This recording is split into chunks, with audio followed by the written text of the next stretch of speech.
of Fairfax County is now in session. Young Penny presiding. Please be seated. All right. Good morning. All right. Do we have any preliminary matters before the jury comes out? Sure.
Here's Johnny.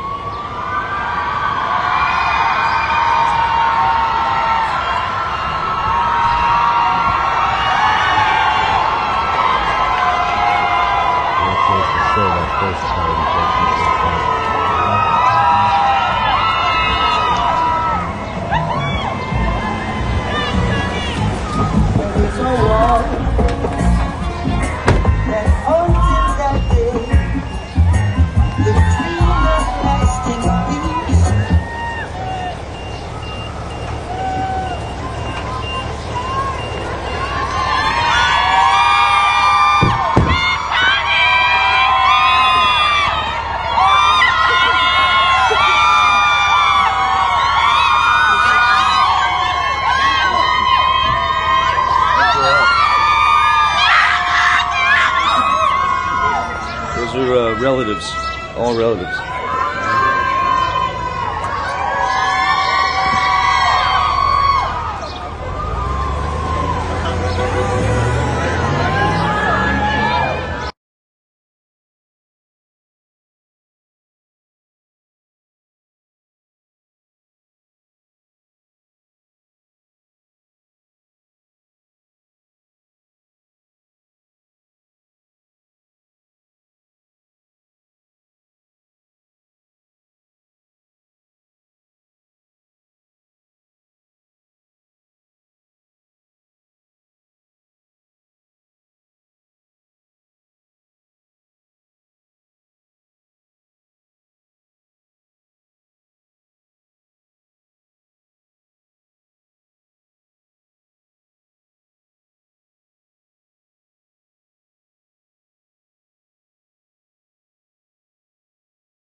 Still under oath, okay?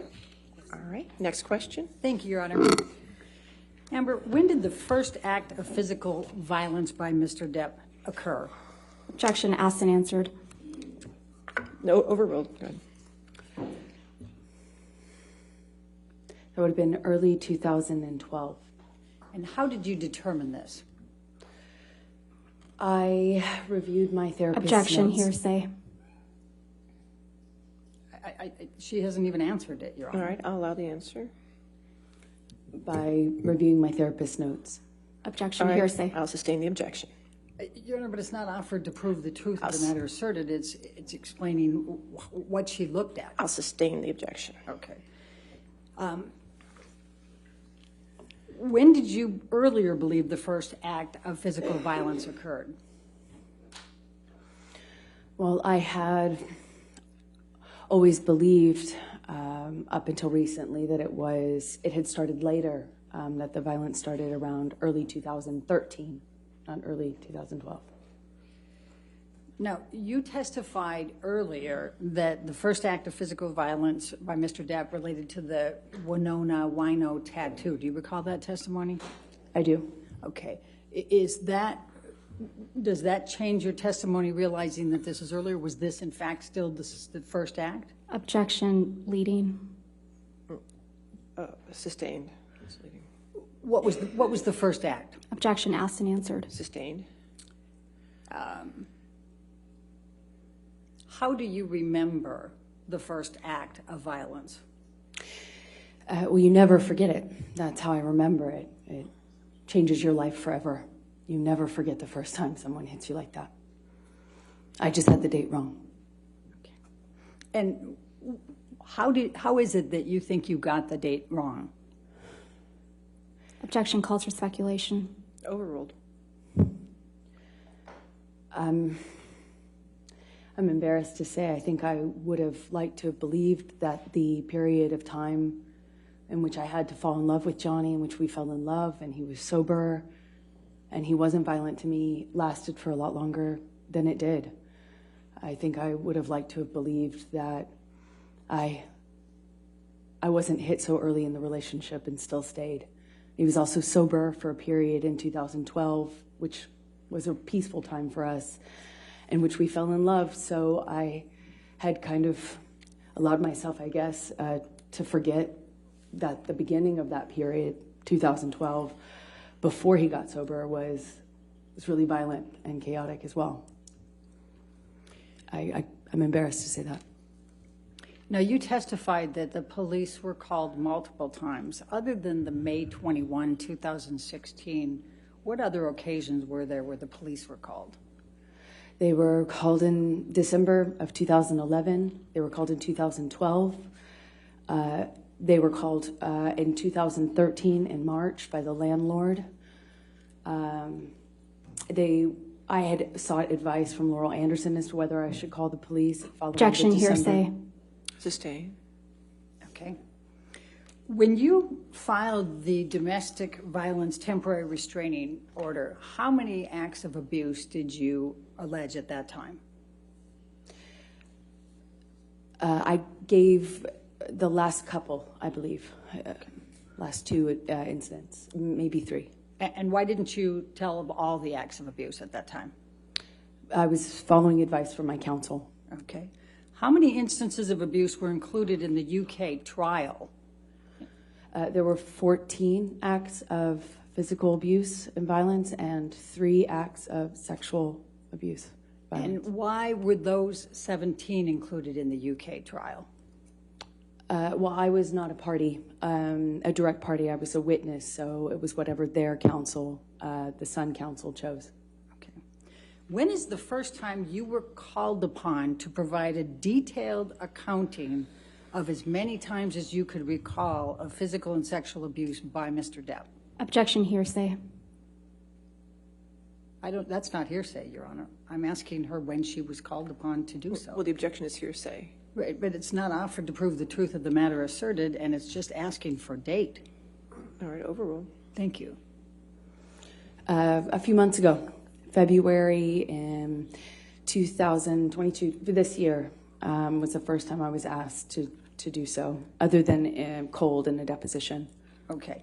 And when you were asked to provide those, what did you do to be able to prepare that accounting, that full accounting?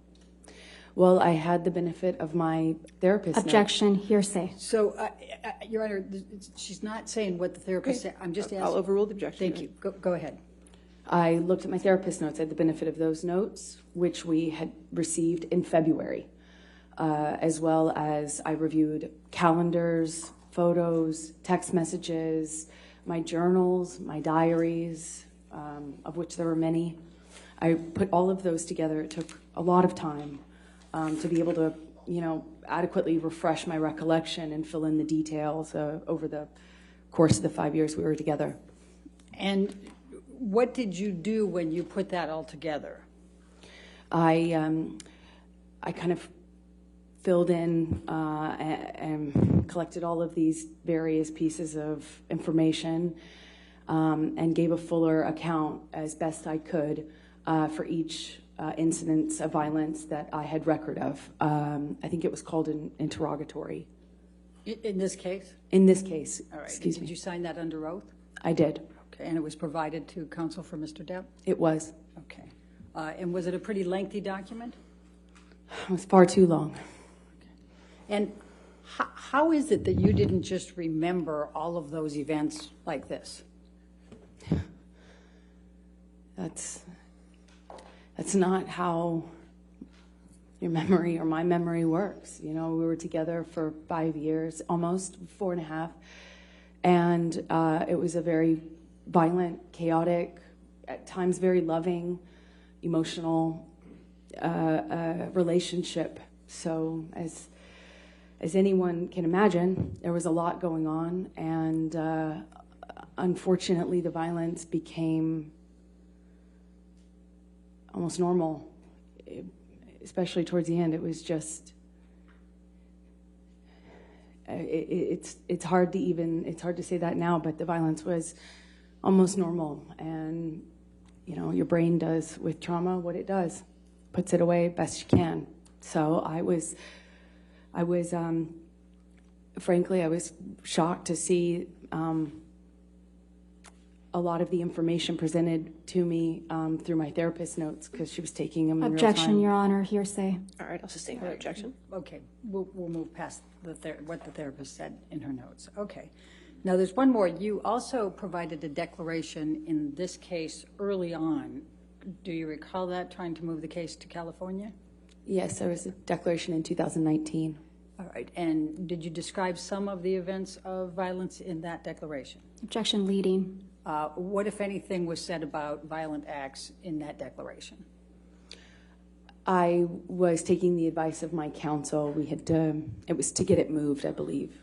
Okay. And was there, did you include all of them? No. Objection, leading. Overruled.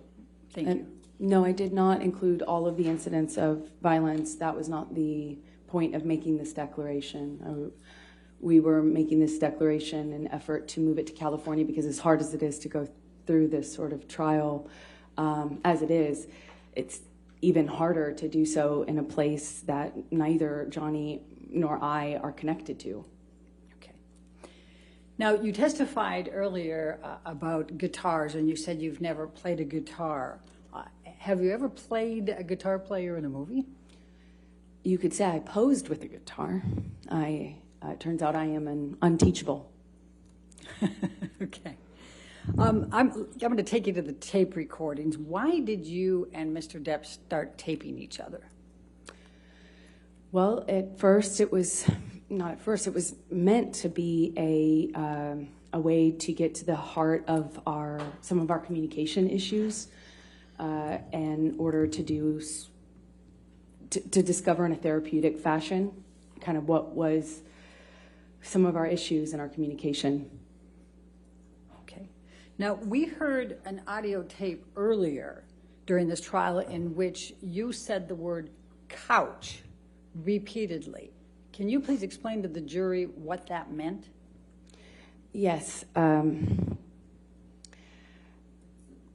couch was a word that we had been given, that we decided upon, rather. Objection, hearsay. Just tell us what Mr. Depp said about this. That it was a safe word. It was meant to be a safe word, like a word, like truce, where you put down the proverbial guns and you say, truce, we're not fighting anymore. Couch was supposed to be a word that you used, or that we used as a truce. I don't want to fight anymore. You win. Let's stop this. That was the mention of couch, which you heard earlier in a recording.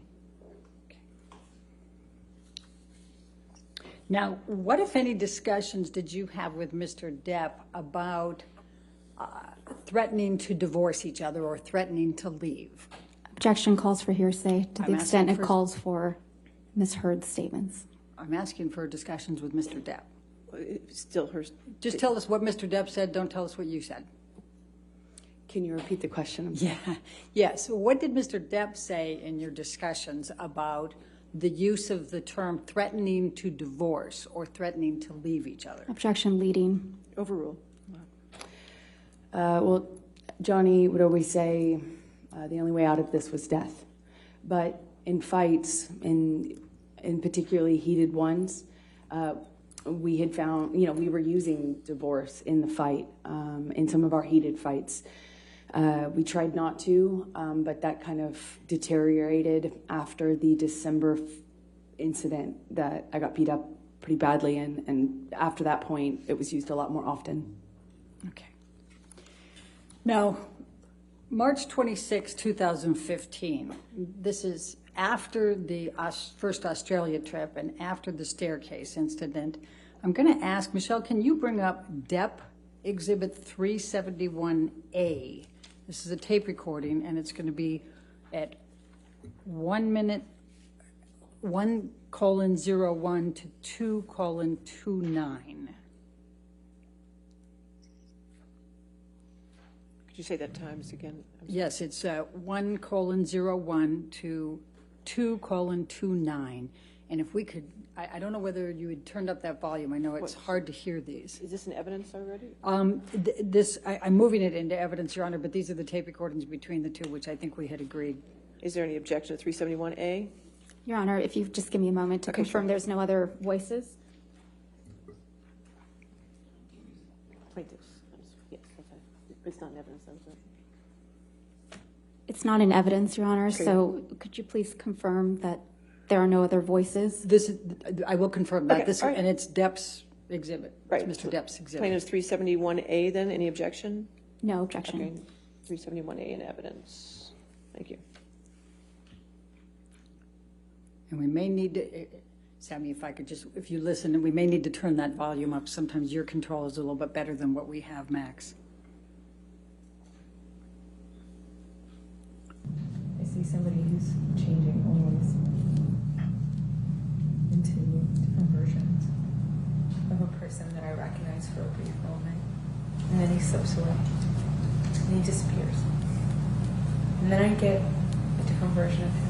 I get the insecure, scared version of him that lashes out in a different medium every time. So if it's Adderall Junkie Johnny, then he's abusive, and he's a bully, and he's a tyrant, and he's mean, and he's reactionary, and he's incendiary, and anything I do and say is cause for violence or anger. If I speak to him honestly, bluntly, from the heart, I'm yelling at him. If I argue back with him, then I'm abusive. If I don't say anything, then I am dismissive or absent or it's wrong or somewhere else.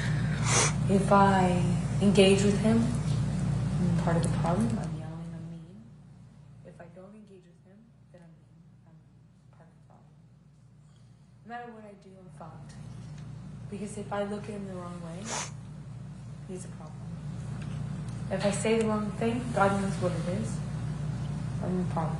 I'm the problem. I'm the one. That's the guy who's on a bunch of fucking speed. What did you mean when you were saying that to Mr. Depp? That no matter my perception was that no matter what I did, no matter what I did to de-escalate, walk away from him, to confront him, to try to, nothing I did made a difference. Nothing I did changed his rage at me. Nothing I did changed the violence towards me. Nothing I did calmed him down. And I was constantly doing a juggling act of what kind of version of Johnny I was dealing with. There were different versions of him, and they were drastically different from one another. And even more so than them being different from one another, they didn't even sometimes remember what the other version did or said. They acted almost like independent versions of this person, depending on what combination of drugs and alcohol he was on. That's what I was trying to express to him, is just the futility of me responding and successfully, and the futility of trying to constantly negotiate with him and the substances he was on at the time. I'm going to take you to April 15, 2015, the premiere of When I Live My Life Over Again. What, if anything, did you do for that premiere? I believe that premiere was in New York City. It was a small independent film I shot. I went back to New York to attend the premiere. Michelle, can you bring up Defendants Exhibit 421, please? Does this accurately depict the scene portrayed in this picture? Yes. Your Honor, I'm going to move the admission of Defendants Exhibit 421. Any objection? No objection. All right, 421 in evidence. May we publish to the Publish jury? jury. Thank you. Amber, could you please describe for the jury what this picture is? That is a picture of me a few months, I believe this is April of 2015, so it's a few months after the March incident that happened in Australia, early March, in which Johnny held me down on the countertops and my arms were cut on the glass in that attack. And if we could draw attention to your arm there, are those scars? What are those? Please describe for the jury what those are. Those are scars that I obtained while Johnny was strangling me and assaulting me on the countertop in Australia. Okay. Michelle, can you bring up Defendants Exhibit 423, please?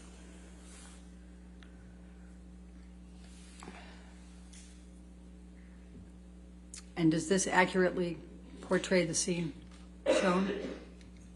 Yes, that's... Hold on a second. I'm going to move the admission of Defendants 423, please. No objection. 423 in evidence. Thank Publish. you. May we publish? All right, and please describe to the jury what this shows. It is a picture of me on a red carpet. You can see my scars. Even though I have makeup on them, they're a bit harder to cover because they're rather fresh. Okay. Now, after this, in April of 2015, you returned to Australia with Mr. Depp, did you not? Objection leading. Overruled, I'll allow it. Thank you. Yes, we did. Okay, and tell the jury about that trip. Well, after Johnny was able to get clean off of the coke and the other drugs enough to get the hand surgery he needed, there commenced a period of time of sobriety for Johnny. His doctor had fired him and then came on when Johnny agreed to get clean. Objection, hearsay, non-responsive. Don't say what, I mean, we've already had, Your Honor, we've already had the testimony from Dr. Kipper, but don't say what Dr. Kipper did. Just tell the other part. Just don't say what somebody else said. Okay? So there was this period of sobriety after that, and Johnny was very committed to being clean and sober, and I thought we had finally done it. We finally did it. We were through it, and we were never going back, meaning he was going to be clean and sober for good this time, and we had a wonderful period of, we fell back in love, or deeper in love than we were before. It seemed things were so good. We were talking about a future again. We were talking about having kids. I mean, when Johnny wasn't using it was so peaceful. We had we had a good time together. We went back to Australia like that, in that state, and had a few months. We even had my parents come and visit us in Australia, and we were talking about babies and about buying a farm and, you know, about looking for homes in California. And we were in a really beautiful, peaceful period. It was wonderful. It was wonderful. Now, did you stay at the same place that you did the earlier time in Australia? We went back to a very remodeled version of that home. I mean, remodeled, very cleaned up version of that home. Same walls, same structure, but looked a bit different, as you can imagine. How did you feel going back to that home, given what had happened in March, early March? You know, the home isn't the problem. You know, if you're living in domestic violence, you don't just not go home. You know, you don't just not go into the kitchen just because you were slapped in that kitchen. People living in domestic violence live in their homes. That's almost, you know, the home isn't the problem. That's the normal part of your home. And for me, you know, Johnny was my home. Where we were a couple was my home. And that home was often really violent. But it wasn't the structure itself. It was Johnny. And when we went back to Australia, that home, Johnny, was in a completely different, you know, he had done a complete 180. Clean, sober, present, calm. We were peaceful. I mean, any of the gripes and the problems that he seemed to have about me went away when he was sober. And so we had we managed to go back to that same house, but in a very different way. It felt very different. June 16, 2015, the Magic Mike tour. Where did you go for that tour? While I was in Australia, I got the call for that press tour and went to Europe for the press tour for that movie. And, you know, I was nervous because problems arise when I'm having to work, when I leave. Objection, non-responsive. That was still responsive. Well, sustain the objection. Next question. Michelle, can you please bring up Defendants Exhibit 447? I'm going to ask you first, does this accurately portray the scene depicted? Yes. Your Honor, I'm going to move the admission of Defendants Exhibit 447. No objection. 447 in evidence. You can publish. Thank you. And Michelle, if you could zoom in just a little bit closer. Amber, could you tell the jury about this picture? Yes, that's me on the red carpet promoting the Magic Mike movie I was in. You can see the scars on my body, on my arms. Okay. You can't see everything, of course, but... Okay. And Michelle, can you bring up Defendants Exhibit 449?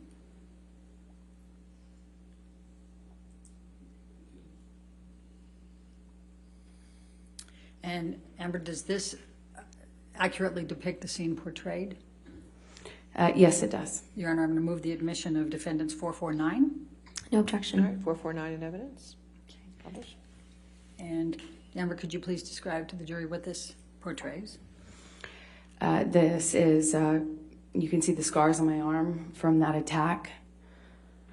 Also around this time, Johnny was calling me on the phone before and after, you know, while I was doing these press events, and sometimes I would be on the phone with him, kind of managing accusations about why I didn't pick up sooner, didn't text back sooner, and sometimes I actually on this tour many times had to delay getting out of the car or... Objection, non-responsive. I'll ask that. How did Mr. Depp react to your going on this press tour? He was very upset with me. I just remember crying on the phone with him a lot and having to hang up to do press events. All right. Thank you. Now, I'm going to take you to the Southeast Asia train trip. That was your honeymoon trip, correct? Yes, it was. Okay. And that was July 25, 2015? Yes, it was. Okay. Michelle, I'm going to ask you to bring up Plaintiff's Exhibit 162. It's already into evidence. Now, Mr. McGivern testified that he took this picture in July of 2013. Would you agree with that? Objection misstates prior testimony. That's exactly what he testified to. It was It Malcolm. wasn't. I have the transcript. I don't know. Go ahead and ask your It's question. Mr. McConnelly. Is that correct? I believe Malcolm Conley took this on the Orient Express. Malcolm Connolly, not Travis McGivern?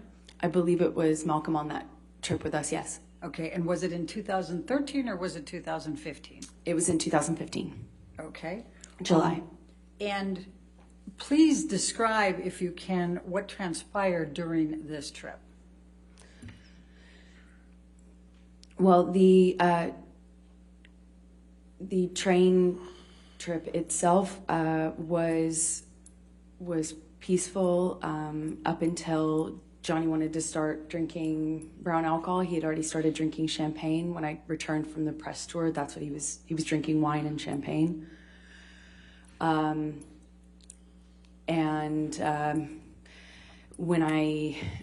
When he wrapped on Pirates 5, the plan was for us to do this honeymoon. I was walking a bit on eggshells because I know a pattern, but I was not wanting to accept that we had gone back to a pattern at all. And so we were on this train, and on the last night we were on the train, after this was taken, this photo, Johnny and I got in an argument about him wanting to be allowed, meaning wanting me to agree to him drinking liquor and being okay with it. And an argument followed that in our sleeping car. Johnny slapped me across the face and held me up by kind of got a hold of my neck and pushed me up against the wall of the cart. It was a small, narrow sleeper cart, and there were two beds, one on each side. He had me up against the wall while he was standing on the floor in between the beds, and I was on the bed, kind of half kneeling, half standing, trying to get his arms off my neck, and he was squeezing my neck against the railway car for what felt like a very long time. And every time he kind of would pull me away from the side of the car, he'd slam me up against the wall. And I remember looking down at him and trying to get his arms off of my neck. And I remember thinking that he could not even mean to kill me. I remember being scared that he wouldn't even mean to do it. And kind of looking down at him because I was slightly above him as he was standing on the ground, and kind of clawing at him, trying to get him to, his arms away from my neck. I remember I had at one point he ripped the top of my shirt. I don't really remember what it was, but I remember I had a breast exposed. At some point I pull at his lapel of his shirt, and he rips the shirt off of him and wraps it around my neck. And that's how I woke up. The next morning, actually, I woke up with it still around my neck and with a giant knot in the back of my head. Did you keep a diary at that time? Yes, I did. Michelle, can you bring up Defendants Exhibit 461?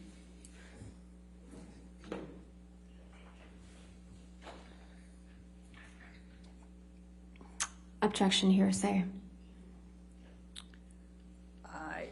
It is a diary, Your Honor, and I will just ask her some questions about it rather than trying to admit it into evidence at this point. All right. I'll wait for the question. Go ahead. What, if anything, do you recall about recording what transpired on that train? Objection, hearsay. I'm just asking her whether she did. I'm not asking what she recorded. All right, I'll allow it. Go ahead. Overruled. I wrote about what happened that night the next morning. Thank you. Now, did Mr. Depp suffer any injuries on that trip? Not that I saw. I have a lot of pictures from that trip, and he's uninjured. Okay, thank you. You can take that down, Michelle. Thank you. Now, I'm going to keep you in July of 2015, and Michelle, I'm going to ask you to bring up Depp Exhibit 390A. It's a recording, and I'm going to be asking about from 3:30 to 4:12. I'm going to move the admission, Your Honor. It's another recording between Mr. Depp and Ms. Heard. There's nobody else in It's there. plaintiffs, what number was it? It's plaintiffs, it's 390A. Okay. Any objection to 390A? I'm sorry, Your Honor. Okay. May we approach? Okay.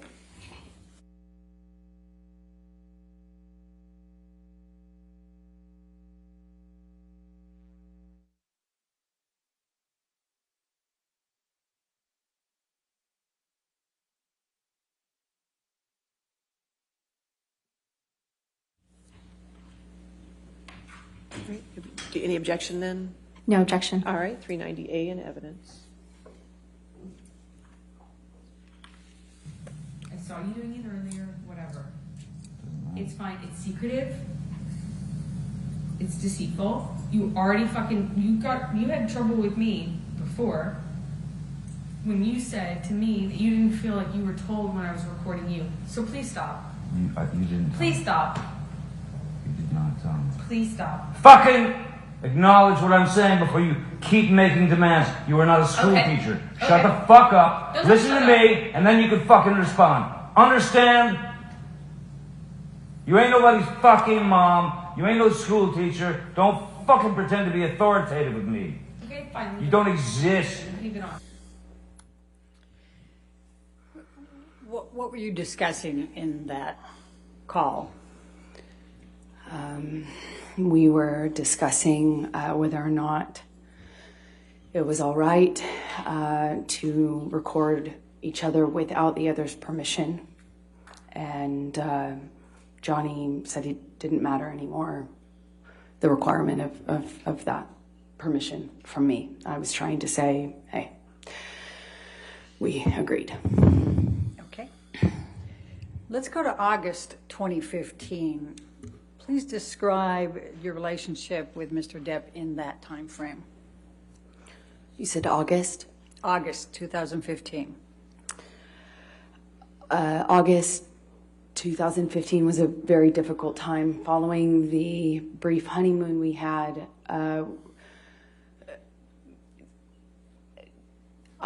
Johnny's use continued, well, it started again, is a better way to describe it.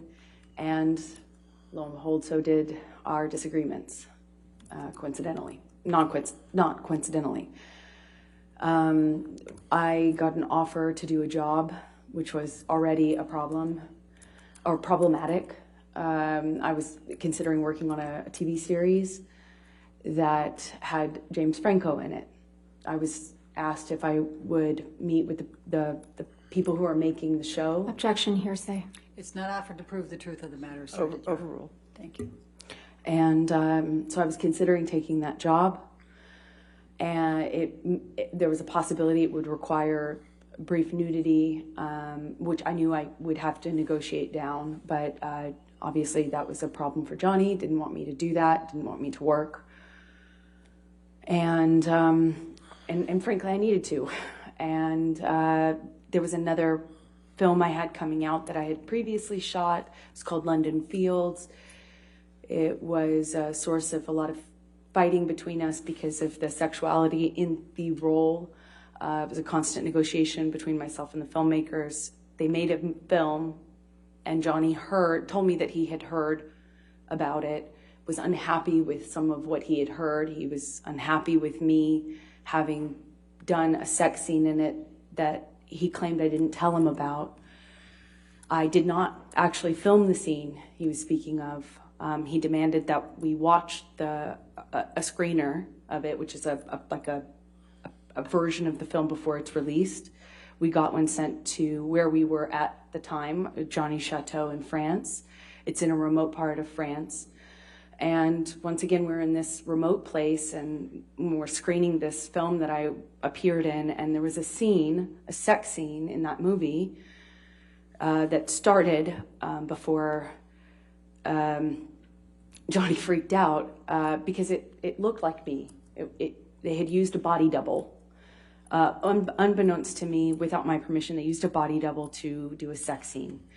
So I have an incredibly jealous man who already is upset with me for breaking the rule that I had a sex scene. On top of that, I'm telling him it wasn't me. I didn't shoot that scene. And you can imagine how upset he was. He was irate and was calling me a liar, a whore, among other things. And we had this, that combined with the fact that I had even entertained doing this job that involved James Franco, was a pressure cooker. I called it a week of hell later. Objection, hearsay. Overruled. Johnny at one point slapped me in the face in our bedroom in the chateau that we were staying in. At another moment, he punched me across the jaw. At one point, he kind of either pushed or threw. It's hard to describe to you which of those two it is, because I can't tell you. I just know I went flying into this old church furniture. I later thought I had a concussion. It was the first time I thought I had sustained a concussion.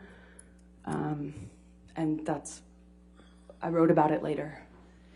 Now, did there come a time in this time frame that you found a folder on Mr. Depp's computer? Yes. What was it labeled? It was on Johnny's opening page, his desktop. It said, "No fun for JD," in all caps. And what was in that folder? It was a collection of pictures of me from various red carpets, starting on the press tours that I had been on, where I zoomed in pictures of what he thought was, like inappropriate clothing, side boob, cleavage, anytime I moved. Objection calls for speculation. All right. I'll sustain as to what she believes it was. Okay. What pictures were in that folder that we have seen today? The ones I saw of the kind of rose gold dress and the red dress were both in that file. Now, what, if anything, did Mr. Depp say to you or ask you about how you got those cuts on your arms? Nothing. What, if anything, has Mr. Depp ever said to you or asked you about any injuries that you've sustained over those years? Johnny's obviously never asked me how I got any of those scars. Did you ever witness Mr. Depp self-injuring himself? Often. He did that often. Please tell the jury about that. What did he do? I first started, I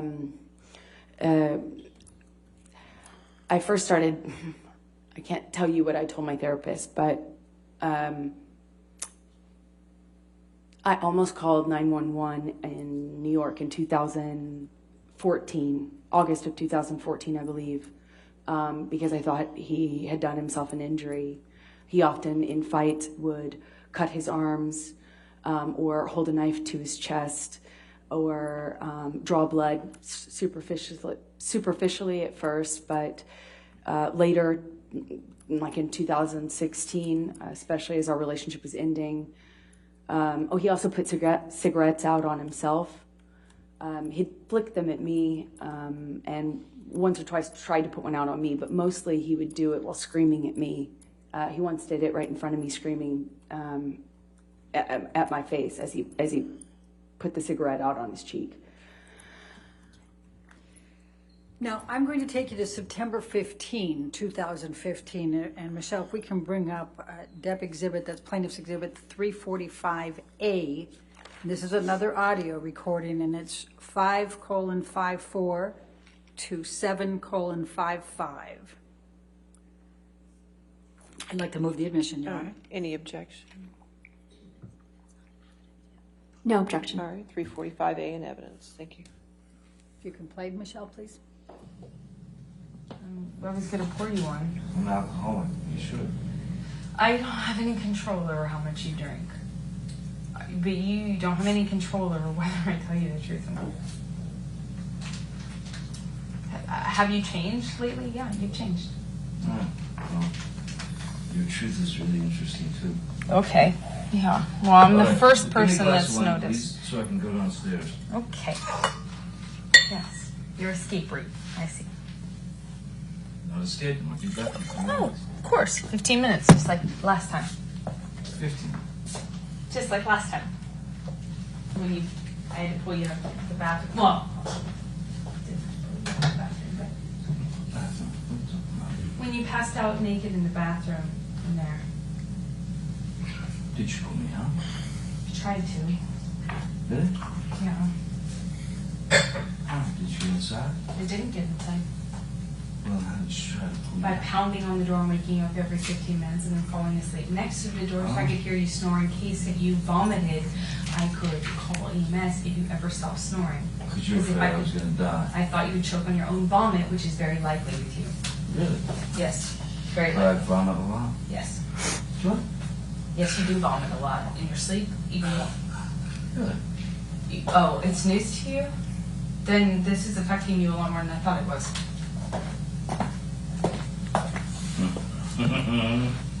I'll be so good. I hope so. What? You don't vomit a lot? Are you gonna tell me that? Look me in the eye, tell me you don't vomit. Go on, tell me you don't vomit a lot. You're always with me. Nice one, that you try it.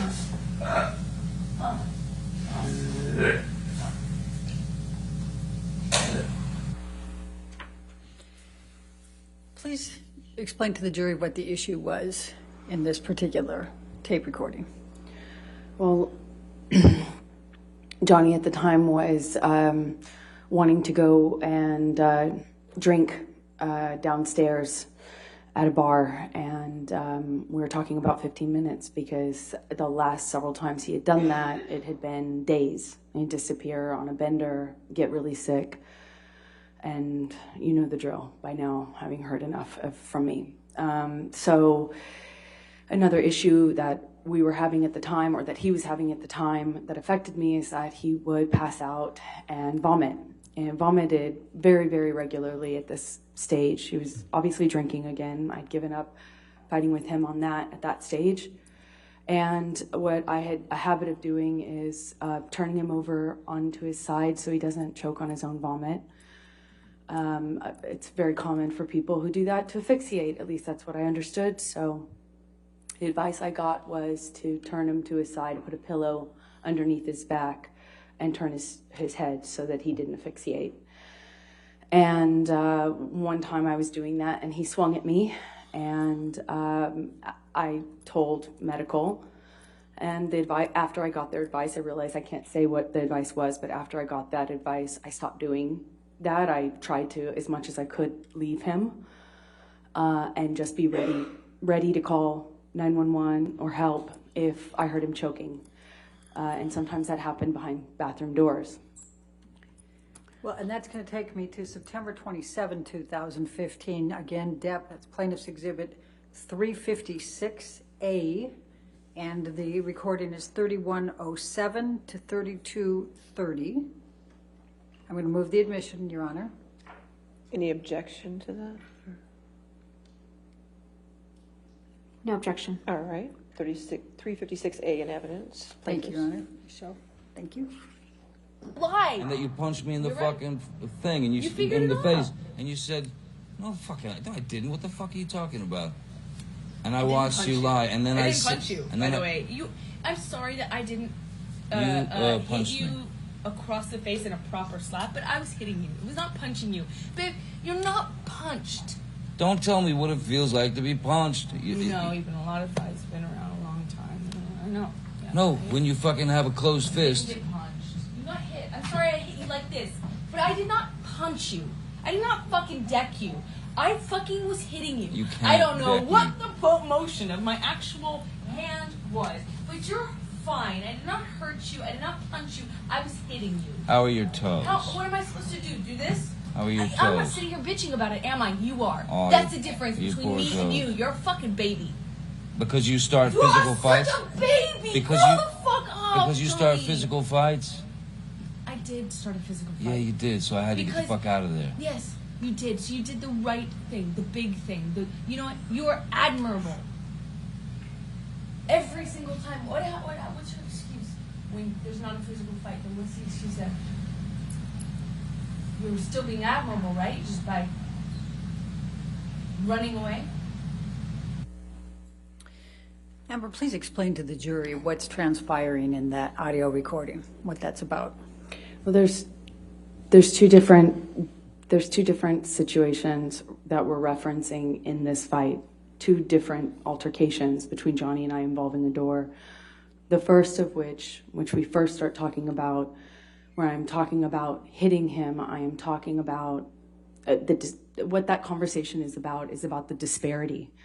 The disparity between Johnny and I in our physical fights. The disparity of how he would proactively punch me and I would have to resort to reactively hitting him. I am talking about the difference between a punch, which Johnny did often, and me having to hit him in my defense. I know the difference between those two, and I'm highlighting the difference between those two, even if he wasn't twice my size. They're very different, and that's what I'm pointing out to him. The situation that involved, the context of that, is it happened in our bedroom up in Penthouse 3. You've heard us talk about that place. And I was trying to shut a door, our bedroom door actually. I was trying to barricade myself behind this door, and Johnny was trying to get through the door. He was using his body and his limbs to try to bust through the door as I was trying to keep it closed because I knew what he would do to me when he got to me on the other side. And I was hitting his arms, his body, as he was trying to prevent me from closing the door.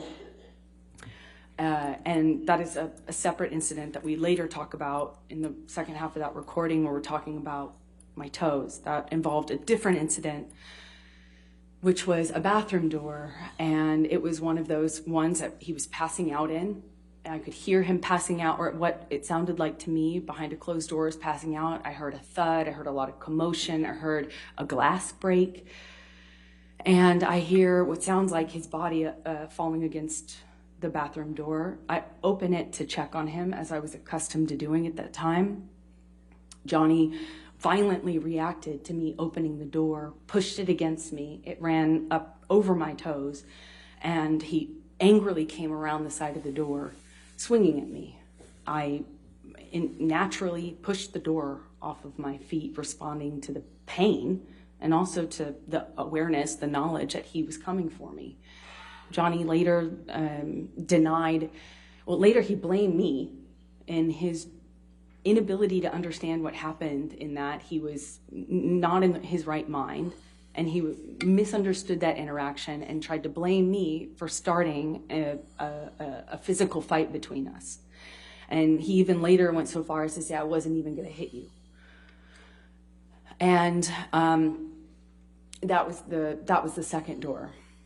I only could respond by trying to take accountability for my actions in it, what he understood my actions were, and my interpretation. And what I'm trying to say to him is, look, I can only do my best to respond. I was in pain, I was scared, and I can't promise you that when I'm scared and in pain, I won't react, thinking I know very well what our situation is and what's going to happen to me should I not react. Thank you. So I'm going to play another clip from that same discussion, and Your Honor, it would be Plaintiff's Exhibit Depths 356B, we will call that, and it would be from 1:29:27 to 1:30:07. And I'd like to move the admission. All right, any objection? No objection, Your Honor. All right, 356B in evidence. Thank you, Your Honor.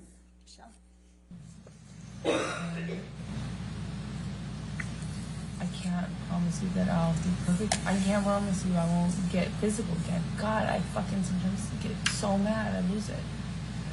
I can fucking promise you I'm gonna do everything to change. promise you, I'm not going to throw around divorce. I will not say divorce unless I really mean it. Unless it's it. And then I hope you leave me. I'm not going to. And me too. I will leave you. It's fair. I can't do it, you know? And I think, honestly, if we hold each other accountable to that, it's fair. Please explain to the jury what was going on in that part of the discussion. That's the same conversation where I am, as I was accustomed to doing, I'm taking as much responsibility as I had to. In those interactions, I have to, you know, in my relationship with Johnny, and as you have to, and somebody will not and cannot take any accountability for anything they do in a fight, as Johnny couldn't and wouldn't. I took on as much as I could for myself.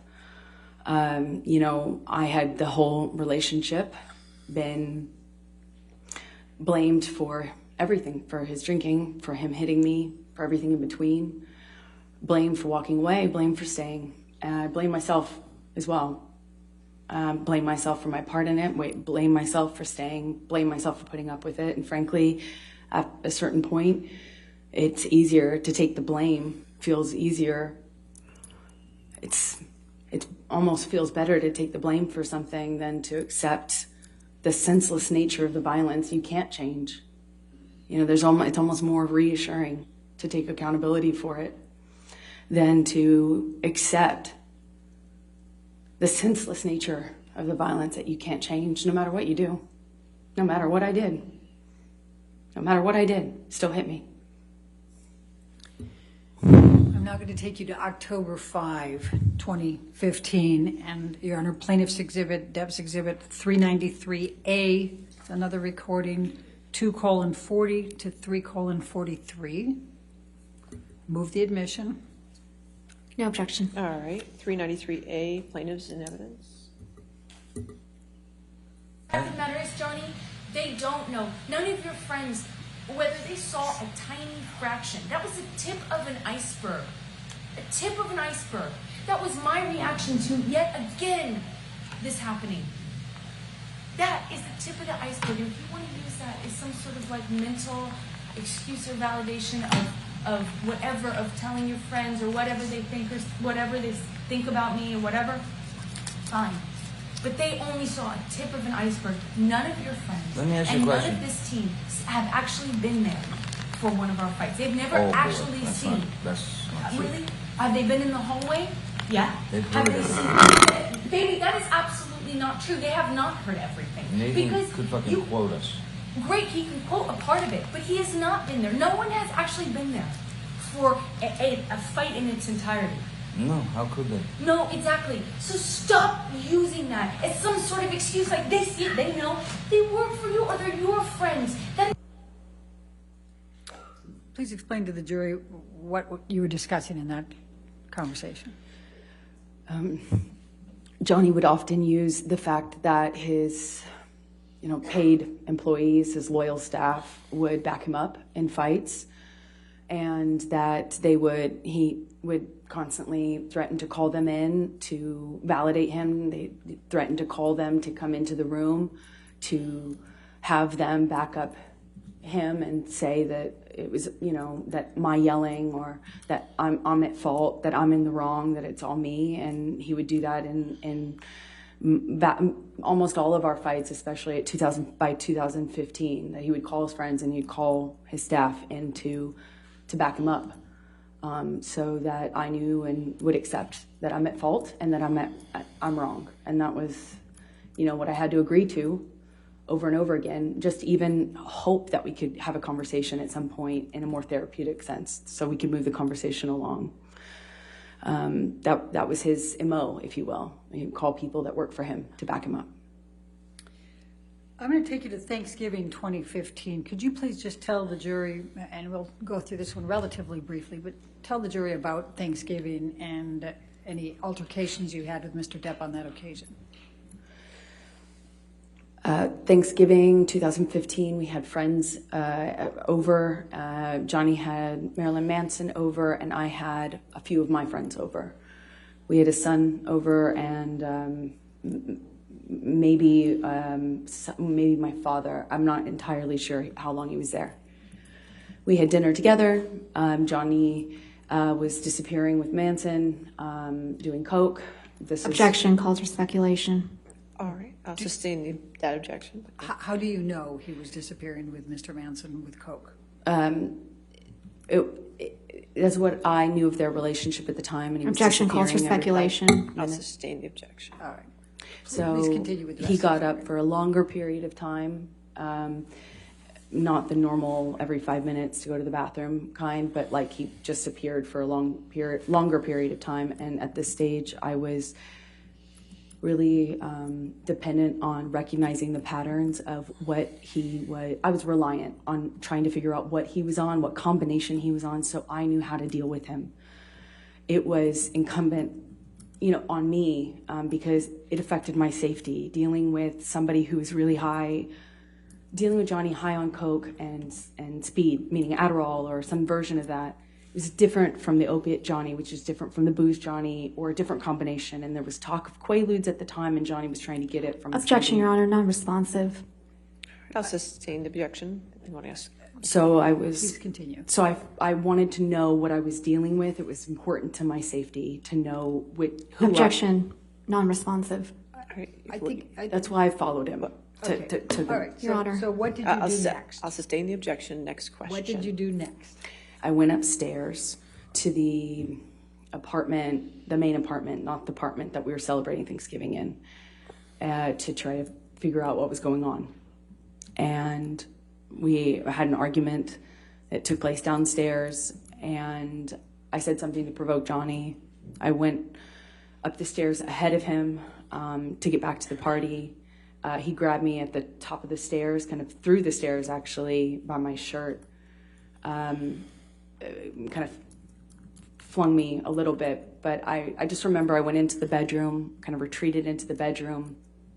I had a glass of wine in my hand at the time, which spilled everywhere and shattered, and I kind of retreated into the bedroom. Johnny came in after me, and there was this heavy, like vintage style glass decanter. He picked up the decanter and hurled it at my head, my face.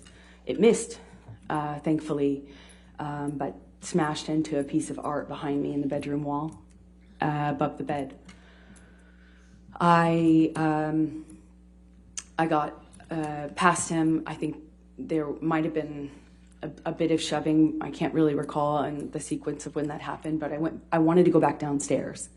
And I past my closet, I had to change my shirt, and I went back downstairs to the party to finish the evening out, and I put on a face, and we finished the evening with the guests, and then more fighting happened afterwards.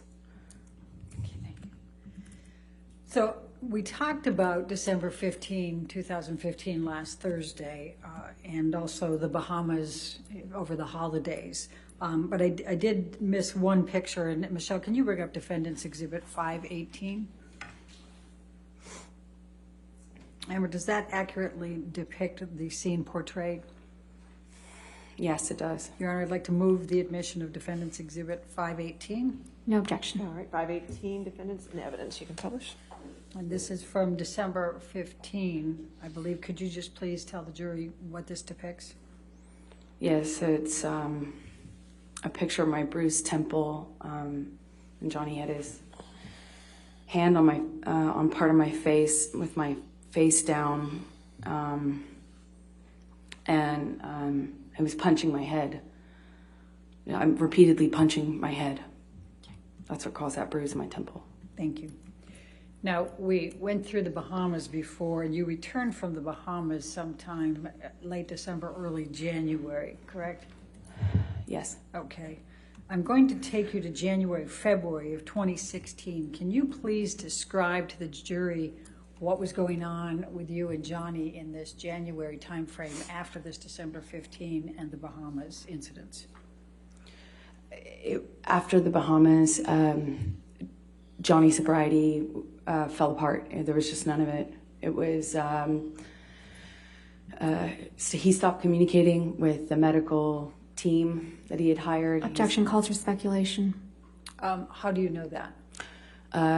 I was there. They fired him. Objection calls for hearsay. I'll sustain the objection. Okay.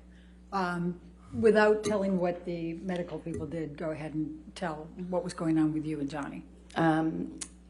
Yeah, his mental health, for lack of what it looked like, his mental health was just falling apart. Is what it looked like. Objection calls for speculation. I'll sustain the objection. What did you observe that led you to believe that his mental health was falling apart? Objection, Your Honors. Calls for speculation. She can say what she Leading. observed. I'll sustain the objection as to leading. Next question. What, if anything, did you observe about Mr. Depp's state? He was hallucinating, auditory. Objection calls for speculation. I'll sustain the objection. Please tell the jury exactly what he was doing that led you to believe he was hallucinating. Objection, leading. Sustained. What, if anything, was Mr. Depp doing that would have led you to believe he was hallucinating? Same Sustained. objection. Sustained. Please describe what Mr. Depp was saying in January of 2016. He was talking to people who weren't there, meaning people who were not in the room. He was communicating with people and sounds and voices that weren't there. I know because I was sometimes in the room and sometimes on the phone with him. And he would tell me I had a conversation with him that I did not have. He would say I said something that I didn't have. He would comment on somebody being in the room behind me that wasn't there. It was terrifying. It was terrifying because, once he smashed a board right next to my face, and it was unclear to me whether he was even mad at me or he was convinced that the guy he said he saw me with was in the room. I didn't know if Johnny felt the man was in the room with us or not at that point. But I remember he put his fist through a whiteboard in the kitchen. He hallucinated right in front of me. And objection calls for speculation. Don't use the word hallucinate. Just describe what led you to believe Your that. Honor, Okay. objection. I'll sustain the objection. She can testify to what she observed. Please, thank you, Your Honor. Please tell the jury what you observed. Your Honor, may we approach? Okay.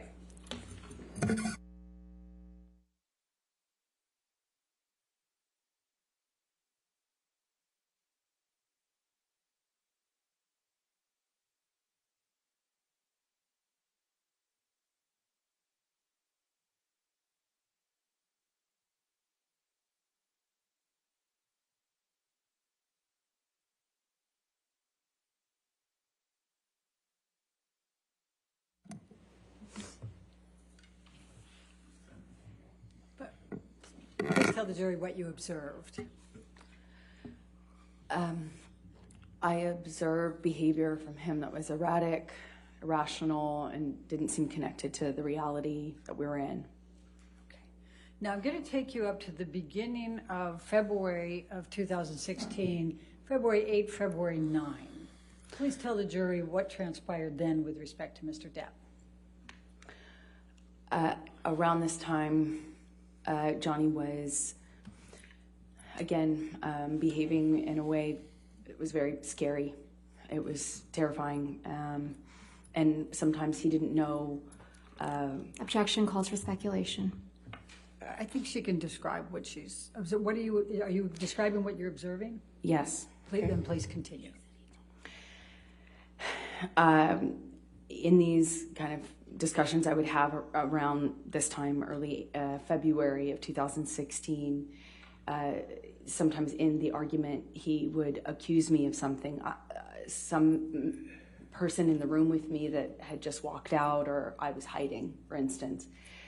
And sometimes he would hold on to that even when he seemed to have calmed down or come off of whatever bender he was on.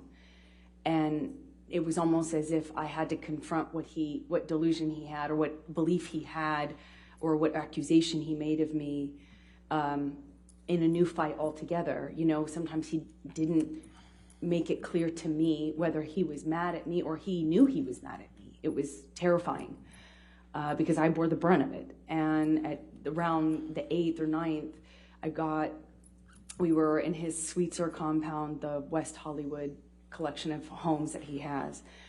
And I got some cryptic texts from him in the early morning hours that scared me. I won't say what I said, but I came over to his main house. I believe I'd been across the street, and I slept on the couch. We had some interaction in the morning, which made me fearful. He didn't know whether or not, I was fearful he was going to believe that he was angry at me. Even though we weren't fighting, I wasn't fighting with him, I had done nothing wrong, but I was really worried that the momentum he was on was going to click into a direction of deciding that he was mad at me and I deserved it. And I was terrified that that was going to happen. So I had an interaction with him and got really worried about that on the morning of the 10th. All right. Michelle, I'm going to ask you to bring up Defendants Exhibit 638. It's already admitted in evidence, Your Honor. And this is from February 10, 2016. And I'm going to ask you to play it, Michelle.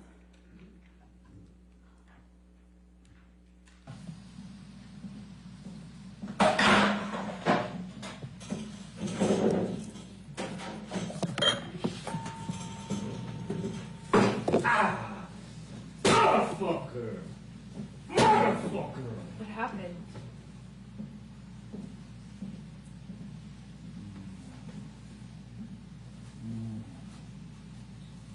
What happened?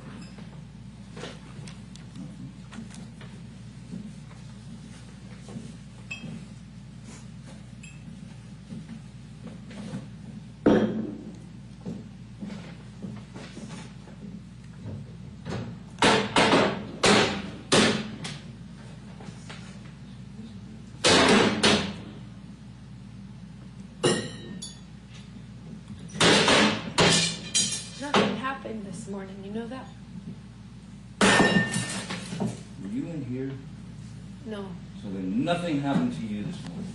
Yeah, you're right. I just woke up and you were so sweet and nice. We were not even fighting this morning. All I did was say sorry. Did something happen to you this morning? I don't think so. No, that's the thing. You want to see crazy? I'll give you fucking crazy. That's crazy. Oh, you're crazy. Oh, you're crazy. Have you drunk this whole thing this morning? Oh, you got this going? You got this going? I just started it. Oh, really? Really?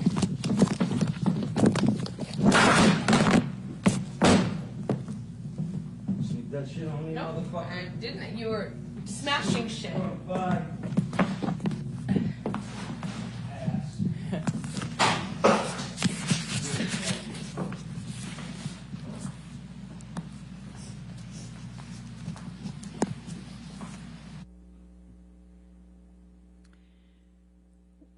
Why did you videotape this, Amber? Because I knew he wouldn't remember. Objection calls for speculation. Sustained. Rather than what you knew, you can say what you thought. Just tell us why you... I was afraid. It was scary. That's scary. Scared they wouldn't remember. Objection calls for speculation. Your Honor, I'll sustain the objection. all right. So I'm going to now take you up to April 21, 2016, your 30th birthday party. Will you please tell the jury what happened that night with respect to, in particular, Mr. Depp? He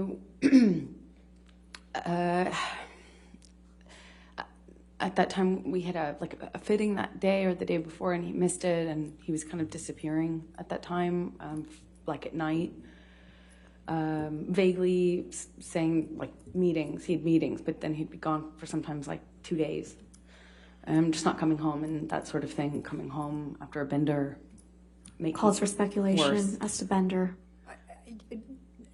I don't think that calls for speculation. I'll sustain the objection. He's gone for 2 days. Go ahead. And I had my birthday was coming up, and or on my birthday I said, well, are you gonna make it to my birthday party. We had a dinner planned at our penthouse. I said it would be important for me if you made it. Objection, hearsay. Not offered to prove the truth of the matter Overruled. asserted. Thank you. And he told me at some point that day that he had scheduled a business meeting or a money meeting, I think he said, maybe, 7, which is around the time my birthday was planned for. It might have been planned for 8 p.m. He, of course, once my party was starting, he wasn't there. Texted me at some point to let me know that he was going to make it, but that he was running late. And that continued throughout my party. We finished dinner, and when we were cleaning up and kind of everyone was still leaving because we were waiting to give him an opportunity to show up before everyone left. And he let me know he was there. I tried to, without saying what I said, I tried to give him the impression that I wasn't going to get on him about drinking or anything. I just wanted him to be there. And we had a toast. We did a celebratory toast. And the guests left. And later that evening, we were in bed, and I had a book, and Johnny effectively said, what's your fucking problem now? And at the time we were getting advice from therapists without saying what they said, it was important for me not to make him feel attacked. So I chose my words carefully. I won't say what I said, but I remember being very careful about how I worded what I was feeling about my birthday and him having missed it. An argument followed that. I got up out of bed. Johnny's side of the bed was closer to the door than mine. I remember him blocking the door, blocking me to get out, kind of shoving me down, and we had a verbal argument, and then that became a shoving match. I tried to shove him back. I kind of felt myself retreat into the bedroom. At some point, he picked up like a large, I guess it's a Magnum size, not a normal size, a large size bottle of champagne, and hurled it at me. This time it went through a painting, and I loved this painting. I remember it just went like right through the canvas, left a giant hole in it. And I remember thinking we shouldn't have art in our bedroom anymore. And the fight continued into the salon area, which was outside of our bedroom at the top of the stairs. Johnny picked up my phone. I don't know why. I don't remember what he was saying when he did it, but he picked up my phone and threw it out of the open window of the salon area out onto the street, out onto the downtown street that this window overlooked. In that moment, I went, oh, no, you don't. I saw his on the countertop and picked it up and threw his immediately, like 2 seconds later. I didn't want to be stranded this time alone, meaning I didn't want to be the only one stranded without a phone, which had happened to me already several times before this from Johnny. So I picked up his phone, threw it as well. And I said that I wanted to go stay somewhere else for the evening. I left that room, went into the office.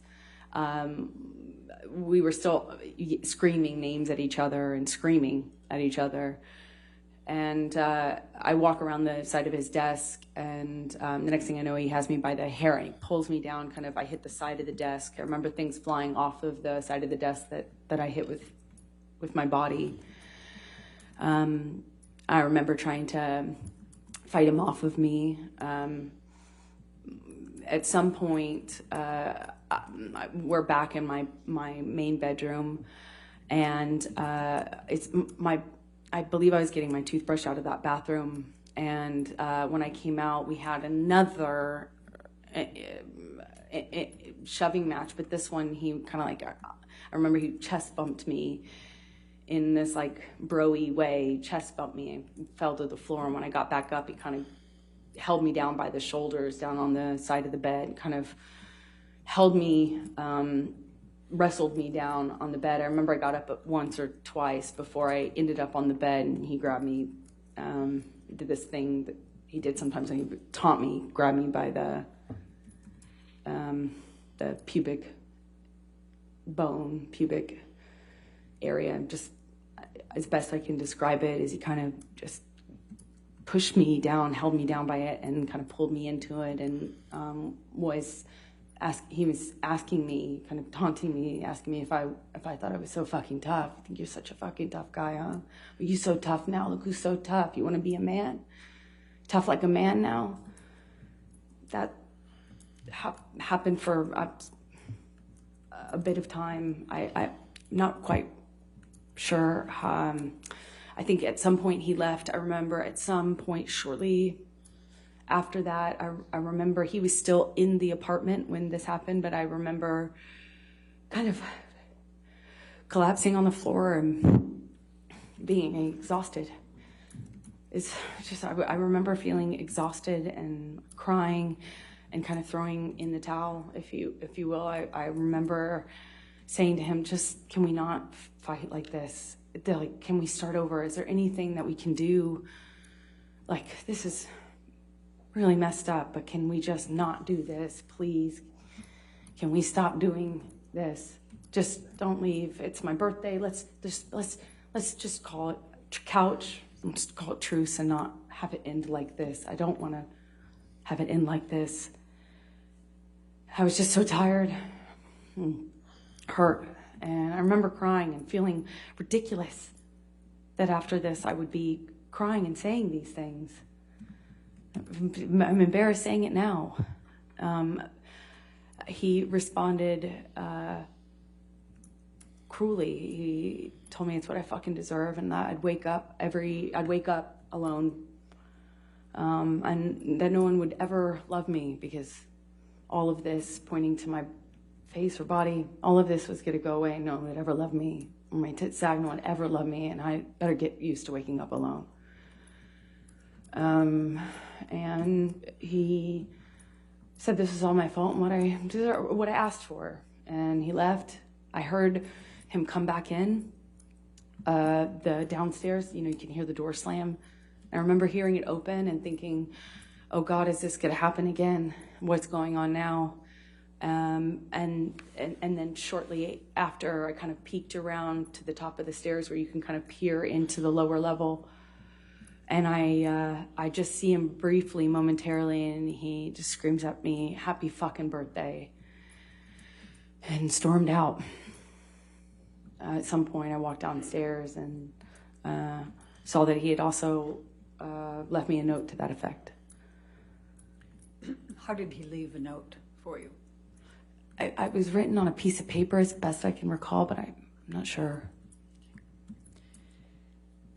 And so then the next day, what did you do? I texted, actually, well, I can't say what I texted. I woke up that morning, the morning of my 30th birthday, and I woke up to my best friend crawling in bed with me and putting her arms around me. And I remember wondering how she walked in, because there was a lot of glass on the floor. There's lots of glass. And she put her arms around me and showed me a birthday video that all of my friends, my childhood friends, all of my loved ones made. Of course, stupidly, the first thing I asked her is why Johnny wasn't in the video, because it had been recorded before. It had been recorded sometime before it was clear. And she said that she'd been asking for a few months, and Johnny just... Objection, Your Honor, hearsay. I offered to prove the truth. All right, I'll overrule. Go ahead. And so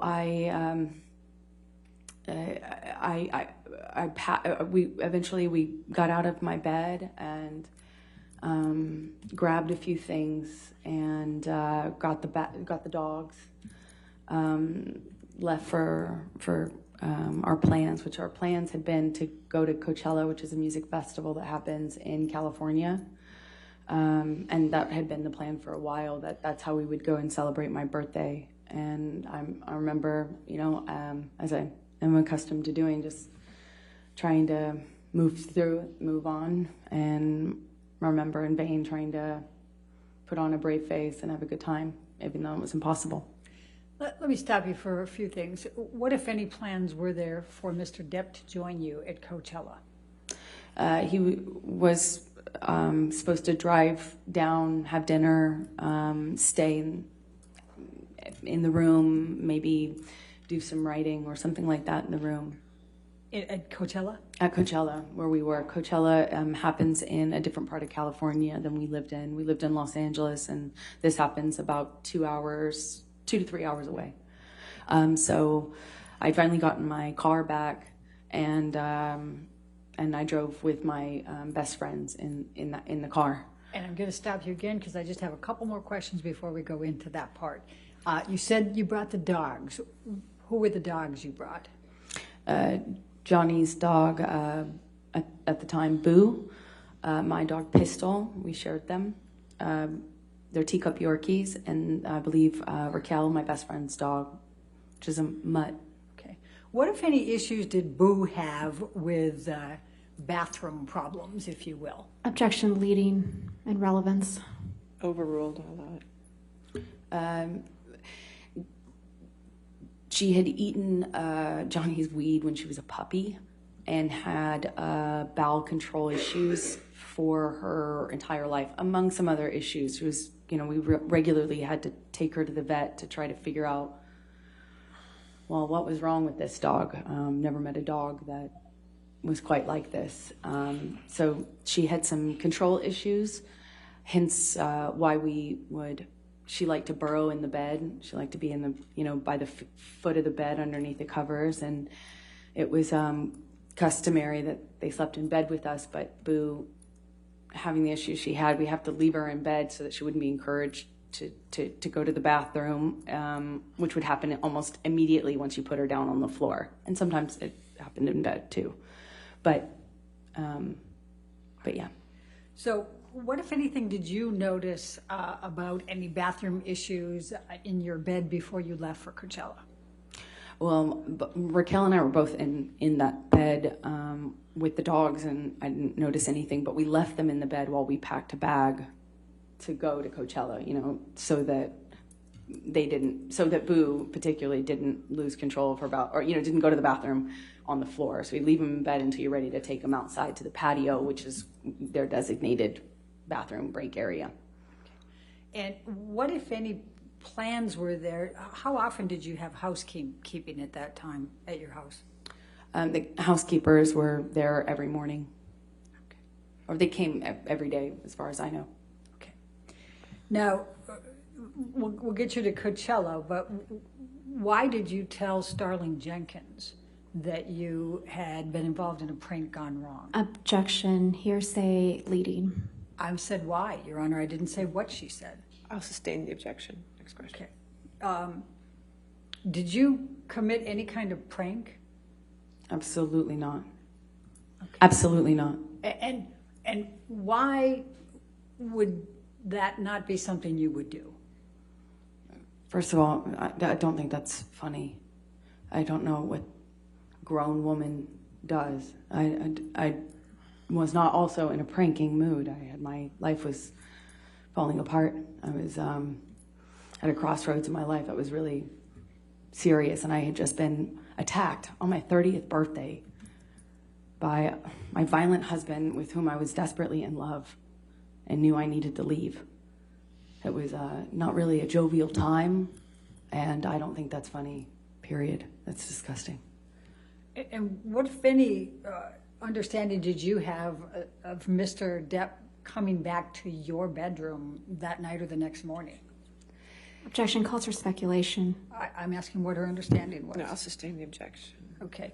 Had you had any conversations with Mr. Depp about him coming back to the house? the next day? No, Johnny didn't come back to that house. That was my, he owned it, but that was my house when we were having any sort of problem. In fact, that was my house just 90% of the time because he just didn't come back.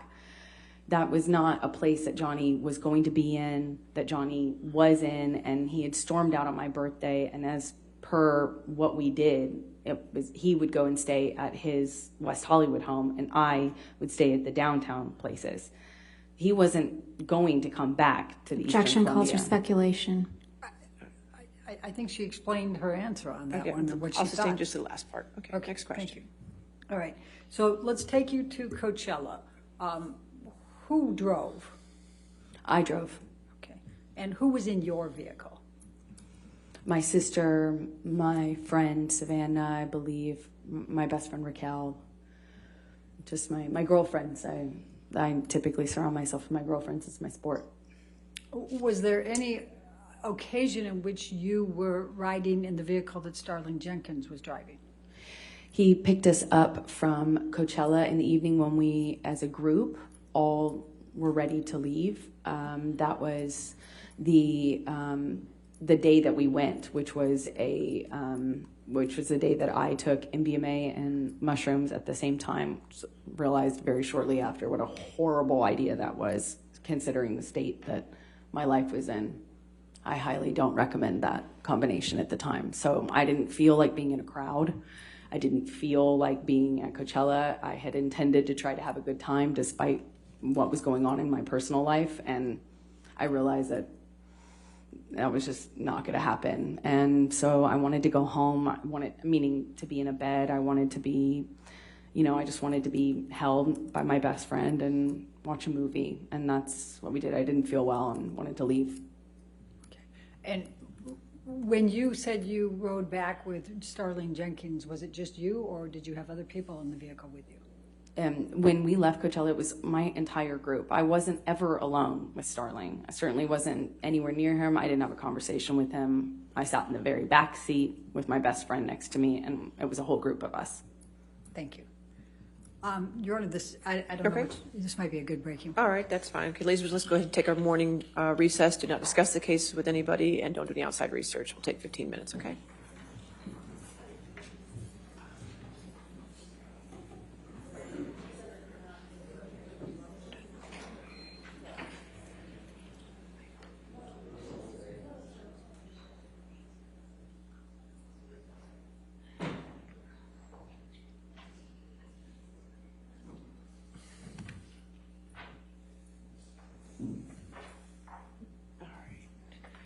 All right, we'll just come back then at 10:50. Is that okay? All right, 10:50. Thank you, Your Honor. All right, thank you.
Please see the All right, we ready for the jury? Yes, Your Honor.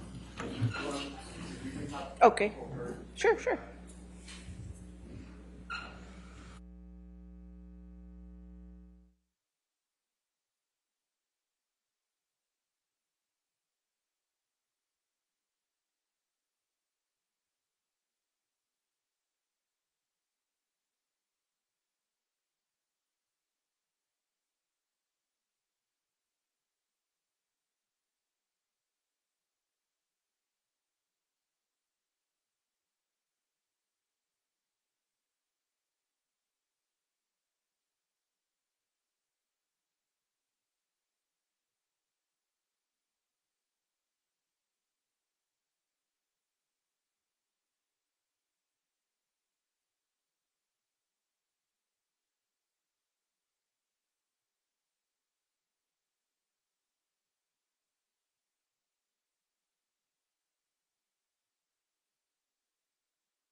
Does that make sense? Okay. All right, ready for the jury then? Yes. All right.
What, if any, contact did you have with Mr. Depp during the period from April 21 to May 21, 2016?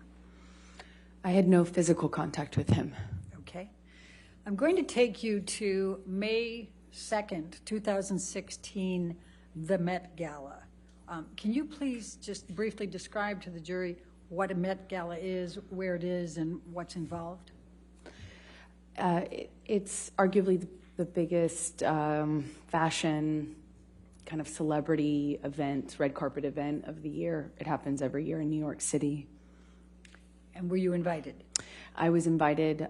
Typically, designers will invite people in the public eye to be their, guest, and they will typically dress them, and it's a way for designers or fashion to kind of intersect with a celebrity world, and it's a big event held at the museum every year.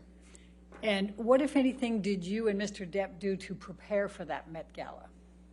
Well, Johnny and I were we were dressed by Ralph Lauren, guests of Ralph Lauren, and Johnny missed the fitting because it was happening around the date of my birthday party in Los Angeles. But we were planning on going together as Ralph Lauren's guests. Okay. And did you show up? I did. I didn't have a phone at the time because I couldn't get it reinstated after Johnny threw it out of the window because no one on his team would respond to me. So I had no way to kind of reinstall it. I had, it's no point in getting a burner phone if you don't know anyone's phone number. So I wasn't sure really what was going on or when he would show up or if he would show up. No one would talk to me on his team. No one would tell me. I didn't know. So I ended up going by myself. Frankly, I wasn't sure if he'd show up and, on the carpet or if he'd show up at the hotel shortly before. I had no way of knowing. And then did you attend the Met Gala? I did. I got out of the car and walked the red carpet by myself, escorted by somebody from Ralph Lauren's team. And I sat next to an empty place setting for Johnny that they cleared as soon as we realized that he effectively stood me up on the carpet. Who did you meet at the Met Gala? I was standing in line right in front of a gentleman. It was Elon. I didn't recognize him until we started talking. And he had reminded me that we had met once before. He was with his mother. Okay. And did you strike up a friendship with Mr. Musk after that? We did. We, as I mentioned, we spoke on the red carpet, kind of on the waiting line of the carpet. He seemed like a real gentleman. He was really nice, and he sat next to me. Well, not next to me. He sat kind of at a nearby table, and we got to speaking that night, and then eventually became friends. Okay. I'm going to, Michelle, can you pull up Plaintiff's Exhibit 46? It's already in evidence. It's Aaron Filati's notes. And I'm going to ask you to go to page 30.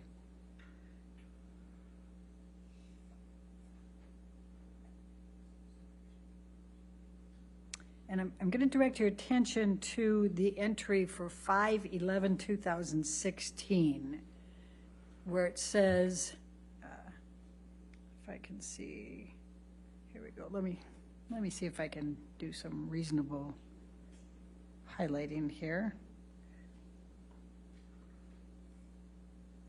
Okay, it says client laughed and also reported using illicit drugs, mushrooms and MDMA, on 5/9/2016 at home with a high-profile male acquaintance. Client reported that her husband was not aware of the male visitor nor her illicit drug use. Do you see that?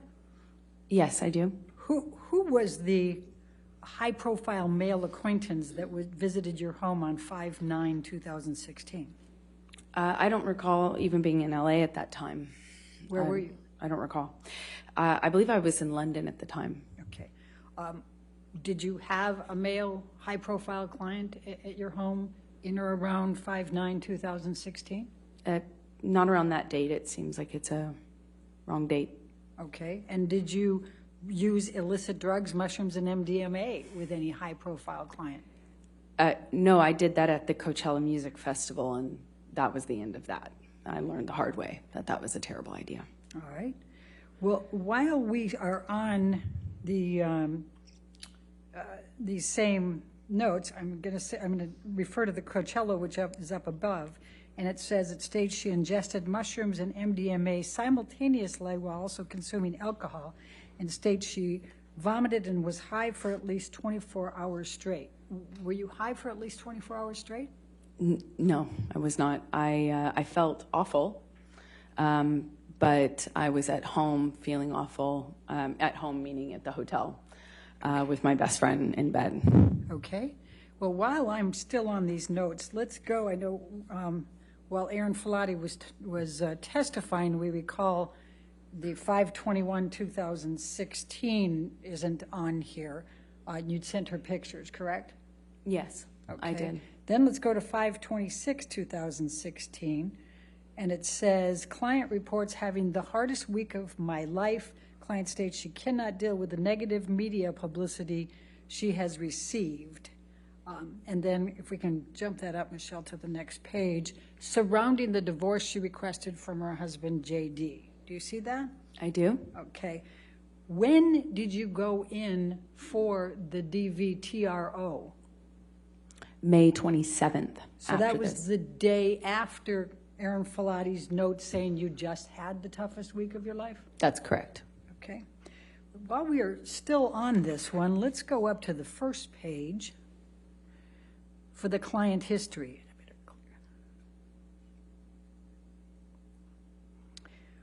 When did you provide a client history to Aaron Filati? Never. When did you first get assigned Aaron Filati? I believe September of 2014. Okay. Now it says here that client reports a history of substance abuse, including an addiction to cocaine and liquor. When did you have a history of substance abuse, including addiction to cocaine and liquor? I did not. There's a lot of mistakes in here. Okay. Did you ever use cocaine? I have. I used cocaine a few times when I was 18, 19 years old, but stopped using any drugs, including cocaine, when I got into a relationship with my ex-partner. She was very against that, and I'm glad for it. Okay. Then it also says here that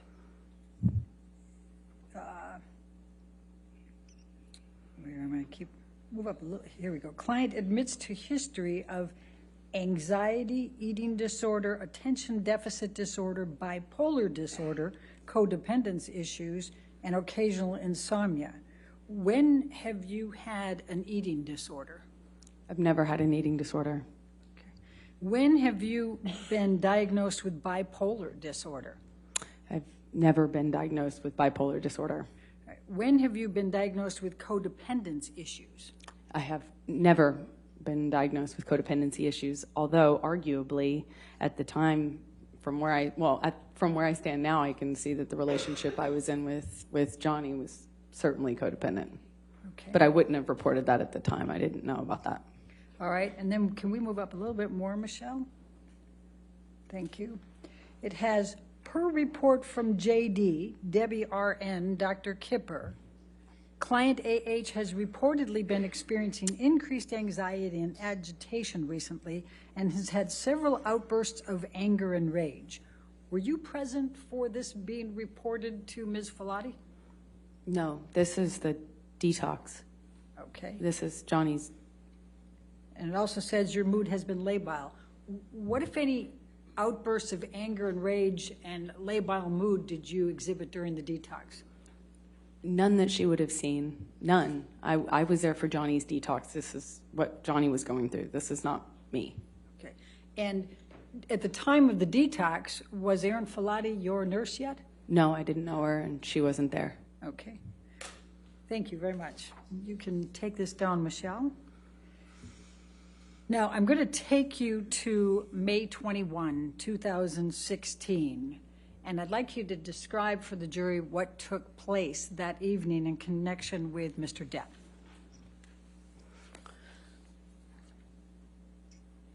Johnny and I had not seen each other for the better part of a month, or about a month. I was traveling. I had just shot a campaign in Italy. I spoke to him around that time when I was in Italy. I had gotten a phone. My parents got a hold of me. After I spoke to my parents, I had communicated with Johnny. He, on that phone call, you know, I didn't know what was going on with him for those weeks. With his sobriety, I didn't know where his state was. I didn't know what state he was in. And when I spoke to him, he was saying what I can only just, he was going on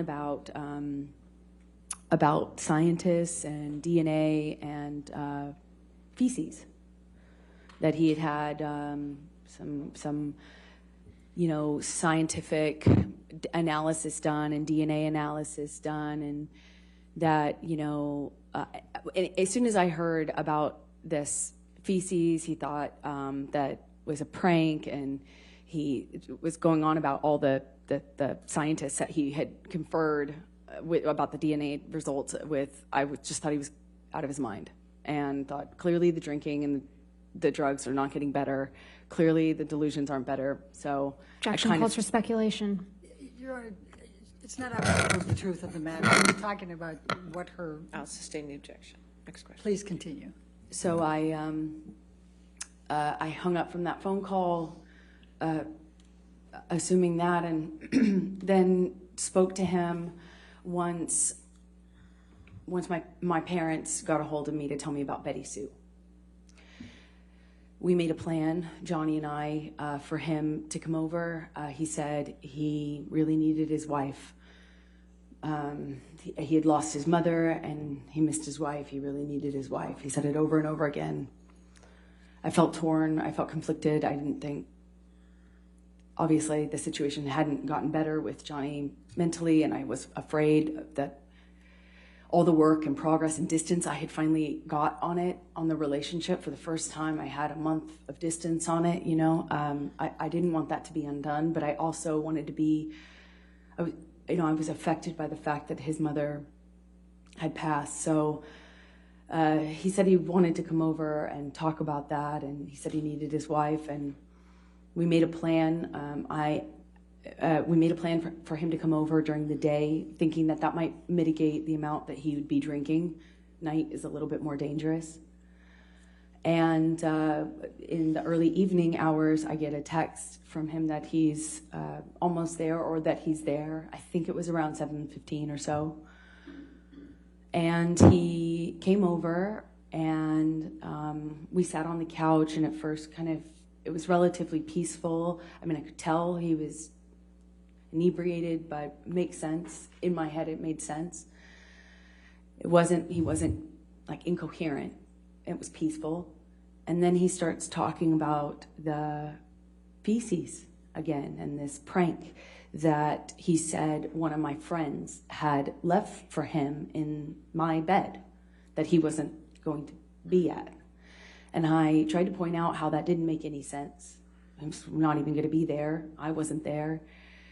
And my friends wouldn't do that. That's not something a bunch of 30-year-old women think is funny. What is he talking about? And he just kept going on and on about it. So I text my friend that it's... Objection, hearsay. Don't tell the jury what you texted your friend, but go to the next thing. What did you do next? I called my friend thinking that it would quell this, what I could only see as a delusion. I thought it was just a delusion he was having, and I thought, I'll hopefully, quell this by calling my friend to if he hears my friend say that didn't happen. Objection, hearsay. It's not offering to prove the truth of it. Thank you. Please continue. So I thought if I could get my friend on the phone to prove that this didn't happen, we could move on and talk about the issues that we should be talking about. You know, our marriage was over and falling apart in front of our eyes. We hadn't seen each other for a month, and his mom had just passed. I couldn't believe he wanted to talk about feces. So I call this friend thinking that we'll take care of it. The friend doesn't answer. I call another friend who is someone else he claimed. I don't know how both people did this, but he was claiming that this person was responsible. So I call that person. And that person is on speakerphone. And I say... Tell us who that person is. Io. Io, tell it right? Io, tell it right. Okay. And then you put him on speakerphone with Johnny. Right in front of Johnny. Okay. And what happened next? I allowed for an opportunity for Io to say why this is impossible. Objection, hearsay. It's not offered to prove the truth of the matter, is asserted, Your Honor. It's explaining the context that leads to the next acts. Your Honor, it is being offered We're to not prove here. We're not here about whether Io... I'll sustain the objection. Next question. All right. All right, so Io is talking. You can't tell us what he said. Okay. Objection, He's Your talking, Honor. correct? May we approach? Okay.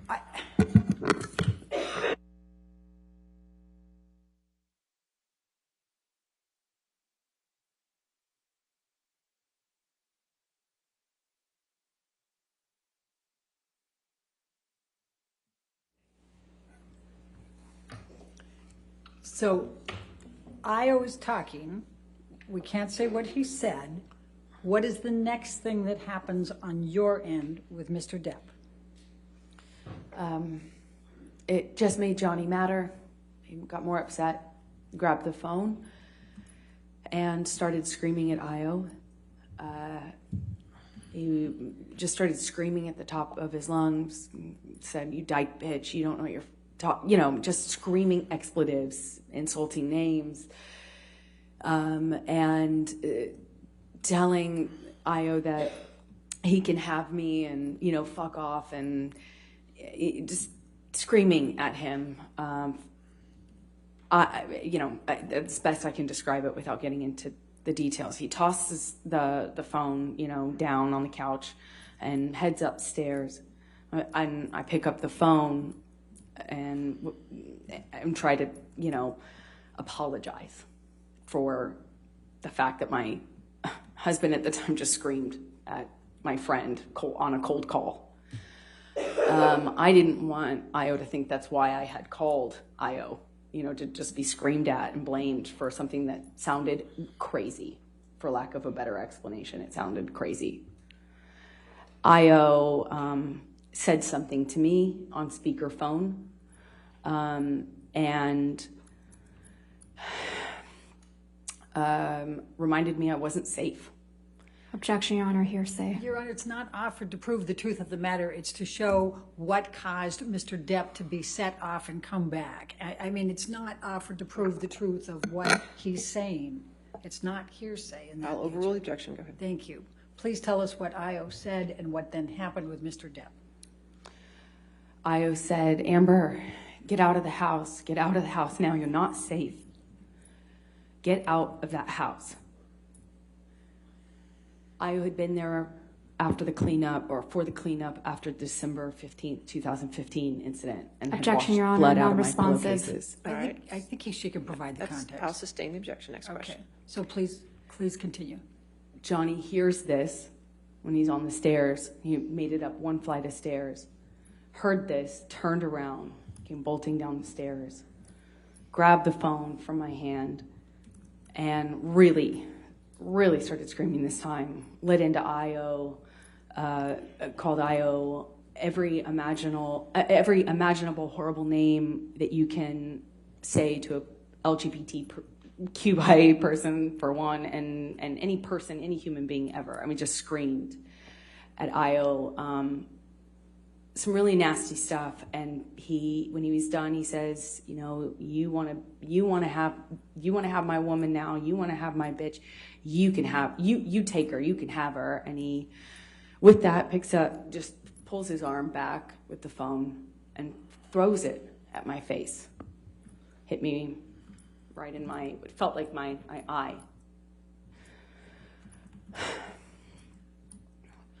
I put my head in my hands and immediately start crying. I said, "You hit me with the phone. Johnny, you hit me."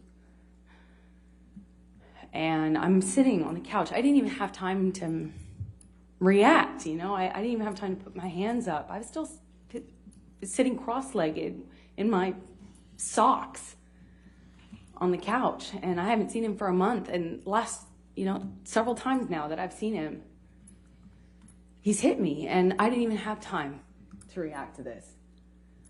He comes over to me as I'm crying, and he does that taunting thing to me. He says, "Oh yeah, I hit you, huh?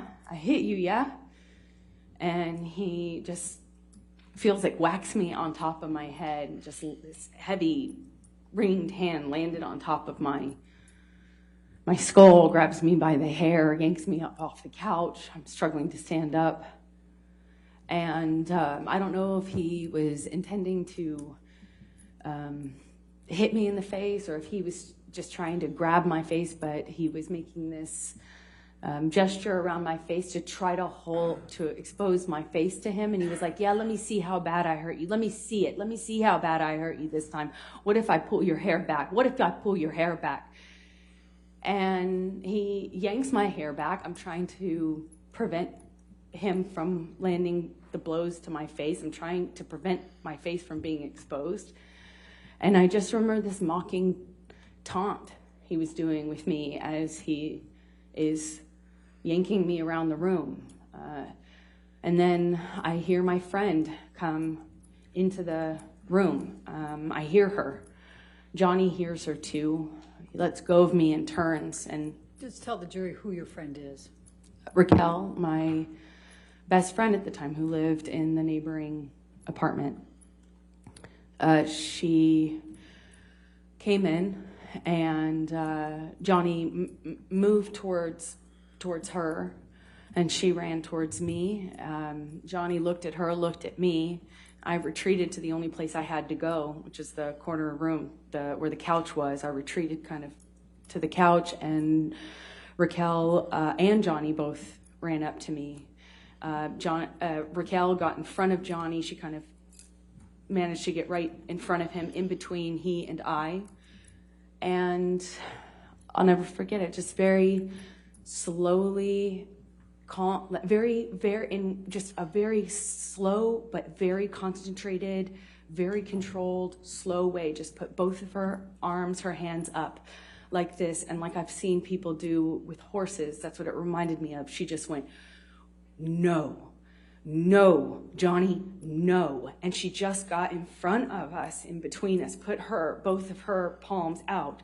Johnny kind of squared off to her, ran into her arms, and she just repeated herself very slowly, very calmly, very directly.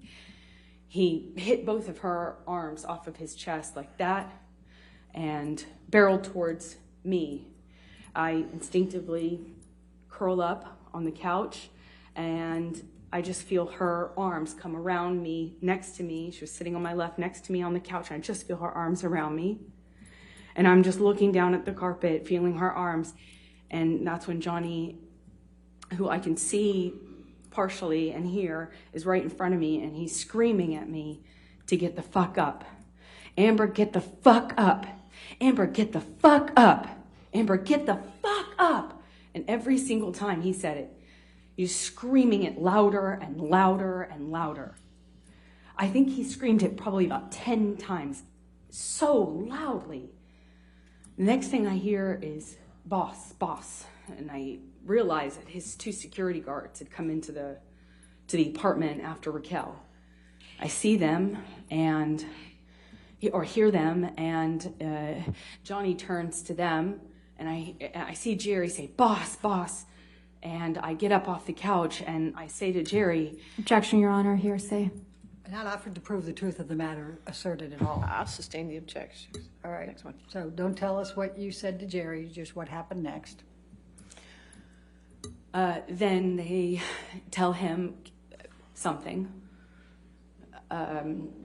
and he picks up the bottle that I guess he walked in with. It was a This is Magnum. Mr. Depp or Jerry? I'm sorry, Johnny. Okay. And starts smashing things off the nightstand, the coffee table, starts screaming, and they kind of, I feel them kind of corral him. I'm not making direct eye contact, but I can kind of just sense and feel and sound and hear things smashing as he exits the apartment, kind of knocking things off the countertops and breaking things on the way. I realize he's punching something. I assume it was the picture because it broke right after he walked past it. And he leaves that apartment. I hear him in the hallway, still screaming. I hear more doors opening, more racket. Eventually, Josh, Raquel's husband, comes into the room and brings me to safety, brings Raquel and I to safety in their apartment. And that's where I stayed for the next few hours. So who called the police? I believe it was Objection calls for speculation. Your Honor, this is not, we have to have the context here of somebody called the police, because then the police come. So I think we have to put, it's not offered again to prove the truth of the matter asserted. It's just who called the police. Your Honor, the objection is not hearsay. It's speculation. Do you know who called the police? Yes, I do now. I'll sustain the objection. All Next right. question. Did you have were you present when there was a discussion about calling 911? Objection calls for hearsay. I'm asking if she was I'll present. sustain the objection. Next question. Did you call 911? No. Okay. Did Rocky call 911? Objection calls for speculation. Do you know whether Rocky called 911? I do know whether she did. And did she? She did not. Okay. All right. So what happens, when did you learn that the police had been called? Roughly an hour, at some point shortly after Johnny and his security guards left. Okay. And what did you do as a result of knowing that the police were coming? I felt panicked. I didn't know what to do because I didn't know what they were going to do when they saw the state of the place. He'd also smashed up the other apartment where I kept all my things. So I didn't know what they were going to do. And I panicked. I called the only lawyer I have, which is my entertainment lawyer. He does like my movie contracts and stuff. And I asked him for advice. And then without telling what he said, what happened next? I called a domestic relations attorney after that conversation. And had you known this domestic relations attorney before then? No, I did not. Did you get that name from your entertainment attorney? Yes, I did. Okay. And when you called the domestic relations attorney, without saying what she said, what did you do as a result? I told the police officers who arrived that I would not Objection, Your Honor. Hearsay. Again, not offered to prove the truth of the matter asserted. All right. I'll overrule the objection. Go ahead. Thank you. I'm sorry. Could you repeat that? I repeated to the officers, I refuse to cooperate at this time at the advice of my attorney. Okay. Did you call your publicist that night? No. Okay. Now, I'm going to ask you to take a look at some pictures, but before I get there, I want to just ask you a couple of questions leading up. What were you doing when the police officers arrived?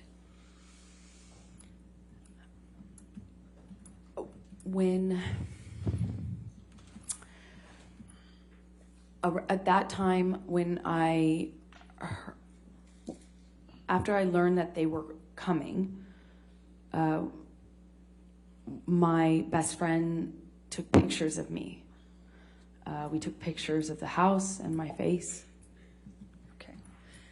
I'm going to, and did your best friend take any pictures while the officers were there? We took pictures before and while they were there and after. Okay. We took pictures throughout. Okay. So I'm going to take you now, Michelle, can you bring up Defendants Exhibit 706?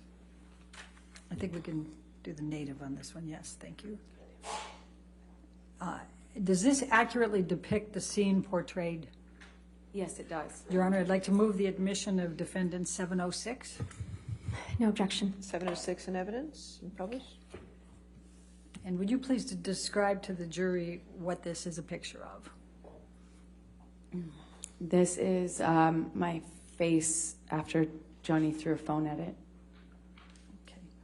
I'm going to now, Michelle, ask you to pull up Defendants 708.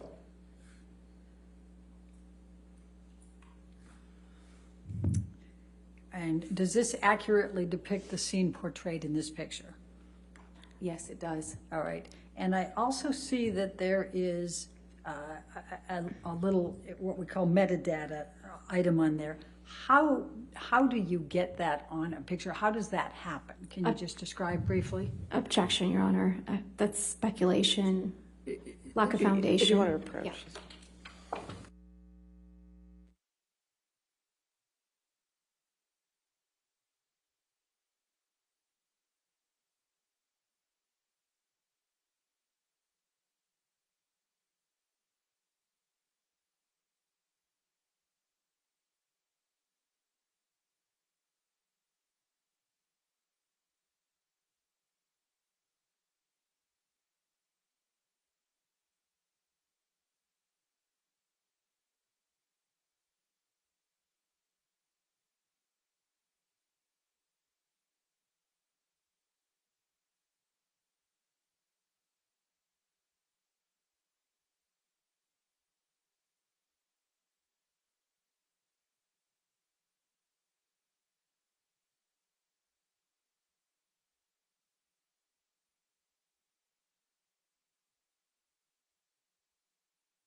Can you please explain how this particular item on here got onto the pictures? It's a feature that was on iPhotos, you know, where your pictures are stored on your phone. Typically, you just push info. And was that pushed in these instances? I pushed info, and that's what came up. Okay. Your Honor, I'm going to move the admission of Defendants 708. The objection to 708. Your Honor, I would just ask the picture be redacted on hearsay grounds. Your Honor, for the metadata. Okay, if you want alleged to approach metadata. again. Okay.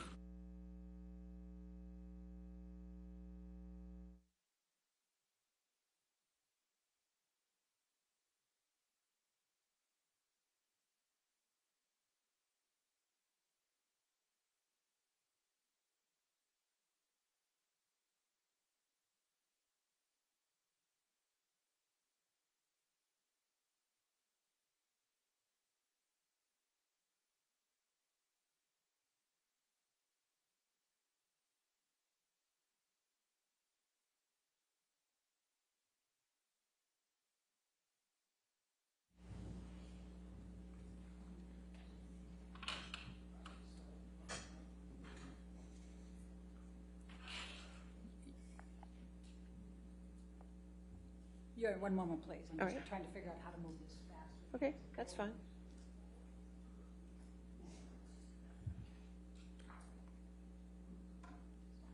Okay.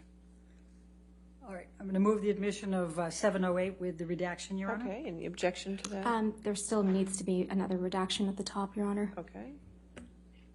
We'll get it. Okay. Thank you.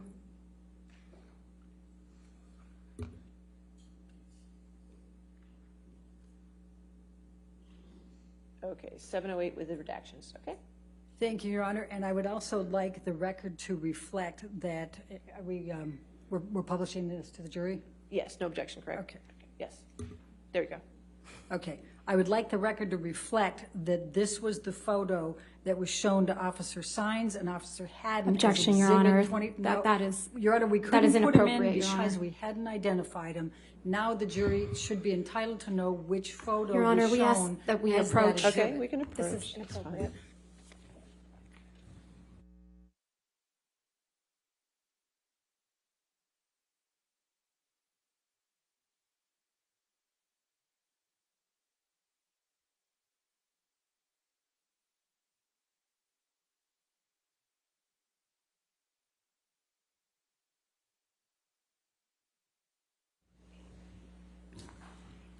So for the record, this particular photo was shown to Officer Sines and Officer Haddon as Exhibit 24 in both of the depositions that were shown earlier where the pictures were not allowed to be shown yet because they hadn't been admitted. Amber, will you please describe for the jury what is depicted in this photo? Yes, that's a picture of my face taken that evening, shortly before 9:30, after Johnny hit me with the phone. Okay. Now we can take this one down and let's go to Defendants Exhibit 709.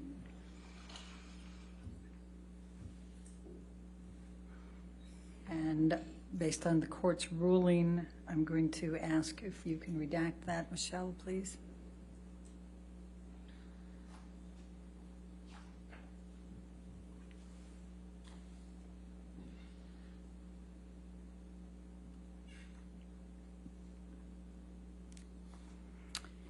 I'm going to move the admission of 709. All right, any objection? Not with redactions, All right, thank you. 709 with redactions and evidence, you can publish. If it could be published to the jury, Your Honor. Thank you. Yes.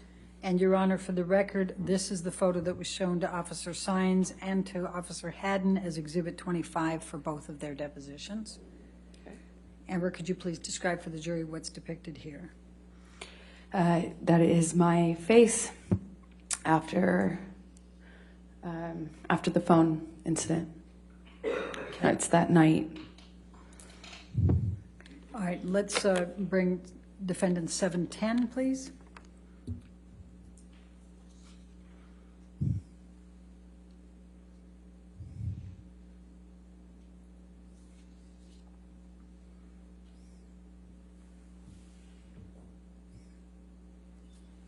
And Your Honor, I'm going to move the admission of Exhibit 710. The redactions have been already placed All right. on it. Any objection? No objection, All thank right, you. 710 with redactions, you can publish. If we could publish, Your Honor. And for the record, this photo was shown to Officer Sines and Officer Haddon. It was Exhibit 26 for both of their depositions. And please describe for the jury what's depicted here, Amber. That is my face in yet a different light that same evening after Johnny hit me with the phone. Okay. Let's go ahead and go to Defendants Exhibit 711.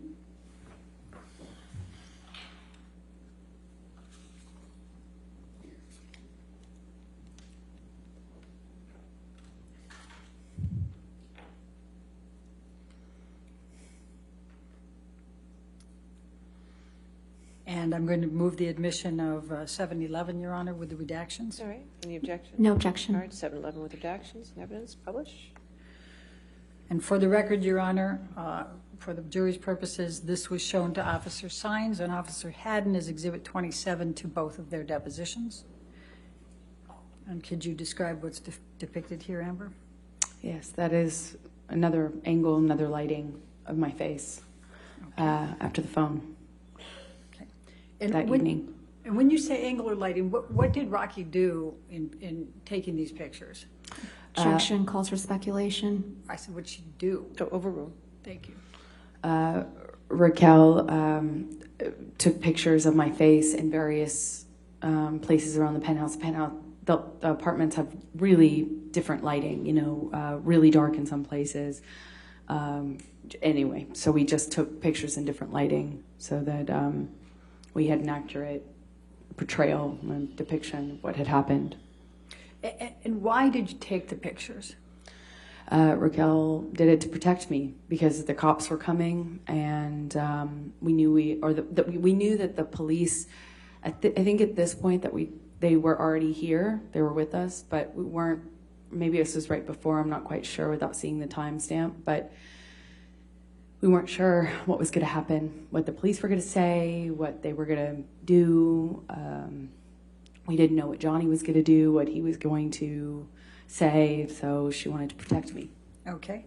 So let's go ahead and bring up 712.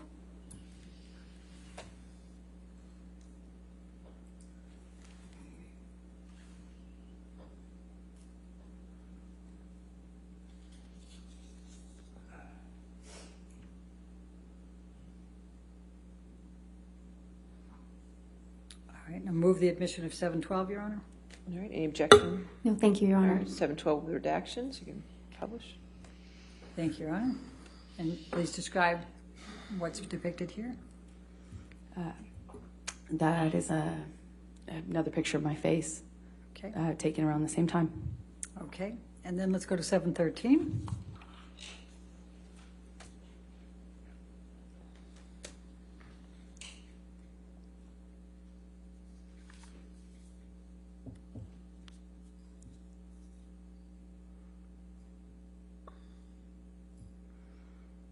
Move the admission of 713, Your Honor. All right, any objection?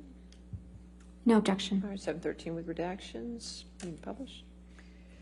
And for the record, this one was shown to Officer Sines and Officer Haddon as well as Exhibit 29 to both of their depositions. And just describe briefly to the jury what this is. This is another picture of my face taken at the exact same time and in the same location as the other one, just with one of the lights turned on, or an additional light turned on in the previous one. Okay. Let's go to 714.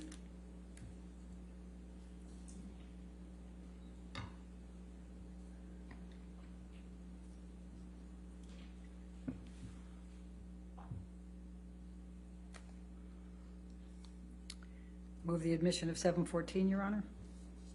No objection. All right, 714 with redactions, you can publish.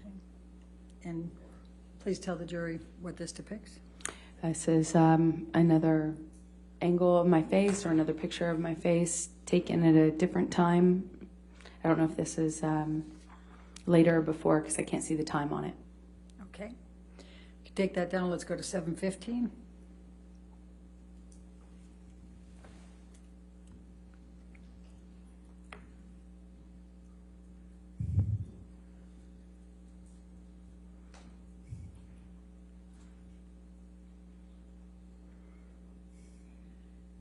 I'm going to move the admission of 715, Your Honor. No objection. All right, 715 with redactions in evidence, you can publish. Thank you. And for the record, this one was shown to Officer Sines and Officer Haddon as Exhibit 17 for both. Please describe for the jury what's depicted here.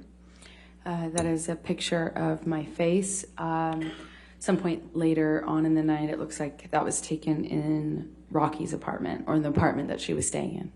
Okay. And let's go to 716.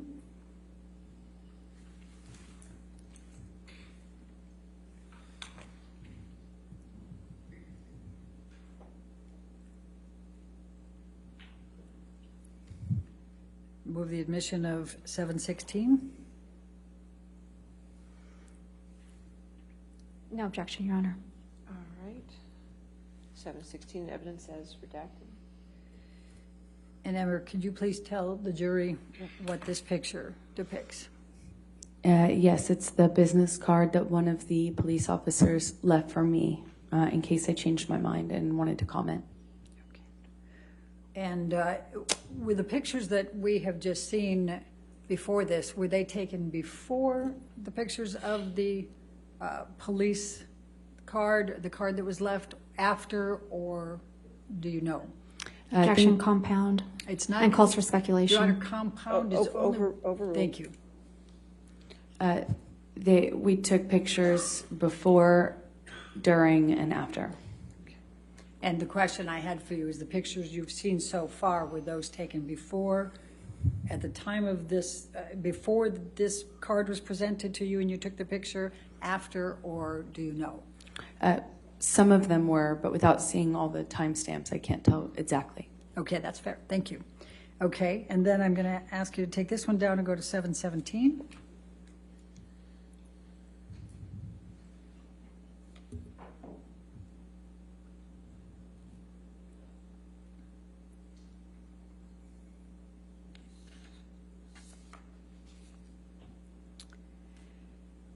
And I'm going to ask you, I'm going to move the admission of 717, Your Honor. Any objection? No objection. All right, 717 is redacted in evidence. Published. Thank you. And please just briefly describe to the jury what this is. The two officers that first responded left me that card. This is the front of the business card they left. Okay. Can you tell the jury, just explain what the interaction was that you had with the police officers, just describing what you observed as they came through? I did not want to speak to them. I asked that Raquel's partner or husband ask them to go away without speaking to me. And just so the jury understands, who was Raquel's fiance at that time?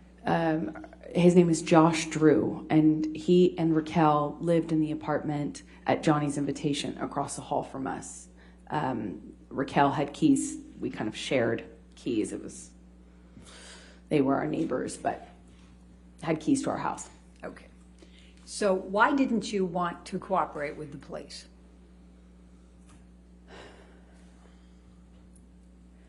Because I wanted to protect Johnny.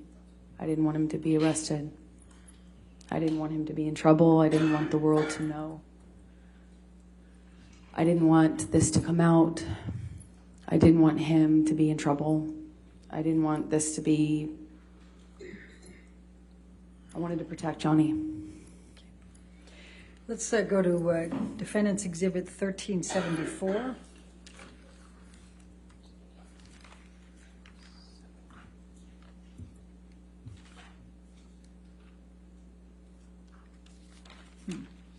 That's 1374.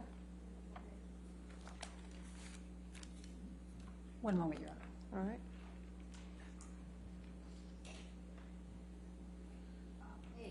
Thank you. All right, move the admission of 1374A, Your Honor. Any objection? No objection. 1374 in evidence. 1374A in evidence. I'm sorry. Thank you, Your Honor. And Amber, what is this? It's another picture of my face after Johnny threw the phone at it. Okay. And then let's go to 1493T.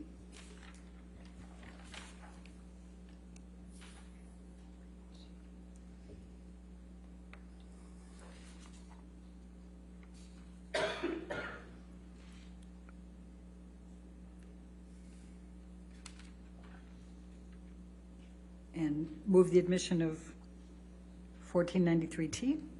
No objection. All right, 1493T in evidence. And what does this depict? This is a picture of my face after that incident. Perhaps by the lighting, it looks like it might have been taken the next day, but I can't tell for sure. Okay. And then let's go to 1493S.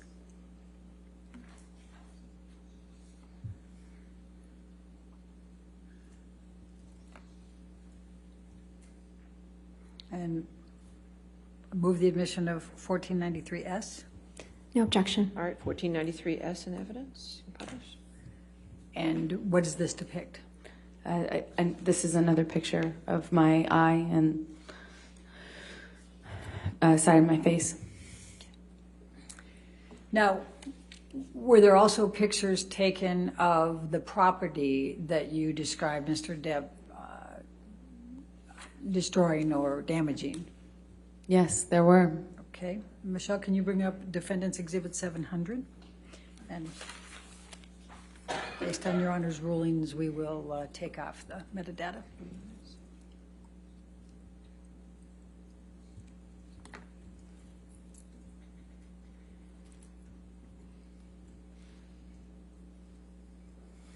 Move the admission of Defendants Exhibit 700.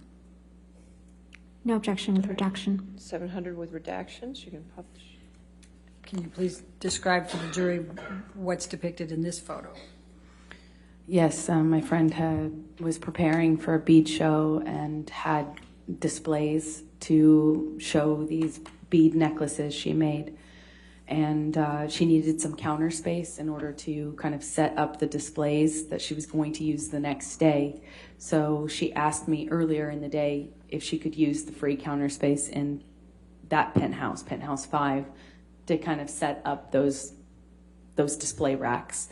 They were set up in that room when Johnny went in there to destroy things, as he does. And this depicts some of that damage? Yeah, security let him in, even though I had asked Objection, Your security Honor, not to. speculation I don't think that was speculation. and lack of foundation. Oh, I'll sustain as a foundation if you want to. Okay.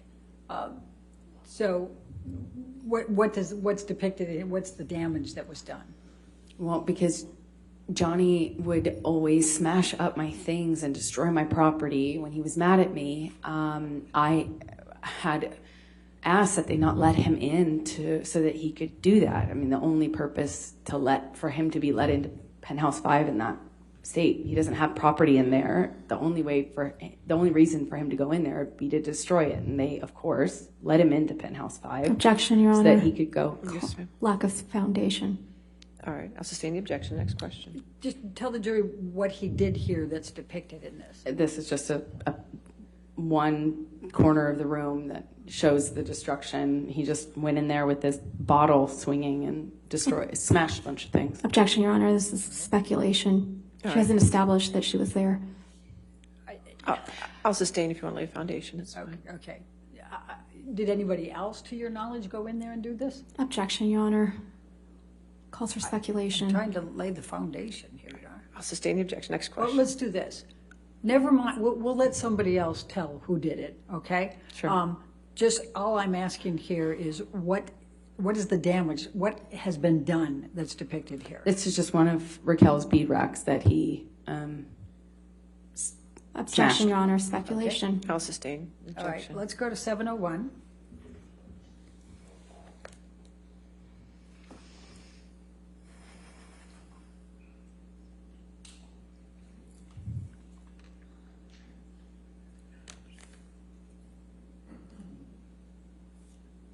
Move the admission of 701. With redaction, no objection. All right, 701 with redactions and evidence. Thank you. Amber, can you please describe what's depicted here? Yeah, it is our bedroom in penthouse 3, the main penthouse. Looks like he was just throwing things. Objection, Your Honor. I'll Calls for sustain speculation. the objection. So just describe what you see here as opposed to what you say he did. I see a bunch of art tossed on the bed. Okay, where was that art before Mr. Depp was at your house on May 21, 2016? Hanging on the wall where it belongs. Okay. Let's go to, Michelle, can you bring up Defendant 702, please?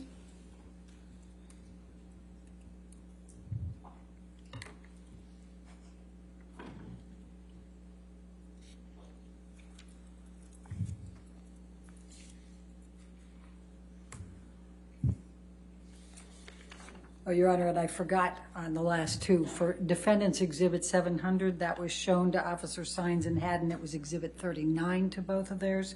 And Exhibit 701 was shown to Haddon only, and that was Exhibit 30 in his deposition. I move the admission of 702, please. All right, any objection? No objection. All right, 702 with redactions. Thank you, Your Honor. And let the record reflect this was also shown to Officer Haddon as deposition exhibit number 40. And can you please describe for the jury what's depicted here? Yes, it is broken glass from one of the broken pictures that were hanging on the wall. And where is this physically? This is in penthouse 5 on the stairwell. Okay. Michelle, can you bring up Defendant 703, please?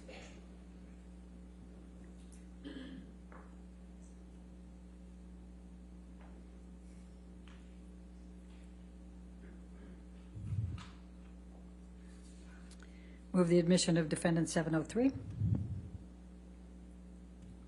No objection. All right, 703 with redactions. You can publish.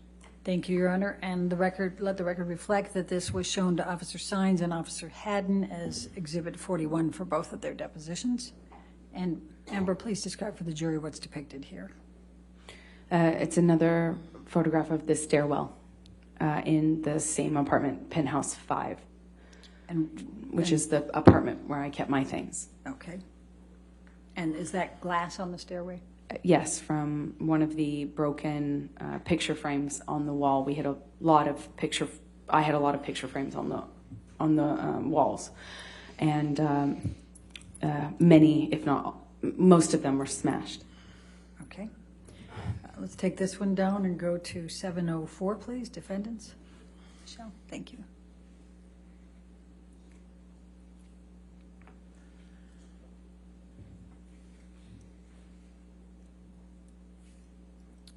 Move the admission of defendant 704. No objection. All right, 704 with redactions. You can publish. Thank you, and let the record reflect that this was shown to both Officer Sines and Haddon as Exhibit 34 to both their depositions. And Amber, please describe for the jury what's depicted here. Just another piece of glass. It looks like the base of a wine glass. That is in Penthouse 3, the main apartment. Okay. And when you say wine glass, did you see this particular glass? There were glasses in the kitchen, and always. And when Johnny was walking out, I saw him myself swinging the magnum-sized bottle, and I could hear glass breaking and things falling. Okay. Thank you. Michelle, can you bring up 705, please?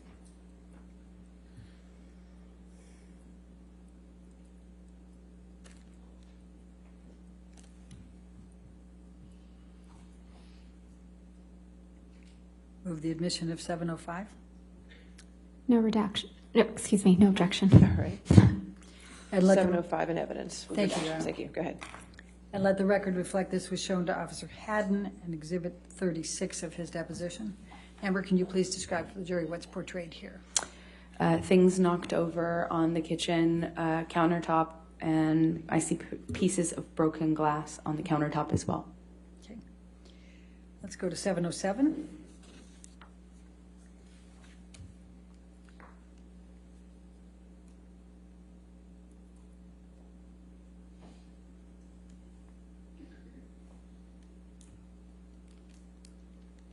Move the admission of 707.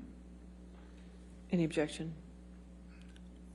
No objection, Your All Honor. right, 707 with redactions and evidence. Thank you. And let the record show that both Officer Sines and Officer Haddon were shown this picture. It was Exhibit 18 in both their depositions.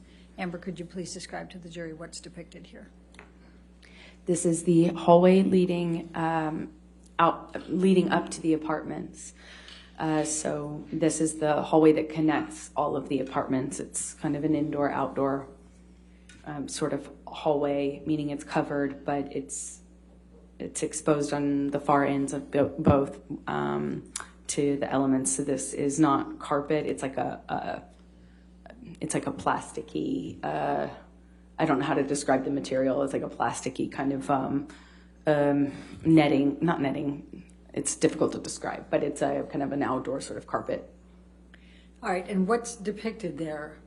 Wine on the floor and a little on the wall, it seems. Okay. Let's go to 718, please.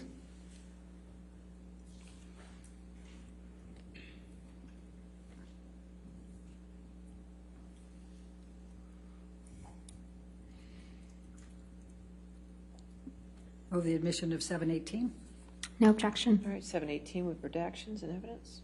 And let the record reflect this was shown to Officer Sines and Officer Haddon in Deposition Exhibit 31 for both of them. Amber, please describe for the jury what's depicted here. It's another photograph on the floor, not the wall. This one appears to be remarkably unbroken. Okay. Let's go to 719, please.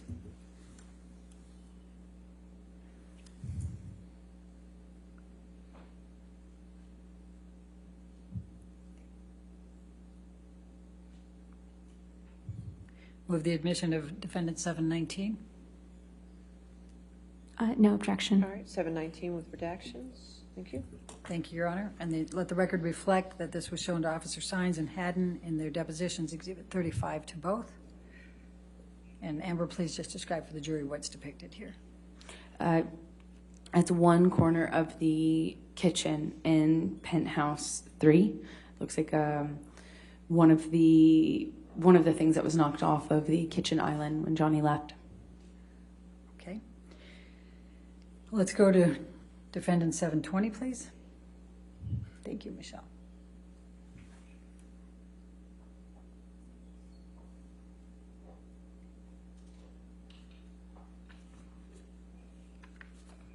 Move the admission of defendant 720. No objection. All right, 720 with redactions. And let the record reflect, Your Honor, this was shown to Officer Sines and Haddon, deposition Exhibit 43 to both. Amber, could you please describe to the jury what's depicted here? That's my office. It's a corner of my office, and that is a box of like sentimental things from my childhood or things that are important to me. Keepsake box that has been dumped out. It looks like. Okay. Let's go to defendant 721.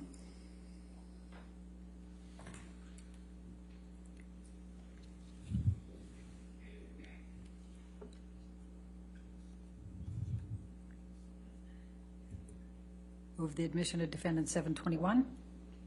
No objection, Your Honor. 721 with redactions. Published. Thank you, Your Honor. And let the record reflect this was shown to Officer Sines and Haddon in deposition Exhibit 44 for both. Amber, please describe for the jury what this depicts. It's, again, my office. Same thing, different angle. Okay. Let's go to 722.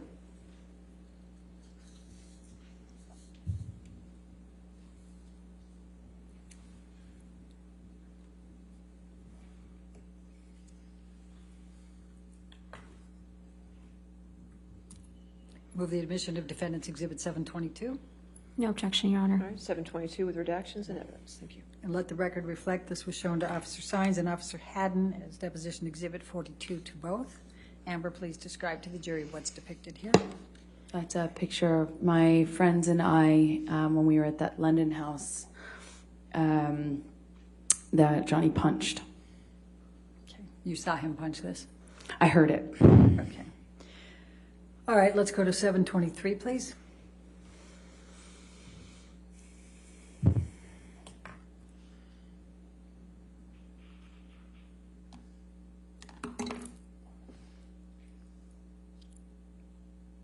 Move the admission of defendant 723. Any objection? No objection. All right, 723 redacted in evidence. Let the record reflect this was shown to Officer Sines and Haddon in their depositions, Exhibit 38 for both. Amber, please describe for the jury what's reflected.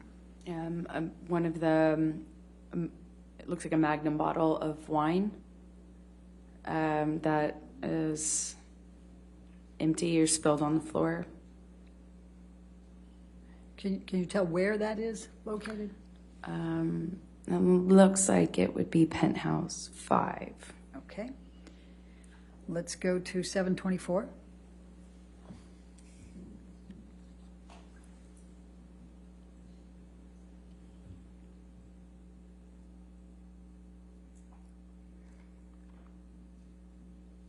Move the admission of defendant 724. No objection. All right, 724 with redactions. Thank you. And let the record reflect this was shown to Officer Sines and Haddon as their deposition Exhibits 33. Amber, please tell the jury what's depicted here. This is more wine that Johnny was spilling as he was using the bottle he was holding as a bat of sorts. Let's go to 725.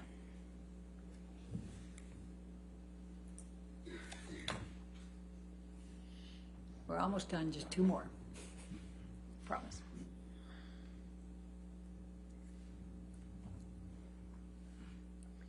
Move the admission of defendant 725. No objection. All right, 725 with redactions. And let the record reflect this was shown to Officer Sines and Haddon as deposition Exhibit 37 to their depositions.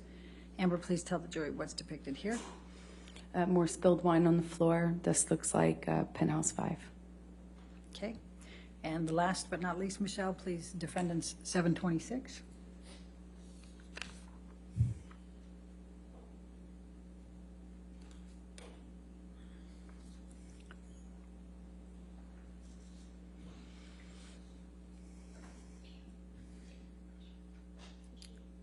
Move the admission of? No objection. Okay. Your Honor, I believe the jury needs a tissue. Oh, okay. Thank you. You're welcome. We will get a tissue. You got some? Thank you, Halisa. All right, no objection, 726 with redactions. Thank you.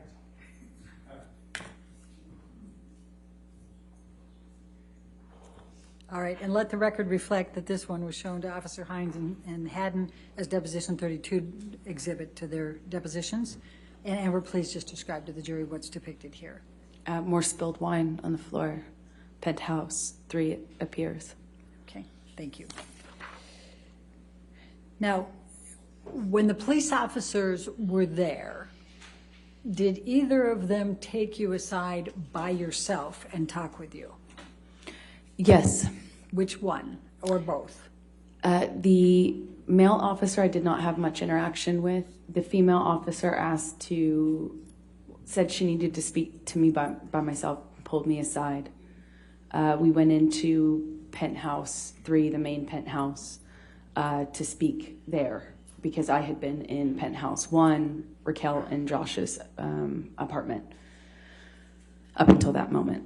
Okay, and then what, if anything, did she ask you? She asked me if I would make a statement, if I would cooperate. She kind of indicated to me, I don't remember if it was what word she said, but she kind of gestured to my face and... Objection, Your Honor, hearsay. I think she could, if she gesturing to her face is not hearsay, it's not a statement. I'll sustain the objection. Next question. Okay. And it's also not offered to prove the truth of the matter. I'll sustain the objection. Next one. So what happened next?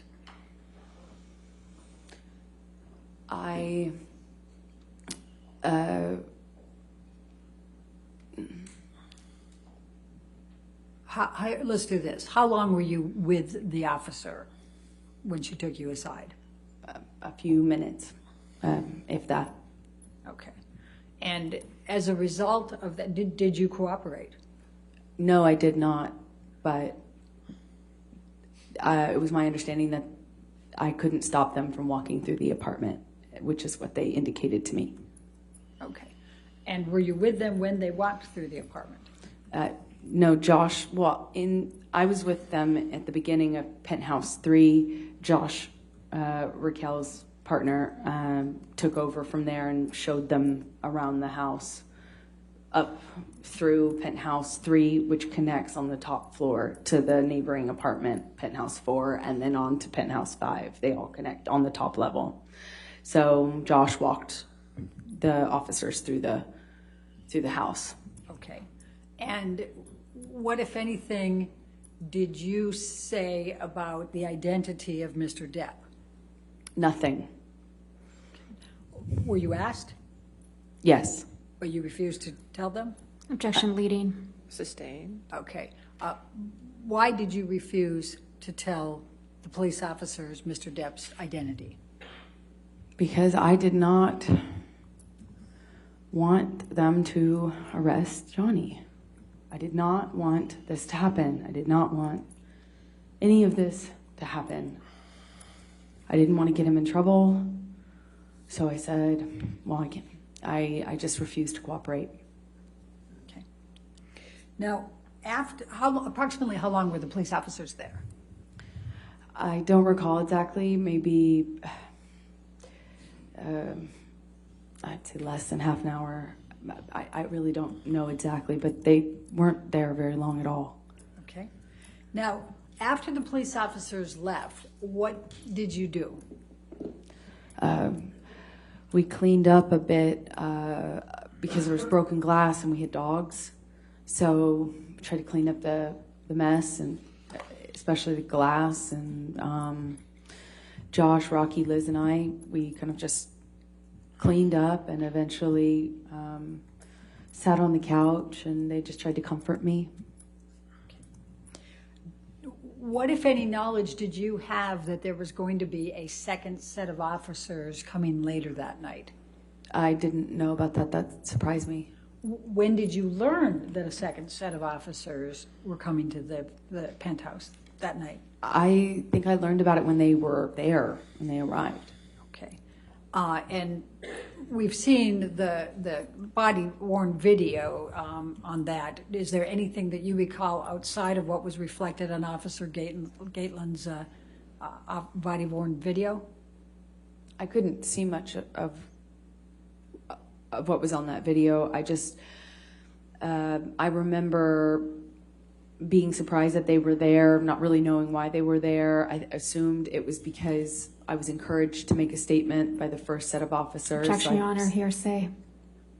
All right, just keep going forward. Okay. And I was sitting on the couch. It was sometime hours, maybe between an hour, 2 hours, maybe more. I don't really recall, but we had cleaned up and we were resting, and they were comforting me when they came. And they didn't seem to, they didn't do what the first set of officers did. They just kind of came into the apartment, confirmed that that I was okay, or that we were okay. They didn't really seem to be that concerned, and they didn't demand to do a walkthrough like the first set of officers had, and they left. Okay. And what, if any, cooperation did you give them? Well, I didn't need to. I didn't really cooperate with them. I didn't talk to them. I didn't even get up off the couch. I was speaking to them from quite a bit of a distance, like between you and I, and maybe more. And I didn't really say anything. I just kind of acknowledged that they entered, and that was it. Did you provide them with Mr. Depp's name? No way. Did they ask? No. Okay. All right. I'm going to take you to the next day, May 22. And I'm going to, Michelle, can you bring up Defendants Exhibit 772? What, if any, efforts did Mr. Depp make to reach out to you the day after this happened? Well, he made several efforts. Immediately, he kind of reached out and lashed out. Again, kind of going on what seems to be slightly delusional, thinking that just because he saw all my friend's beads out on the countertop, that it had become a workshop or a studio for her. So he seemed angry about, this perception that this bead display that my friend had set up was evidence of her running some sort of workshop. And he also accused us of having invited someone else to live there who wasn't living there, who was just in the apartment when Johnny stormed in. So he just kind of lashed out, and then the tone changed in the days that followed. And let me stop you there. So I'm going to ask you to take a look at Defendants Exhibit 772. And is this a text message from Mr. Depp to you? Yes, it is. And it's on 5/22 at 12:23 a.m. So it's early morning hours after 5/21. Would that be fair? Yes. Your Honor, I'm going to move the admission of Defendant 772. No objection. All right, 772 and evidence with the identifiers redacted and published. Thank you. Thank you, Your Honor. All right, and I know you started to talk about this, Amber, but it says, I'm an idiot, PH5 is Rocky's studio. You are shameless. Do you see that? Yes. Okay, was that what you were talking about with him thinking that you're... Yes.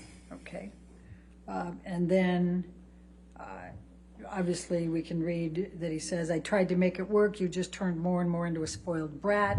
All you wanted was to make me fucking miserable. Well, I'm finally there. I'll never be able to understand how I fell in love with you. You're not her. I loved you more than anything. I did everything that I could, but you never fucking loved me. I was merely convenient for you. I hope our divorce goes as quickly as possible and that it is as painless as possible.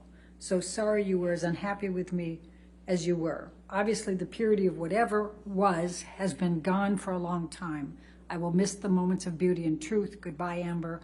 What the fuck was I thinking? I wish you all you merit. The former him. What, if any, discussions did you have with Mr. Depp about divorce that night? We did not have a discussion about that that evening. We didn't have time. He was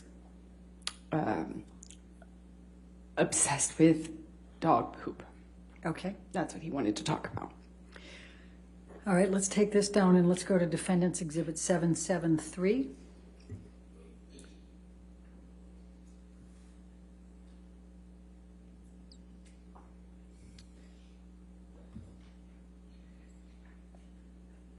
Now, this is a text exchange between you and Mr. Depp.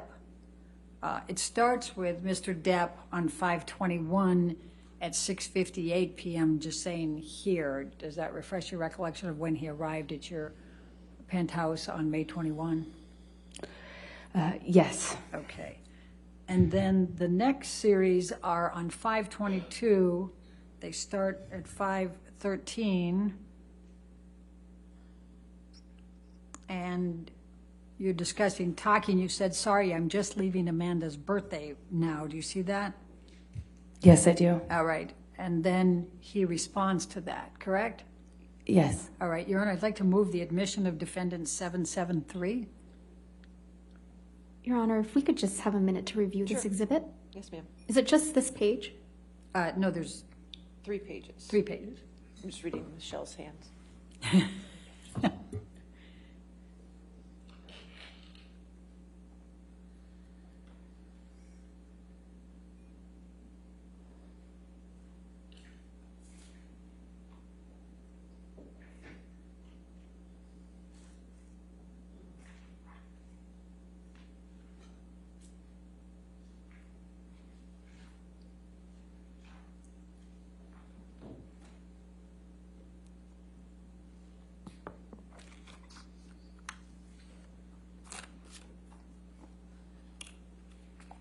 No objection, Your Honor. All right, 773 in evidence with identifiers redacted. Thank you.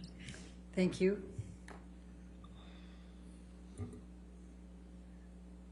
And if we could, okay, we've got it published to the jury. So let's go to the top, Michelle. And so it starts out with him, this is the 5/21, 6:58 p.m. saying he's there, correct?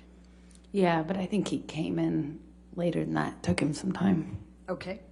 And then if we move up, the next one is you at 5:22 at 5:13 p.m., correct?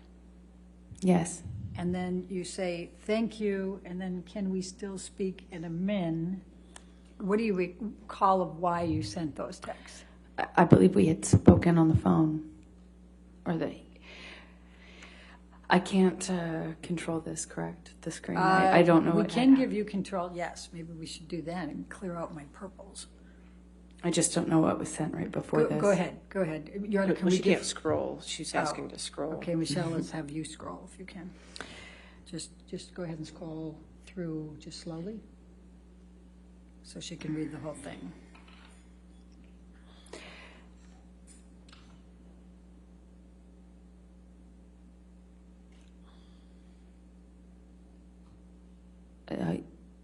Okay, that makes sense.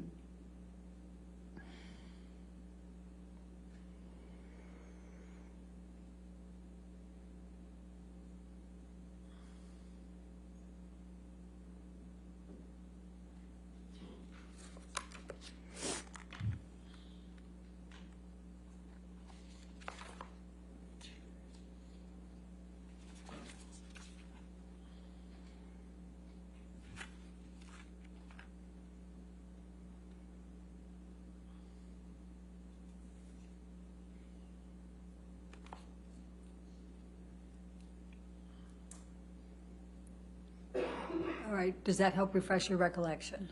Yes, I believe that I believe he had apologized to me after the phone incident. I had commitments that I had to attend the following day on the 22nd. So the beach show I referenced, I mentioned to you, I had to go to. I also had to bring a cake to a friend's birthday party. So I had things I unfortunately had to do that day. And I remember there was communication with Johnny, both by phone and by text, where he was telling me that he was clean, that he was sober, he was clear mind, it wasn't the monster, and that he was so sorry. But I had already committed to filing for divorce. And eventually I have to let him know that it's not just saying it in the anger, in the fights that like we had done, you know, both he and I did that at times in some of our fights, especially towards the end of our relationship. And so I let him know that I was serious about filing this time, and that I had had enough after the phone. Objection, Your Honor, hearsay. I had enough. Okay. Overruled. Go ahead. All right, I'm going to draw your attention to the bottom of the page, Defendants Exhibit 773, and this is at 5:22, so this is 6:19 p.m. Do you see that? 5:22? And he says, just let me know when you have a minute, and I'll give you a call. Nothing I have to say. You should elicit anything but a sense of ease. Do you see that?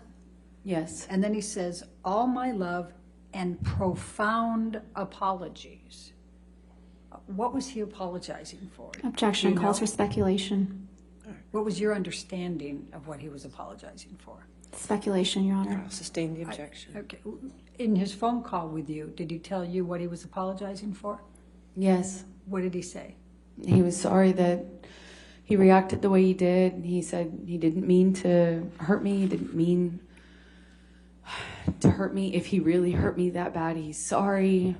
That he didn't mean to. Okay. Michelle, if we can go to the next page. Up to the green, please.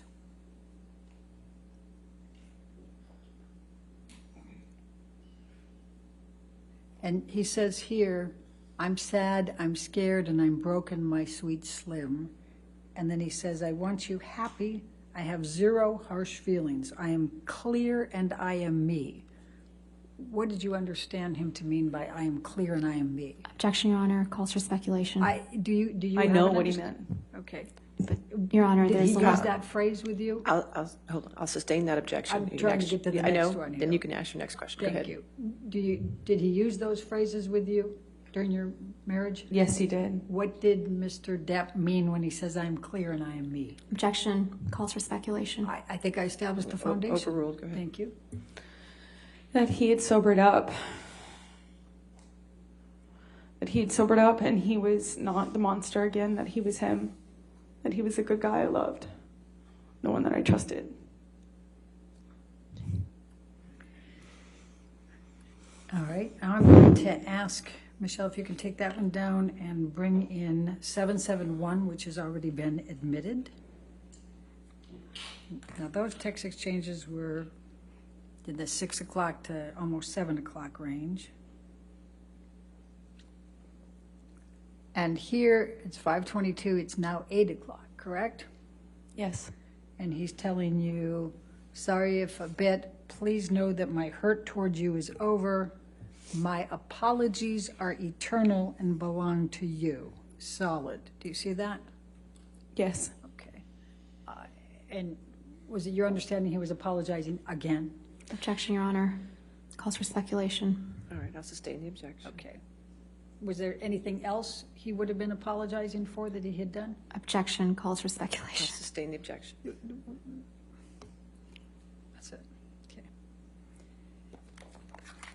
So tell the jury how you felt in that week, May 22 through May 27, and what you decided to do?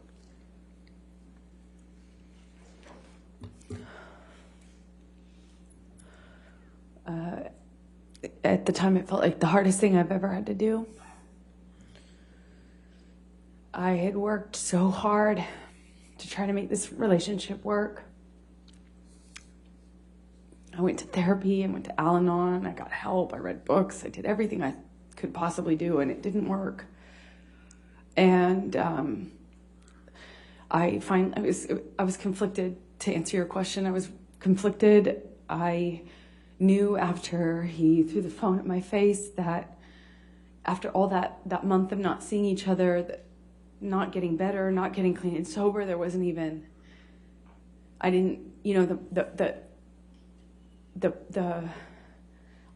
it was falling apart. And I knew I had to leave him. I knew I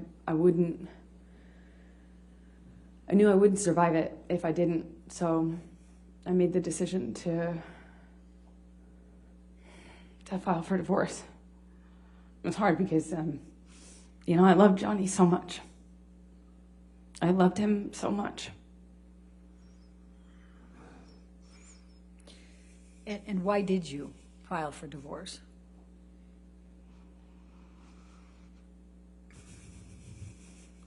Because I knew if I didn't, I'd likely not literally survive. I'm so scared that it was going to end really badly for me. And I really didn't want to leave him. I loved him so much.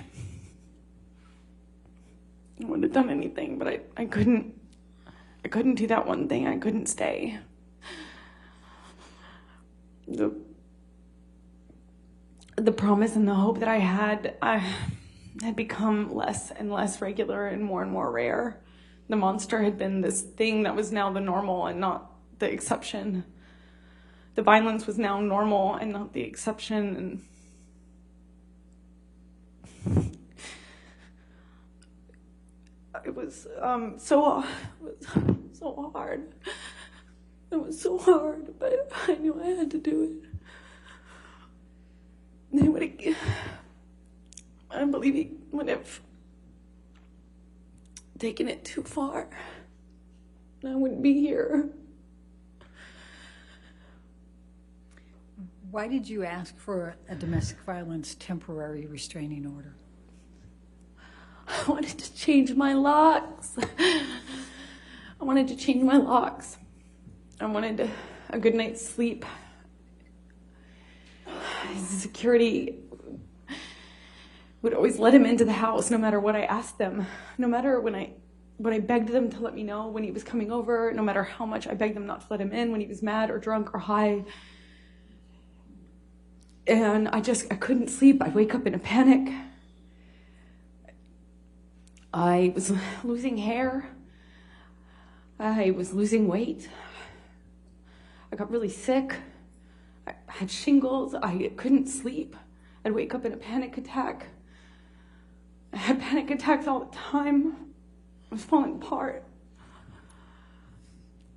I was scared and very conflicted because the person I was scared of is also the person I was in love with. Really, really tricky. And I was thinking one step at a time. You know, I was thinking very myopically. I wanted just to get a good night rest, a good night's sleep. I just wanted to change my locks. I thought it'd be healthier if I got some sleep and I could think about what to do or how to handle this. If I just could sleep. And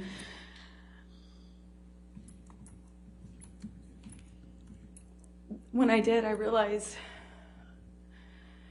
that that wasn't enough, that he could get in anyway, that the building wasn't going to stop him from getting a locksmith and coming in. I knew that he would do what he wanted. Objection, Your Honor, calls for speculation. Overruled. Thank you. All right, next. Okay. So did Mr. Depp show up for the hearing on the DVTRO? No, he didn't. Did you? Yes, I did. Okay. And why did you show up? Because I had to provide testimony for why I needed a restraining order. What, if any, warning did you give Mr. Depp about obtaining the DVTRO? We gave him warning. My counsel and his counsel were in communication, and we let them know. We had to. It was mandatory. It's my understanding of it. I'm not a lawyer. Was there any confusion surrounding whether Mr. Depp was going to file suit as well? Objection, Your Honor. Calls for speculation, I'm asking lack of for- foundation. All right, I'll sustain as to foundation if you want. Did you have any confusion as to whether Mr. Depp was going to file as well? So I filed for divorce on the 23rd, I believe, and I thought that when I went in that Tuesday, when we filed for it, remarkably, it managed to stay under the radar. You know, these filings are not private. You can't make them private in California. And remarkably, it had flown under the radar. No one picked up on the fact that I had filed. And as limited as it sounds now, I just wanted as much privacy as we could have. You know, one day at a time, I wanted as much privacy as we could possibly get. And the filing had been missed by TMZ and, you know, these paparazzi outlets and stuff. But between the communications between our counsel, I realized that Johnny was going to file in retaliation. Objection, hearsay. All right, I'll sustain the objection. I'm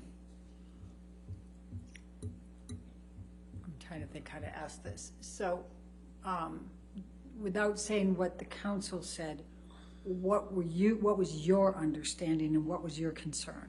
Objection, hearsay. I'll sustain the objection. All right, well, let's move on. Michelle, can you bring up Defendants Exhibit 800, please?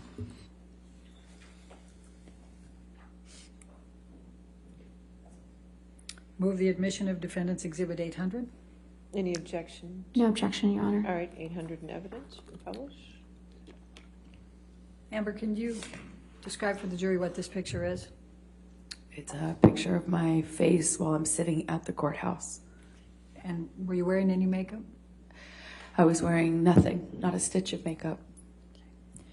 Michelle, can you bring up 801, please?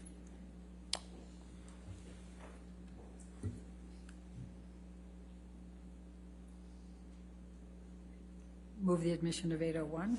No objection. 801 in evidence. Publish. And Amber, if you can tell the jury what this is. That's me while I was obtaining my restraining order. It's me in the courthouse. Okay. And what, if anything, did you do while you were at the courthouse? Did you testify? Oh, I provided testimony and sat there and cried. And did you obtain a domestic violence restraining order? Temporary restraining I order? did. The court granted me a restraining order at that time. Okay. When you left the courthouse, what did you experience? I walked into the courthouse. It was quiet. First thing in the morning. No one knew about my divorce, so I thought it was going to stay that way, and I walked out to a sea of paparazzi and cameras, photographers. It was to that point at that point in my life, had never seen so many photographers, and they just surrounded me as I walked out of that courthouse and screamed at me, screamed horrible things at me.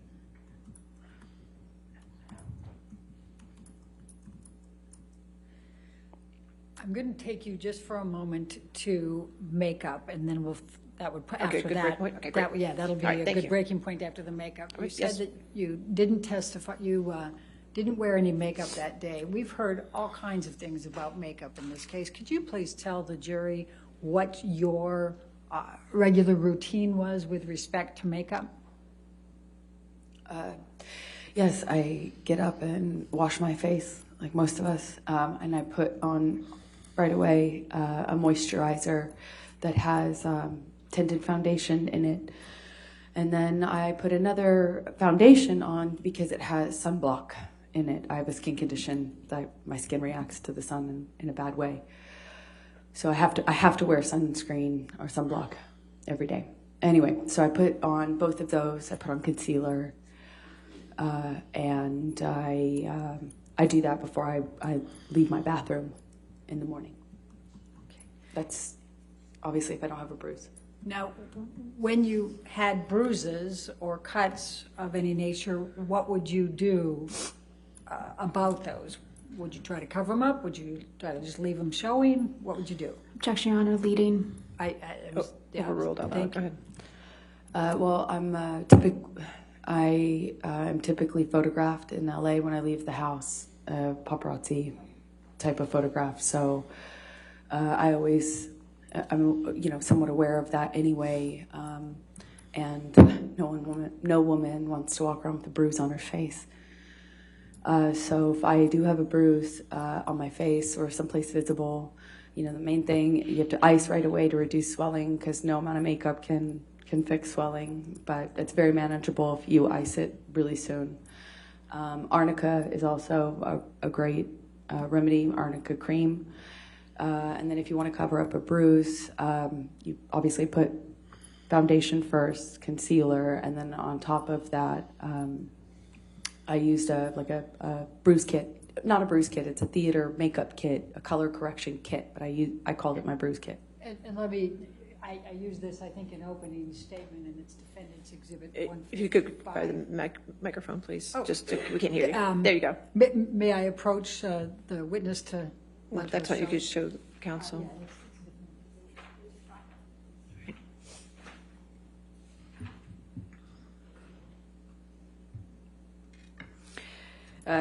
This is what I was talking about as a color correction kit. This is not obviously the exact one I used to carry, but I used to carry it with me all the time.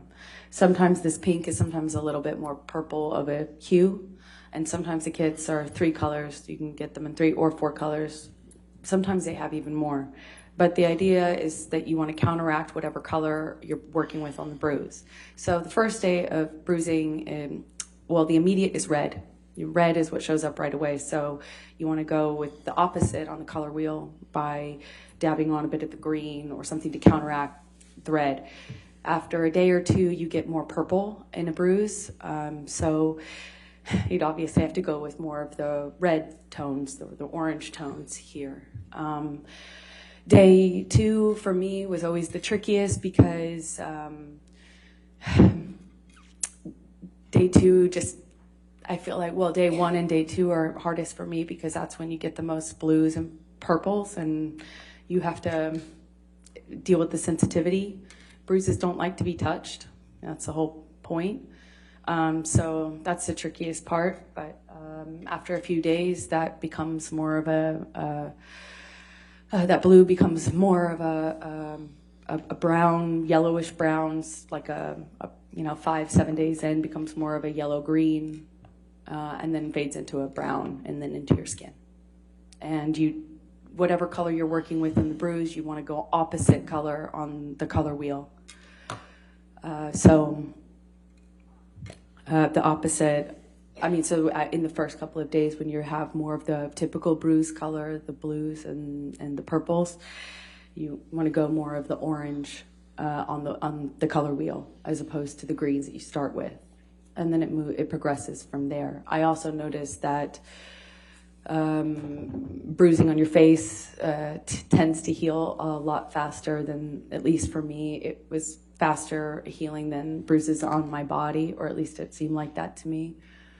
And a nose is pretty much unrecognizable after a day or 2, depending on how much you ice it. Lips are the hardest because they crack and bleed, of course. But it's easy to hide with lipstick if you're a woman. Or, if you wear a lipstick, I suppose.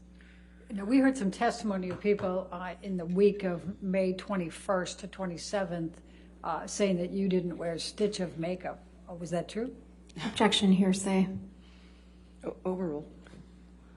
They just don't know what they're talking about. I always wear makeup. Okay. You always wear makeup? I mean, it's part of my bathroom routine in the morning. Wash my face. I put on moisturizer. My moisturizer has tinted foundation in it, and I'm certainly not going to walk around LA with bruises on my face. Okay. I think this All right, ladies and gentlemen, let's go ahead and take our lunch recess at this time. Again, do not do any outside research and do not discuss the case with anybody. And we'll see you in an hour, okay? Thank you. Court is still in session, so please be quiet in the gallery. Thank you.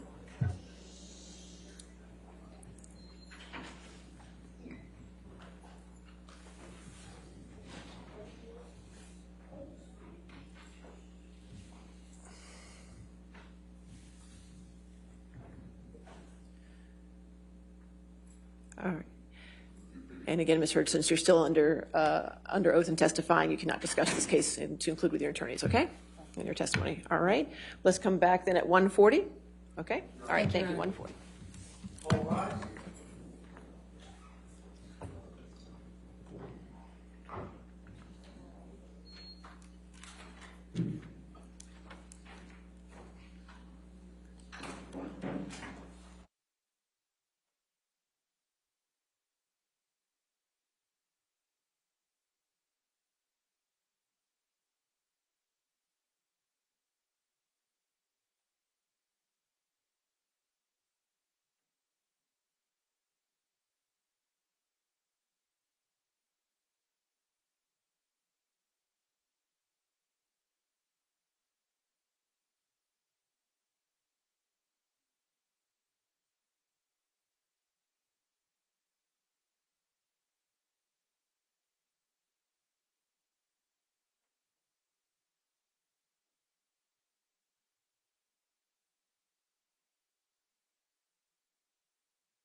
right, are we ready for the jury?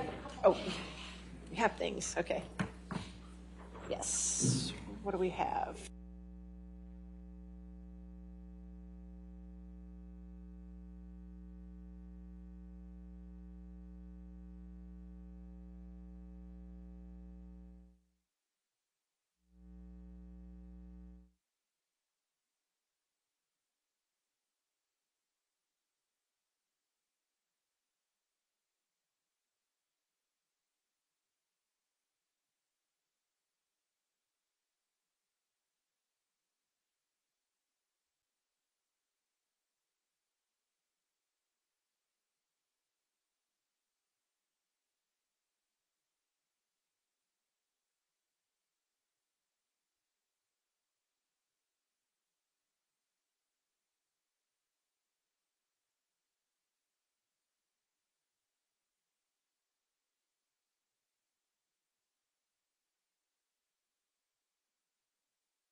All right, we're ready for the jury.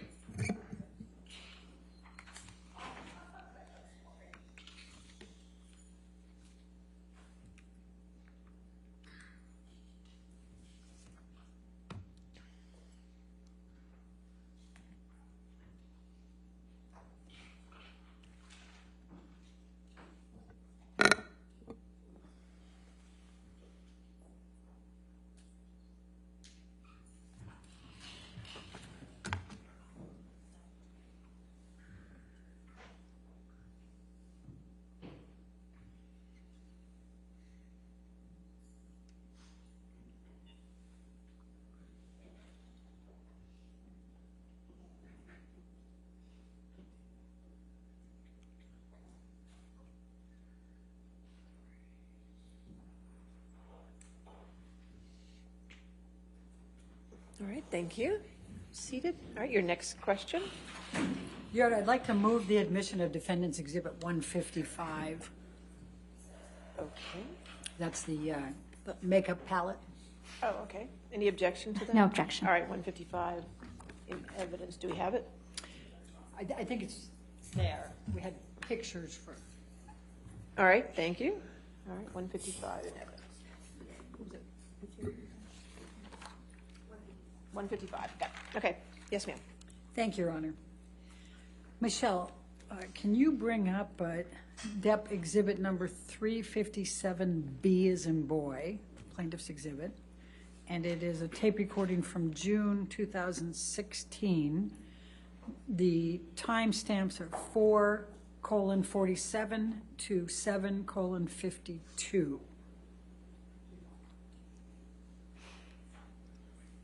All right. Is that in evidence yet? I'm going to move the admission of it. Okay, Thank so was that going to be for the whole 357, or is that 357A, or is that? That's just B. I have that as B as in boy. I think there was a portion that Okay, was put in there. 357B. Any objection to 357B? No, Your Honor. All right, 357B in evidence. Thank you. I can just tell you the basic facts is like it was private for days after I filed. You did not have to file. That's not a move that the other party has to make. Okay. And it's just not. Okay. And you did. Okay. Well, your team did. Okay. And then within 5 minutes, it was in T&Z. You just do the math yourself without any other thing, and it's very clear. Okay. And I don't know if you knew that. No, I didn't know that, and if that's the case, I'll acknowledge it. You know, and if you say you have proof, then I'll acknowledge it. Look, it doesn't shock me that any fucking Yeah, it just makes sense. attorney would do something like that. It doesn't, you know, Yeah. it doesn't shock me. But I'm telling you now, if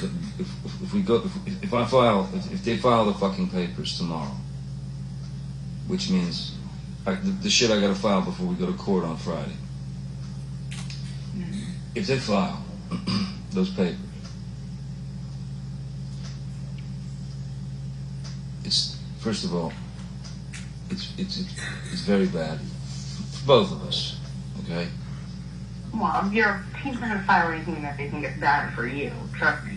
No, you're what you're saying. You got to do something to protect yourself, which means throwing me under the bus for some video about me beating. Not me. I have to respond legally, meaning I'll have to go and pursue the. No, I have to pursue the whole course of action, because here's what you don't understand. If we do this, and basically, no, because I called my lawyers and I said, why aren't we negotiating more? What is going on? Where are we? And they're like, everything is in their court. We literally. They won't settle. Your agents won't. Your lawyers won't settle, baby. I'm telling you. No, we want to mediate. We even have we even found mediators and everything. Like, that was all worked out. The thing that Laura didn't agree to was she did not want to agree to a mutual gag order. And that's the problem. Like, she doesn't want the gag order. Why, Johnny? Why? Why wouldn't she? Why wouldn't she want both parties to not talk about this in the press? By the way, just talking about the press, not even talking about the court. Okay, Why? I'll tell you what, Amber, let me get on that right now. I'll fucking get on it right now. And I'll get a message back to you somehow. Just, but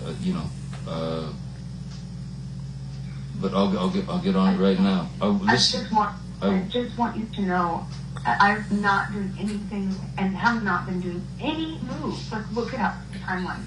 Nothing was on the offense. Everything's been a defensive move because I'm being called a liar and a gold digger. And I'm not lying about any of this shit. And I am not after a dime of your money. And Do you remember when you had this discussion with Mr. Depp? Yes. When was that? I believe that was June of 2016, so after the divorce, while we still had the restraining order. Okay. And what, if anything, was going on with respect to a gag order at that point? Objection calls for speculation. I'm asking her. I haven't. All right, overruled. Good. I was trying to get Johnny to stop the smear campaign that Objection, he Your launched. Honor. Hearsay. Lack of foundation. What, if any, discussion did you have with him about a smear campaign? Johnny told me that he would ruin me, that no one would ever touch me, meaning professionally, no one would ever work with me again, that I'd never work again, that I'd be selling Depends, is what he said, and that he'd ruined my career, and he refused to not engage with, up until that point, he refused to not engage with the press by leaking. Objection, Your Honor. Calls for speculation. How is that speculation? This is what he's telling her, correct? Right. Okay. All right. I'll overrule the objection. And up until that point, I was trying to, get him to call the dogs off, call it off, because it was forcing me into a position where he was calling me a liar and he was forcing me to prove it. And I knew that wasn't going to be good for him. And I kept saying, don't make me prove it. I don't want to. But he was calling me a liar and having a really sophisticated, very, very well-paid, very sophisticated PR machine. Objection, going Your Honor. overtime. Calls for speculation. All right, I'll sustain the objection. I'll move on. Let's go to Depp Exhibit, that's Plaintiff's Exhibit 357C. That's 12:30 to 16:30. I'm going to move the admission. Any objection? No objection, Your Honor. All right, 357C in evidence. All right. Michelle, if you complain. I'm not, it's not about that. It would not be about me throwing you under the bus. You know what it would be? It would be released through documented people coming on the record and having the protection to do so that haven't had yet. It would be eyewitness statements. It would be evidence, tons of it, and it would be through years. And it would be unbelievable to imagine that either I'm in A, secret fight club, or B, I've had A secret what? I've had a secret fight club, or that I have been plotting to do this for 3 years, and while taking pictures of it and documenting it, just saving it up for the right time when I'm not asking for any money and have nothing financial to gain from it.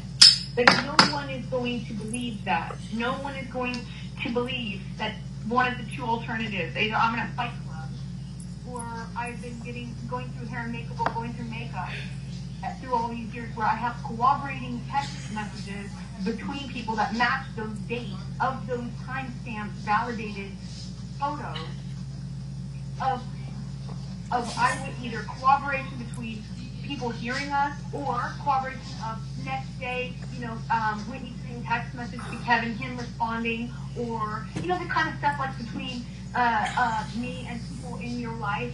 It is insanely cross-corroborated than if it is a plan. I'm going to put makeup on myself and take pictures throughout years and just sit on it for years. While having this imaginary life run parallel to it. Do you understand that the pictures I have match with text messages to my mom back and forth about it, and text messages between, say, Raquel and my mom, or Raquel and my dad, or, between my two friends. Or there's a text message where I tell Jody the night before I had that James Corden night show thing, where I say, hey, Jody, I've had an accident. I think I have a busted lip, I may have a busted nose, and 2 black eyes tomorrow, because I don't know how that will be until the morning, and we may have to cancel. But see, you can hear it. I don't know how I'm icing it. I'll let you know in the morning, and things like that. It doesn't matter. There is nothing, and all of that won't be me throwing you in the bus. That will be evidence in this case, which it will be criminal as well, because I cannot go on Friday and file without filing a police statement first. And the only reason I haven't filed that police statement, which has been used against me, by the way, every day, and the only reason I won't do it, I haven't done it, is because I don't want to hurt you, and that means it goes out of my hands. And we have a third-party prosecutor come, and a criminal lawyer come, and they went, the problem is, hearing from you, your biggest struggle is that it's the most solid evidence case of domestic violence I've ever seen, and if you give this over to them or present any part of this, they will prosecute him. And I felt like I'm not, I would never want that for you. It's hard for me to even understand. I don't call myself, in my head, it's hard for me to even accept any sort of victimdom ever.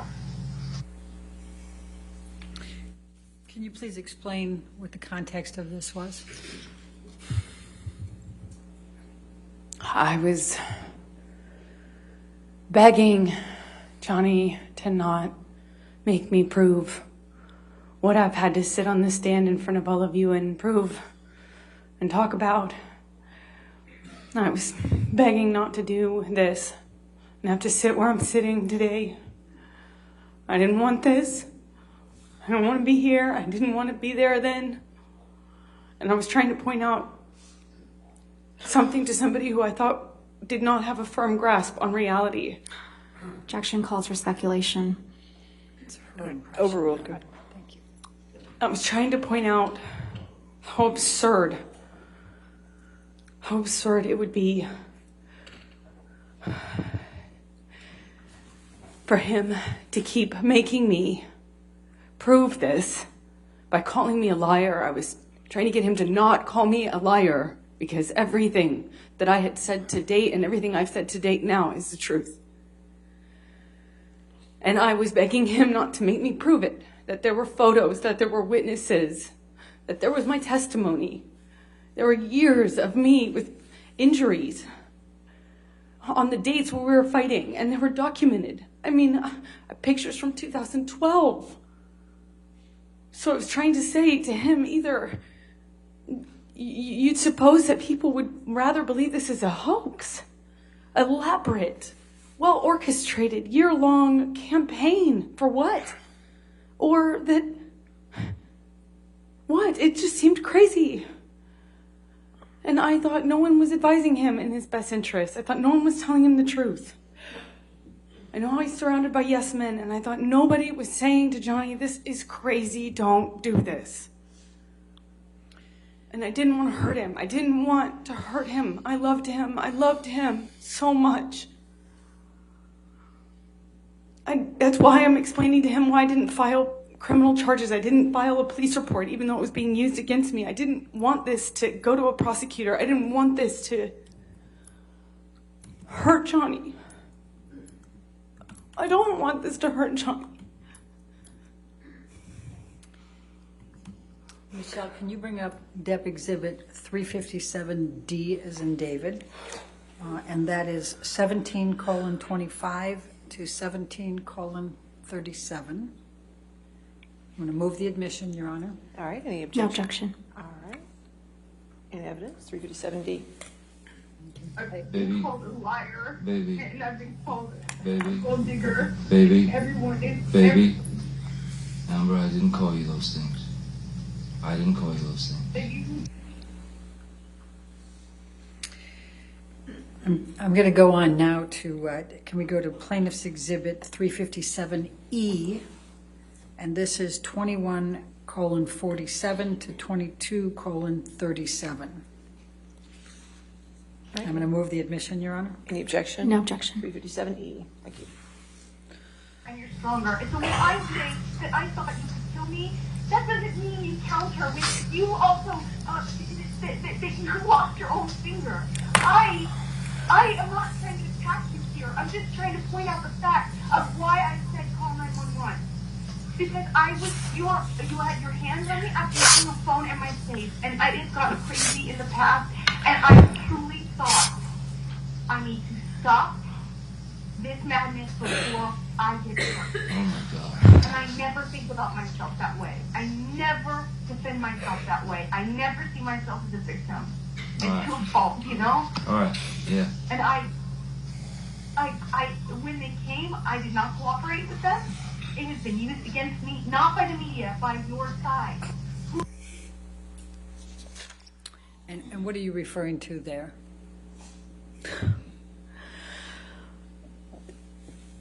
That I don't want to call myself a victim. I don't like to think of myself as a victim, and I don't want him to think I'm attacking him or blaming him. I'm pointing out I didn't cooperate with the police, that I didn't want to get him in trouble, that I didn't want to hurt him. I don't want anything from him. Just don't call me a liar. It's all I said. Just don't call me a liar. Just don't say this isn't real. Because I'm the walking proof of it. I'm going to ask to bring up Plaintiff's Exhibit, Dep Exhibit 357F as in Frank, 24:04 to 24:48, and move the admission. All right, any objection? No objection. All right, 357F. I have said only this from the very beginning. I only have my integrity. And the unfortunate thing is What about mine? taking it a step further. What about mine? They keep taking, that's what it keeps, I'm trying to say to you, literally in words. I'm out of my mouth, that's what I'm trying to say to you. Every step of the way, I have said to them, the thing is, they're hurting Johnny by this, because every time that they call me a liar, or they say this is not true, or Steven says this text message did not actually happen, or that of your security guard, which by the way was a follow-up to your security guard saying they never saw abuse happening. The same security guards who, by the way, have said to me multiple times that I was going to get killed.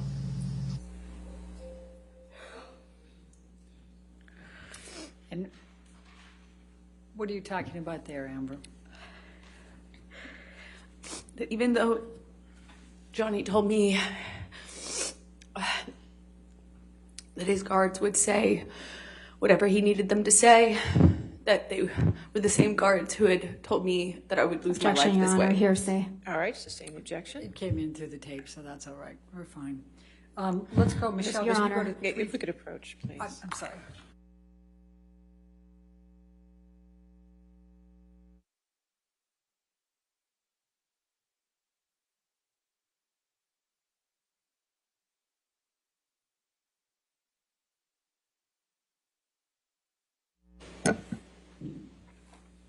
Michelle, can you bring up Depp Exhibit 357G, Plaintiff's 357G, and it's 26:00 to 26:28.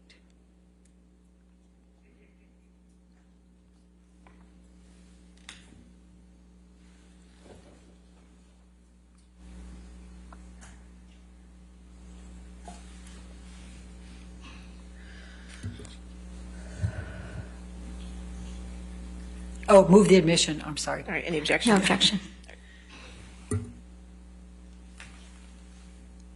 Oh, obviously, they're going to have to say they didn't see it in front of me and other people that have heard them.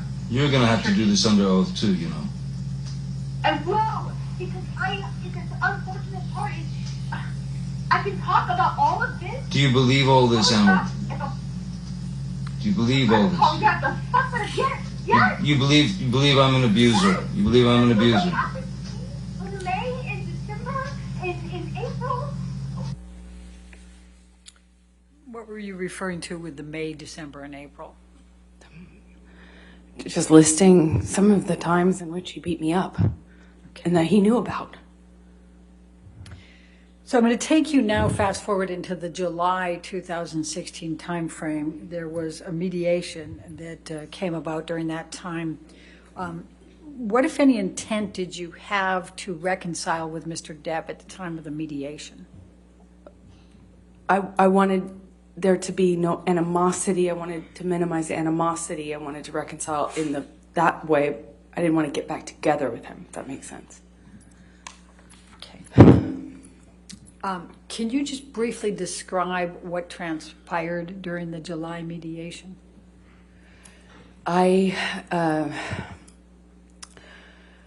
Even though I had a TRO and I wanted to move on with my life, the campaign I mentioned earlier, the smear campaign, the article after article, the hounding me, the, leaking fake. Objection, Your Honor. Non-responsive.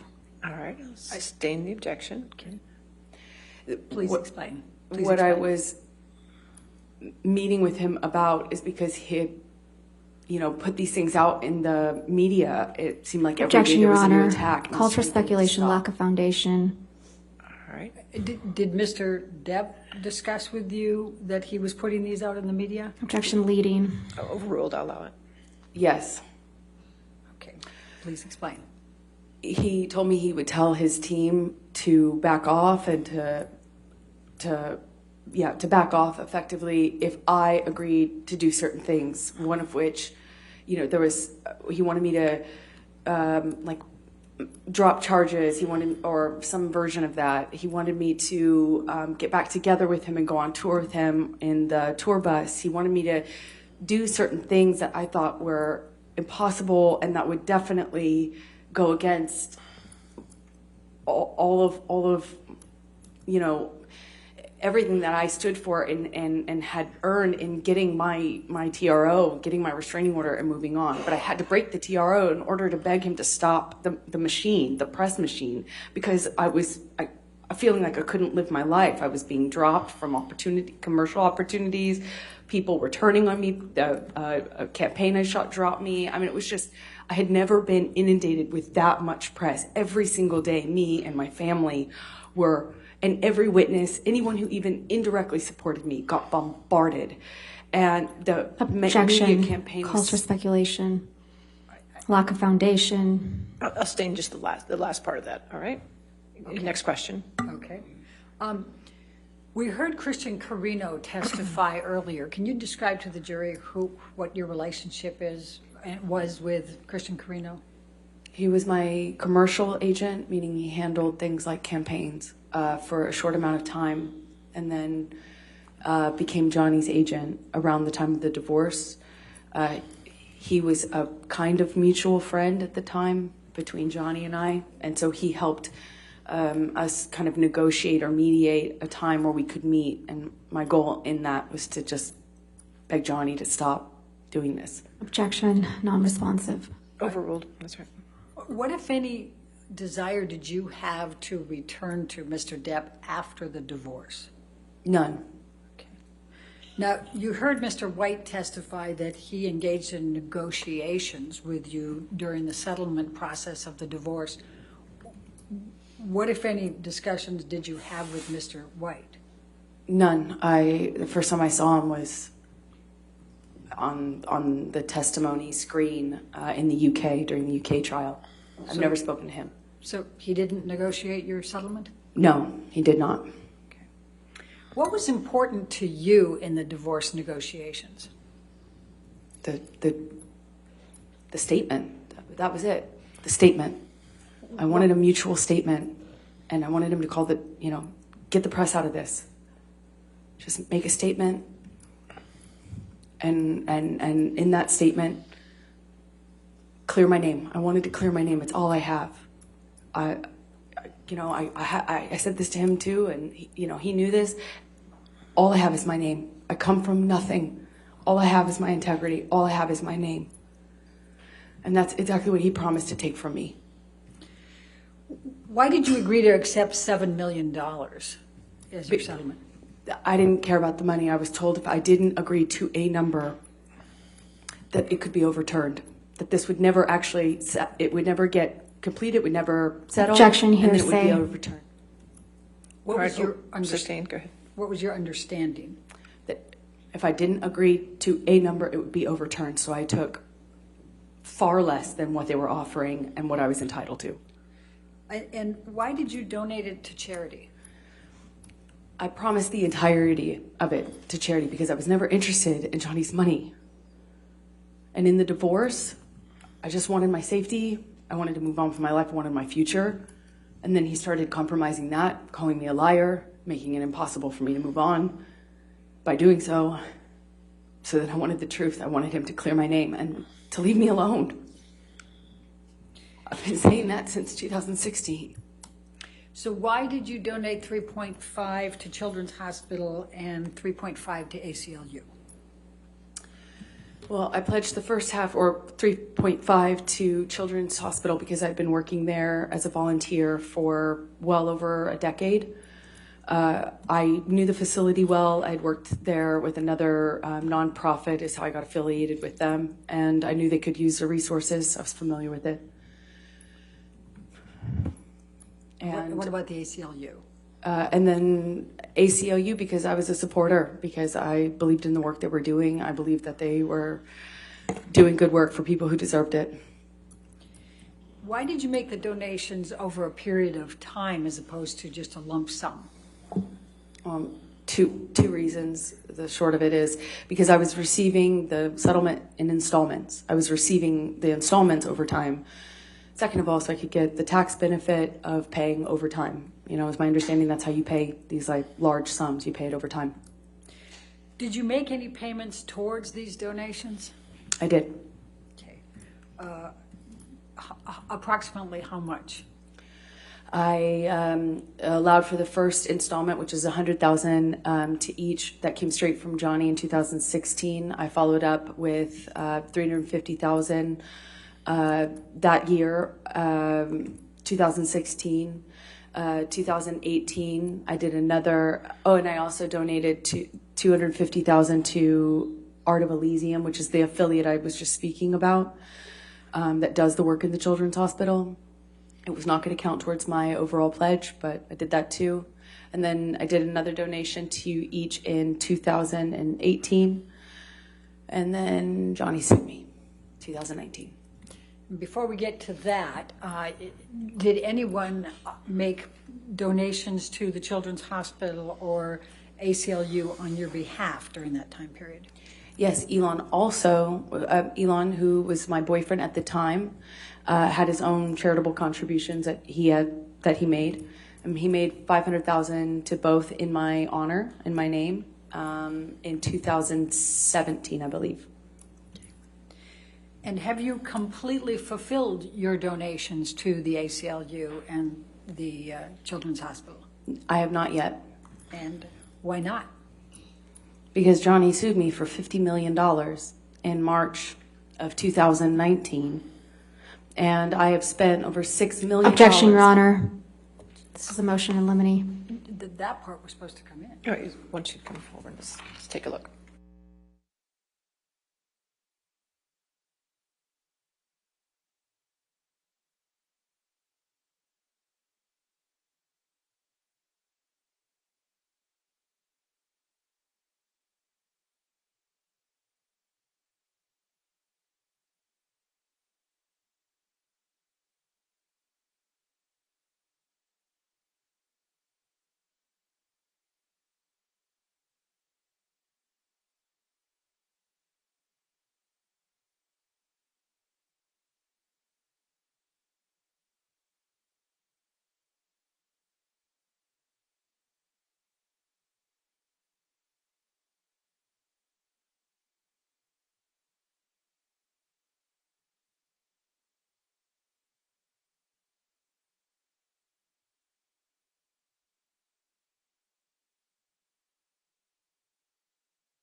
So going back to that then, could you afford to continue making payments to the ACLU and Children's Hospital? No. Okay. What, if any, intention do you have to fulfill your pledges and donations to these organizations? I still fully intend to honor all of my pledges. I would love for him to stop suing me so I can. What, if any, deadlines are there on your pledges and donations to the ACLU or the Children's Hospital? There are none. They understand. Okay. Now, let's go to Defendants Exhibit 1458, which is already admitted.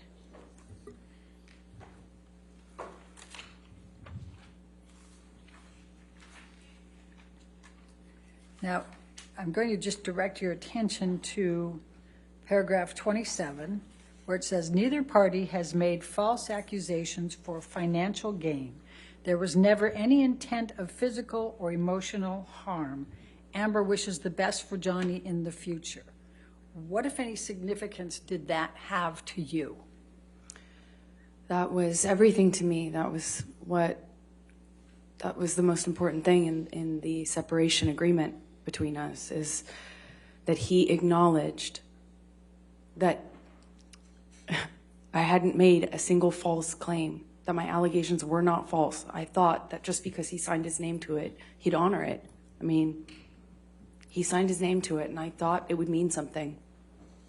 Right. He acknowledges that I never did it. I mean, I never made a false claim, and I didn't do it for financial gain. And that's what I was being called at the time, a gold digger and a liar. Okay. Thank you. We can take this down, Michelle, and I'm going to now take you to post-divorce and your career. Please describe for the jury how your career evolved after the divorce, which I think was final in February 2017. I had to fight really hard to keep my career. After I got my TRO, I lost opportunities. I got canceled from jobs. I got dropped from campaign I'd shot. I was told I was going to be dropped from... Objection, Your Honor, hearsay. Saying objection. I fought to keep my job in a movie the biggest movie opportunity I had to date. Which was what? It was Justice League with the option to become Aquaman. It later became Aquaman, but I had to fight really hard to stay even in Justice League because that was right around the time of the divorce. Can you tell the jury what Justice League was and what your role was in that? It is a superhero franchise, DC action film, and it introduced my character, and it provided the base for the Aquaman spinoff that followed it, but that was not a reality at the time of shooting Justice League. All right. And then you were able to be an Aquaman, is that correct? Yes, I kind of showed up to work months early and stayed really late to fight to keep the job. I managed to keep it and managed slowly to kind of to gain through this kind of hard work and goodwill I was able to foster. I was able to keep and make other jobs, and eventually made a movie called Aquaman, and Aquaman was very successful. I think it was the most successful DC film by its release, and I was getting my career back, even though it was, it took a major hit when I got my restraining order against Johnny. So let's talk about Aquaman for a moment. I think you said it was the highest grossing film of DC films, is that correct? Yes. Okay. When did that come out? December of 2018. Okay. And what was your role in Aquaman? I play Mira. And was that a lead role? Yes, it is one of the leading roles. It's the female lead opposite Jason Momoa's character of Aquaman. Okay, so you were his mate?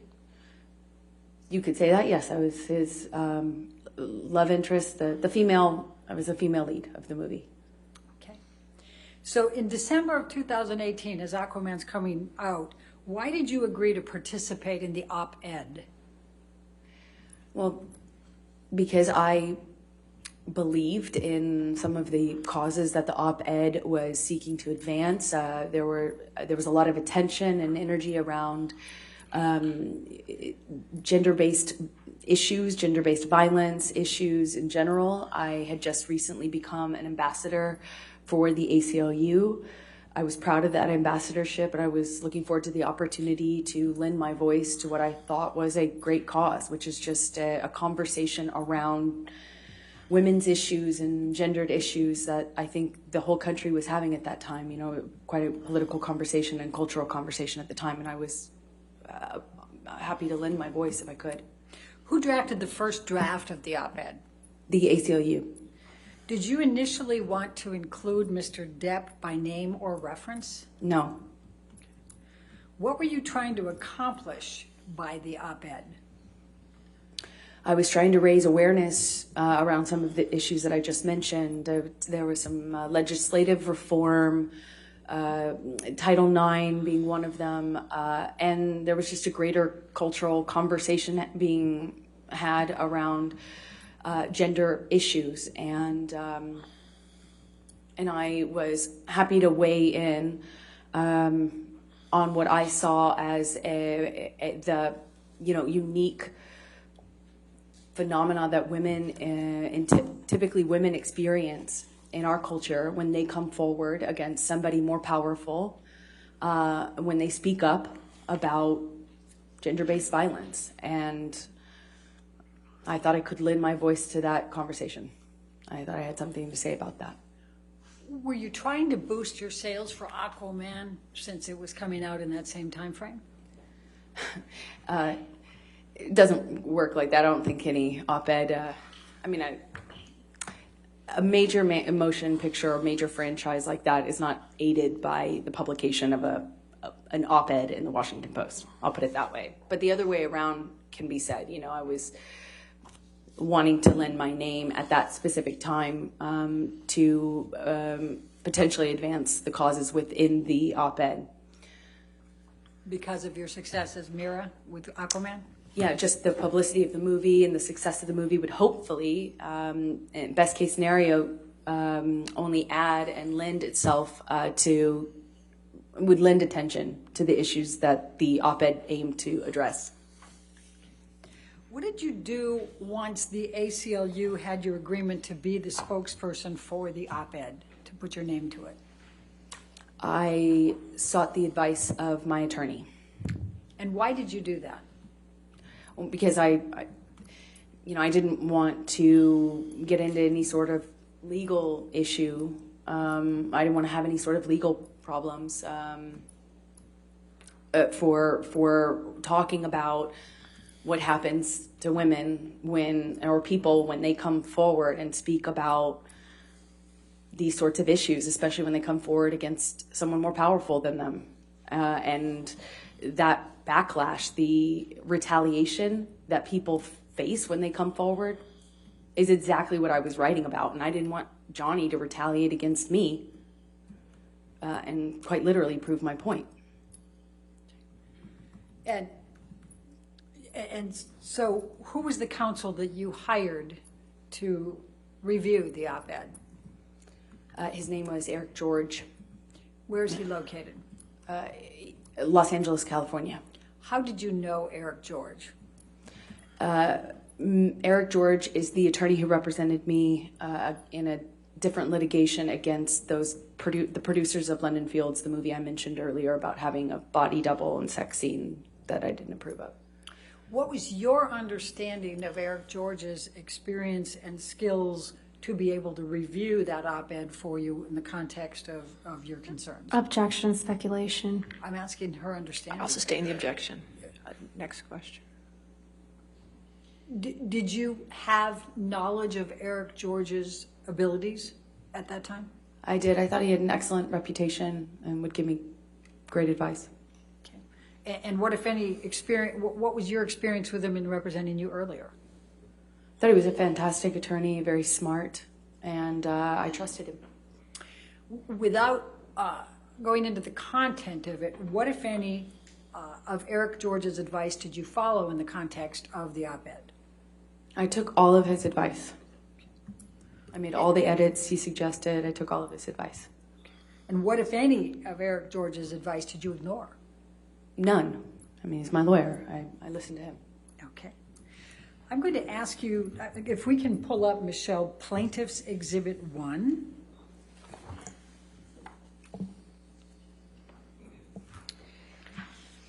Now, this is the online version of the op-ed, and it has this title, Amber Heard, I spoke up against sexual violence and faced our culture's wrath. That has to change. What, if any, role did you play in this title? None. What, if any, role, to your knowledge, did the ACLU play in this title? None to my knowledge. Okay. Are these exact words anywhere in the article? No. Okay. No, they're not. When did you first become aware of this title being included in the online version of the op-ed? I think in this litigation is the first time I realized that. Okay. I'm going to now ask, Michelle, can you bring up Plaintiff's Exhibit 2? And this has also already been admitted into evidence, Your Honor. Yes, ma'am. And this is the paper version, if you will, of the Washington Post with your editorial. And if you go to the second page, this one has a title, A Transformative Moment for Women. What, if any, role did you play in that title? I didn't. Okay. None. Now, do you recall seeing this version, the newspaper version, at the time? Yes, this is the version I saw. I'm very proud of it. I had it framed. You had the newspaper version, not the online? I did. I had the newspaper framed. Okay. And now I'm going to ask you to turn to, and Michelle, can we pull up Plaintiff's Exhibit number 3?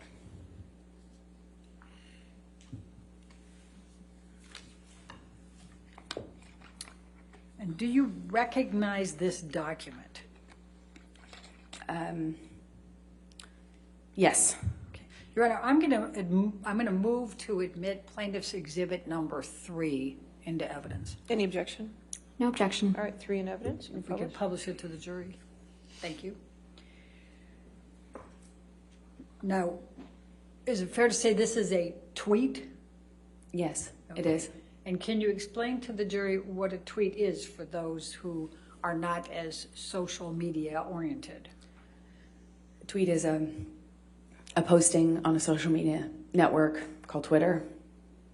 Okay. Now, did you send this tweet? I think so. I must have. Okay. And what, if any, control did you have over whether the title given to the op-ed online was included in the tweet? You don't have control when you're retweeting something. It's my experience that you don't control a title when you're retweeting something. You don't get a chance to re-editorialize someone else's title. Okay. And at the time you sent this tweet, do you remember even noticing that title? I do not. I don't think I even realized it. Have you ever typed the words from that title? No, I have not. Now, I'm going to ask you, let's go back to number 2, Plaintiff's 2. And I'm going to ask you, what, if anything, in this op-ed was incorrect? Nothing. Every word of it is true. And I'm going to direct your attention specifically, and if we can blow this up just a touch, and move up just a touch, Michelle, if you can, so we get to then 2 years ago. Then 2 years ago, I became a public figure representing domestic abuse, and I felt the full force of our culture's wrath for women who speak out.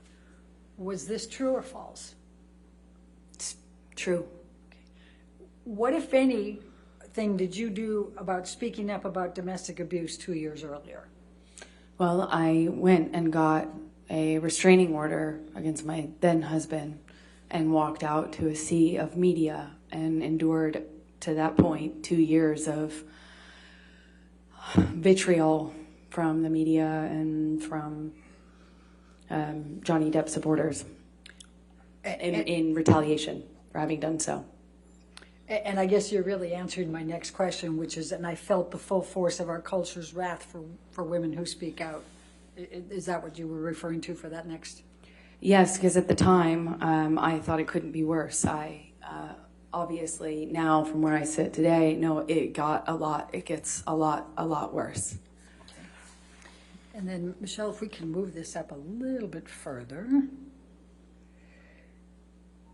Well, actually, that's perfect, Michelle. Then I don't have to use my purple again. Then you said, I had the rare vantage point of seeing in real time how institutions protect men accused of abuse. Is this true or false? True. Okay, and explain to me what you meant by that and how that was true for you.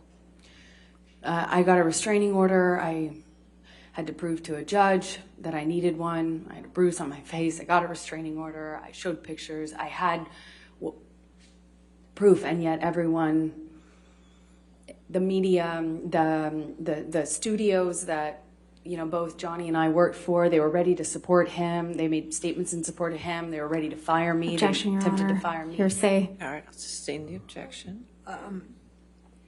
What, if anything, did you witness with respect to institutions? Meaning the people that we work for, the institutions we work for, the studios we work for, decision makers in my industry, filmmakers and powerful people and decision makers within my industry whom I had not ever even met, who didn't know anything about what happened behind closed doors in the marriage of Johnny and I, were making comments about me, statements about me. I was dropped from campaigns. It was hard for me to work. I was harassed. I'm harassed on a daily basis, death threats, and just the fact that wasn't, there was no parity. You know, the studio and these decision makers and such were so ready to support him and eager to Objection, Your Honor. Hearsay. I'll sustain the objection. All right. So what, if any, ill will or bad intentions did you have or intend against Mr. Depp by assisting in writing, giving your name to this op-ed, and in publishing it? None. It's not about Johnny. The only one who thought it was about Johnny is Johnny. It's about me. It's about what happened to me after Johnny. It's about what happened to me after I escaped my marriage. It was about me and my life and what I endured once I moved on and got a TRO and moved on with my life. It was about what happened to me after. The only one who made it about him, ironically, is Johnny. I'm going to, we can take that down, Michelle. I'm going to turn to something about electronics and transparency. You've testified about, and we've seen photographs and audio recordings and text messages, emails, etc. What, if anything, have you done to cooperate in the authentication of all of these things? Objection, Your Honor. May we approach? Sure.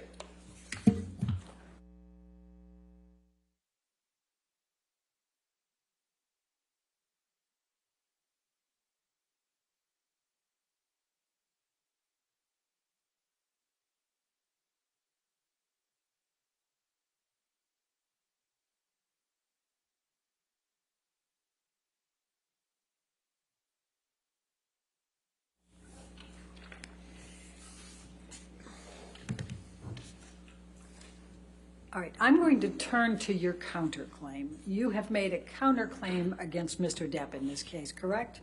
That's correct. And it's based on 3 statements that Mr. Adam Waldman, Mr. Depp's attorney, made, correct? Yes. Okay. I'm going to ask if you can pull up Defendants Exhibit 245. But, Your Honor, I'm going to ask, do we have It's already in evidence. Your Honor, if we may approach Okay, just sure. real quickly, because I think we can move this along faster if we do this ahead of time.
Okay, we're going to start by bringing up Defendants 1245. All right, and moving that into evidence, no objection, 1245 in evidence. Thank you, Your Honor. And this is an article that was in the Daily Mail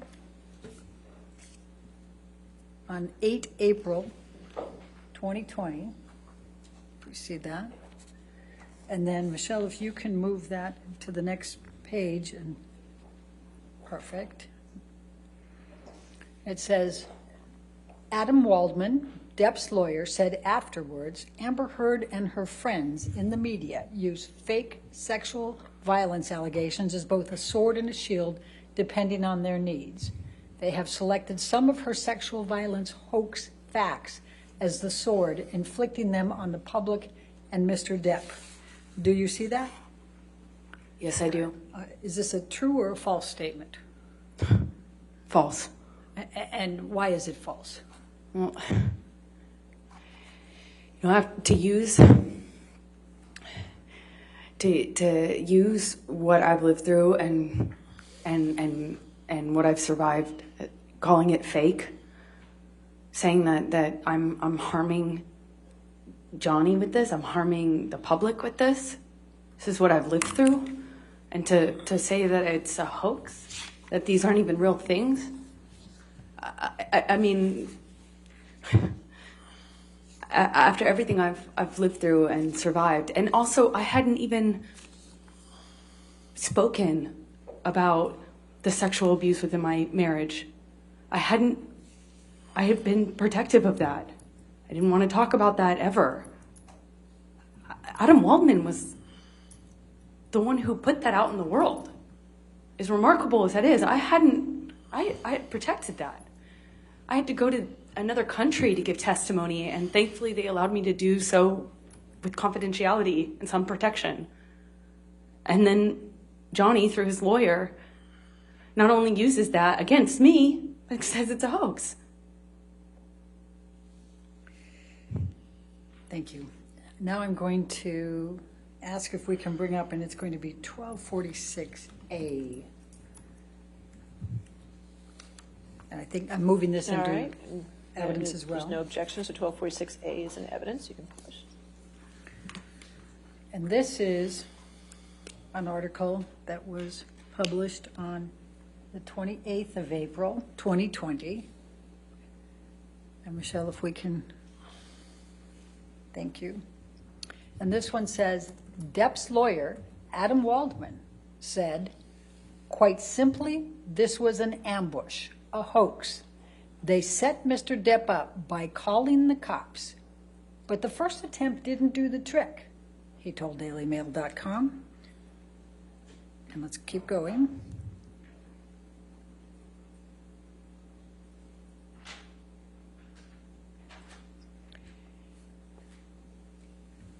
So Amber and her friends spilled a little wine and roughed the place up, got their stories straight under the direction of a lawyer and a publicist, and then placed a second call to 911. Do you see that? Yes. Is that true or false? Couldn't be more false. And why is that? Every part of it is false. I didn't call 911. I didn't call the police. I refused to cooperate with them to protect Johnny. I protected Johnny. I didn't call them once and I didn't call them twice. I didn't rough up the place. I cleaned up the place. I didn't even know the second cops were coming. If I wanted to get something from him, if I wanted to hoax Johnny, why wouldn't I cooperate with the police? Wouldn't I say something to the police?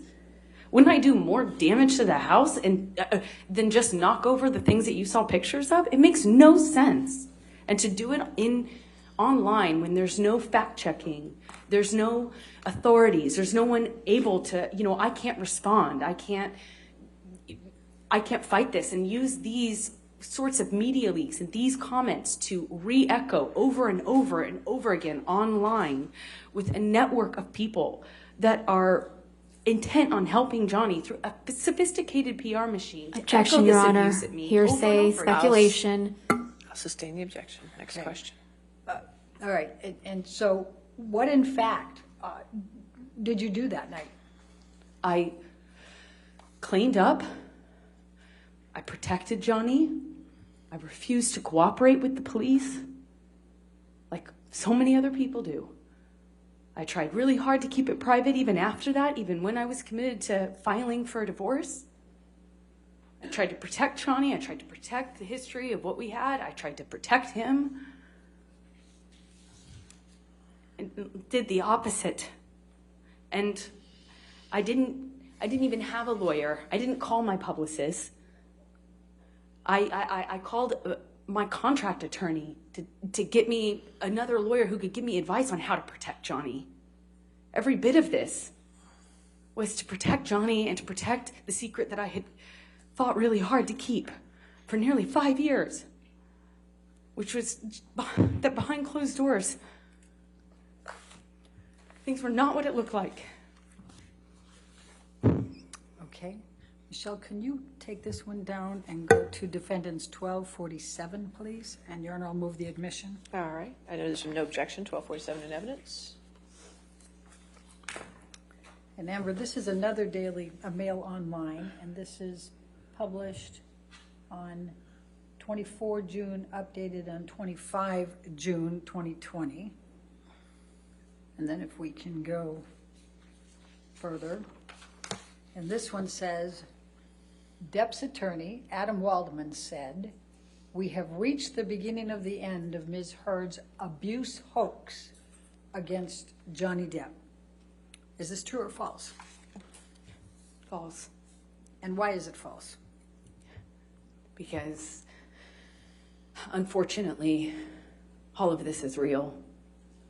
And what I mentioned earlier about how preposterous it would have to be for this to be this elaborate hoax, I couldn't believe it. I couldn't fathom one day that that would actually be legitimately the position that he, through a lawyer, would take, albeit online, where he could get away with it for some time. Objection calls for speculation. Sustain the objection. And why is this so absurd? Because Johnny and I lived this. We lived through this. I lived through this, and I narrowly survived it. But I survived it. And, you know, I have mountains of evidence, mountains of proof, and yet it won't be good enough for people who are seeking to make money off of Johnny's success. Objection, Your Honor. Calls for speculation. No, sustain the objection. That's fine. Okay. So I'm going to take you now to the damages that you've suffered as a result of these statements by Mr. Waldman on Mr. Depp's behalf. Please tell the jury how you were doing reputationally. Objection. That's a legal conclusion, Your Honor. I'm sorry. We move to strike counsel's testimony. Come forward.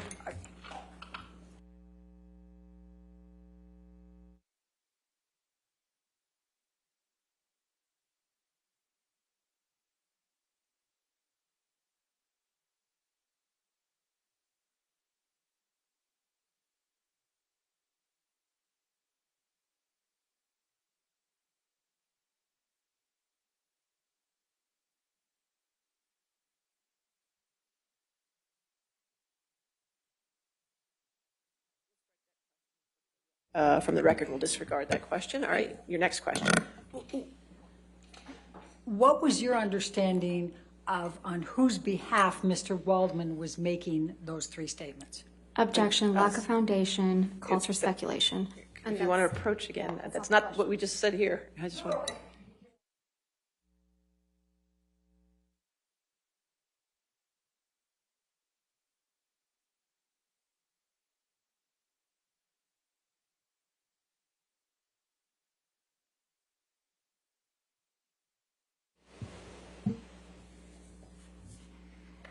So we'll move forward to my other question here.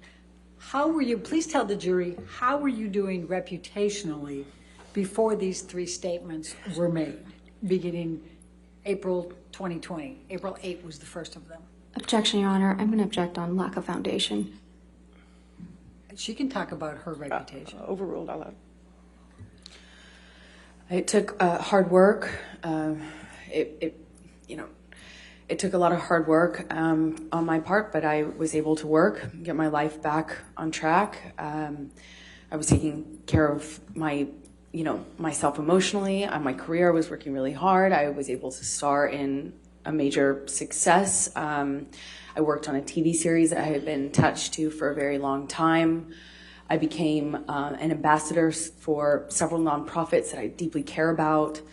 I was doing a lot of really, it felt really good to be doing the social work and the charity work that I was doing. And I was also filming and working and planning on, I was awaiting a schedule from Warner Brothers for Aquaman 2, the sequel.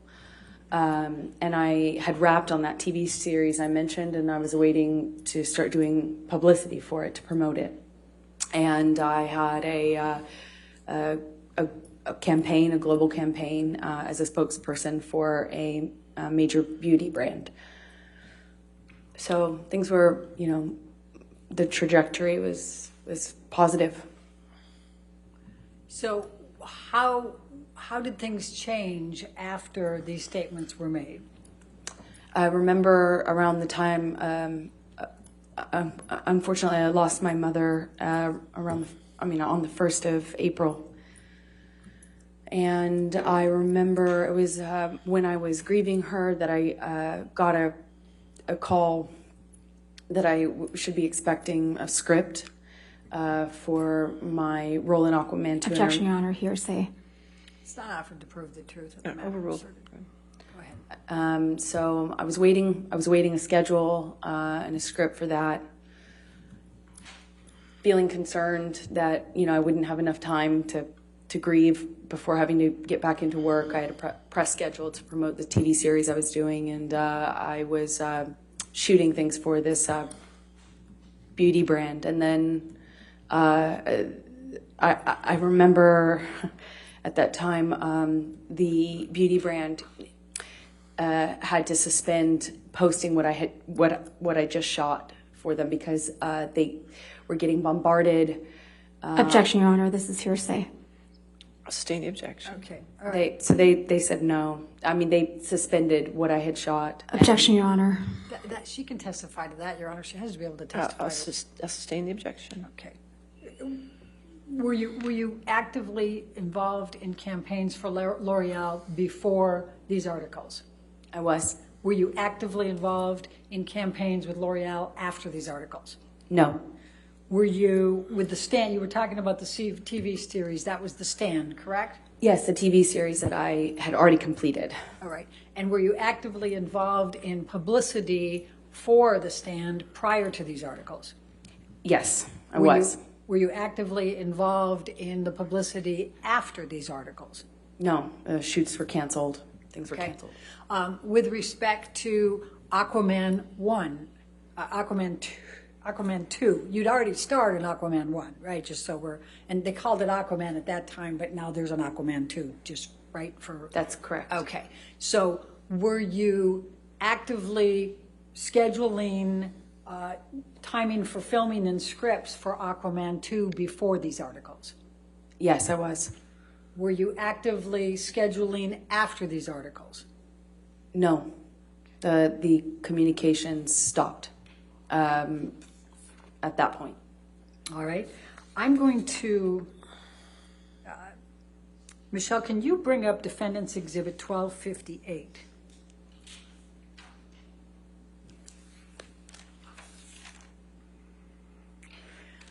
I'm going to show you what has been marked as Defendants Exhibit 1258. It's dated September 21, 2015. Do you recognize this document? Yes. Okay. What is it? It is the Justice League Aquaman contract. Okay, Your Honor, I'm going to move the admission of Defendants Exhibit 1258. Any objection? Yes, Your Honor. May we approach? Oh, sure. Yes, ma'am.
So, Amber, can you explain to me how the contract structure was for Justice League and options? Just explain to the jury, please.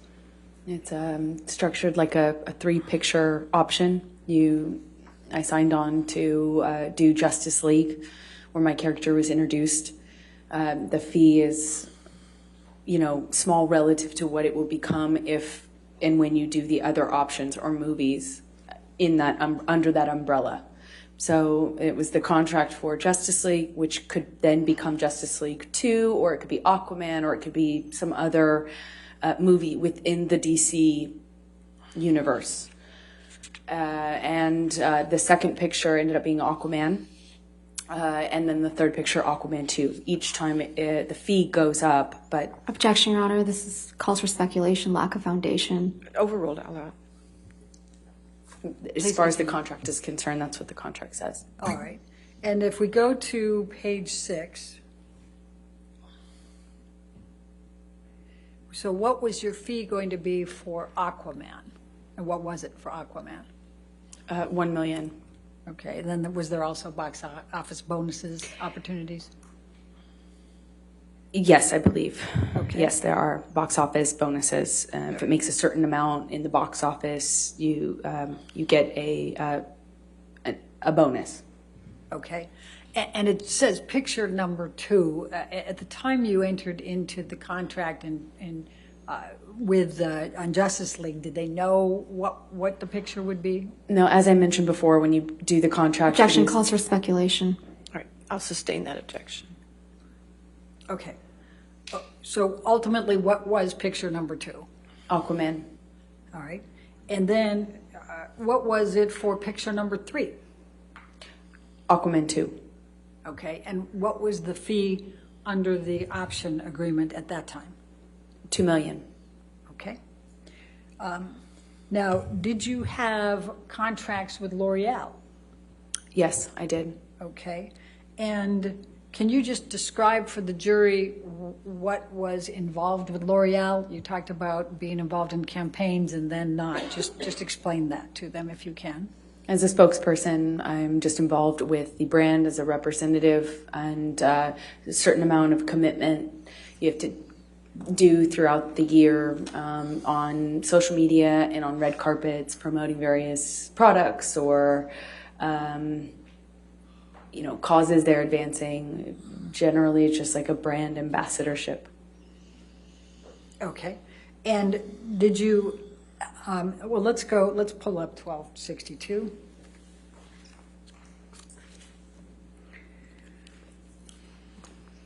And this is dated as of April 25, 2018, correct? That's correct. Was that your first contract with L'Oreal? I believe so, yes. Okay. And was that for a term, a specific term? Yes, it was. Okay. Was it for 2 years? Yes, it says 2-year contract, and that sounds right. All right. And then I'm going to ask you to turn to 1264. And that's April 20, 2020. And what, if anything, did L'Oreal do with regard to extending your contract then? They extended it. They chose to extend it with the option to kind of... All right. And did they extend it just an additional 3 months? If you look at paragraph 1. Let's see. Yes, they did. Okay. And what, if any, work did you do for L'Oreal after these 3 statements were made?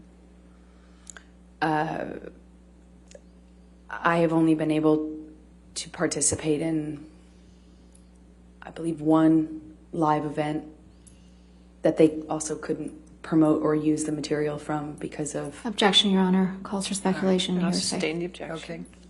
Now let's go to 1265. And this is, as of November 15, 2021, this is another extension with L'Oreal, correct? Yes, it is. And if you look at the second option term under paragraph 1, it's an extension of 20 months, is that correct? That is correct. Okay. And what, if any, work have you been able to do for L'Oreal since this contract? As I stated, I believe I've only done one in-person event with them, and they couldn't use the material. Okay. Now, let's talk about the stand for a minute. Let's pull up 1263. And this is dated July 3, 2019. And I believe you indicated that you had already filmed it by the time these statements were made in April and June of 2020. Is that correct? That's correct. Okay.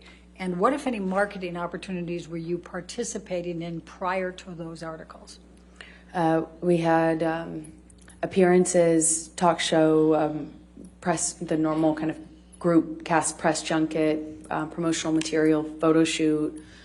And I had various publicity engagements lined up, like a magazine cover, that sort of thing, to promote the film. To promote the series. And what, if anything, were you able to do with marketing opportunities after the 3 articles were published? None.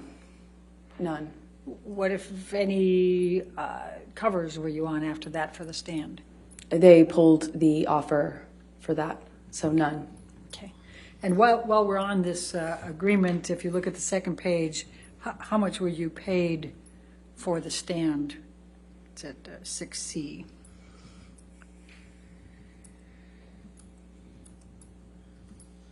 $200,000. Oh, $200,000 an episode. Okay. Now let's pull up Defendants Exhibit 1266. Have you been able to get any work since that time? I have done one small independent film. Okay, and tell the jury what that is. I shot a film in Guatemala. It's a small independent, meaning it doesn't have distribution or, it doesn't have distribution or anything. It's a lower budget film that I had been attached to for many years, called Into the Fire. Okay. And 1266 has, as of January 13, 2022. Do you see that? Yes. Okay. When did you actually film for this in Guatemala? March. I believe it was March of this year. Okay. And do you recall what your compensation was for that? I don't off the top of my head. If you can look at ALH 17628, it's paragraph 6A. Oh, $65,000. Okay. And have you participated in Aquaman 2? I have. And tell us about that. I had to I fought really hard to stay in the movie. They didn't want to include me in the film. Objection, Your Honor, hearsay. I'll sustain the objection. Okay. Were you ultimately able to get to film in Aquaman 2? A very pared down version of that role, yes. Okay. What, if anything, changed in the script? They took away a lot of... Objection, Your Honor, hearsay. I think she can lack of foundation. Overruled as the script. Go ahead. I was given a script and then given new versions of the script that had taken away scenes that had action in it, that depicted my character and another character, without giving any spoilers away. They're two characters fighting with one another, and they basically took a bunch out of my role. They just removed a bunch out. And what, if any, leverage did you have to negotiate a higher salary beyond the $2 million? Objection, speculation. I'll sustain the objection. What, if any, effort did you make to negotiate a higher salary for your participation? I couldn't renegotiate my contract. And why not? Objection, this calls for hearsay and speculation. Do you know why? Still the same objections, Your Honor. I'll sustain the objection.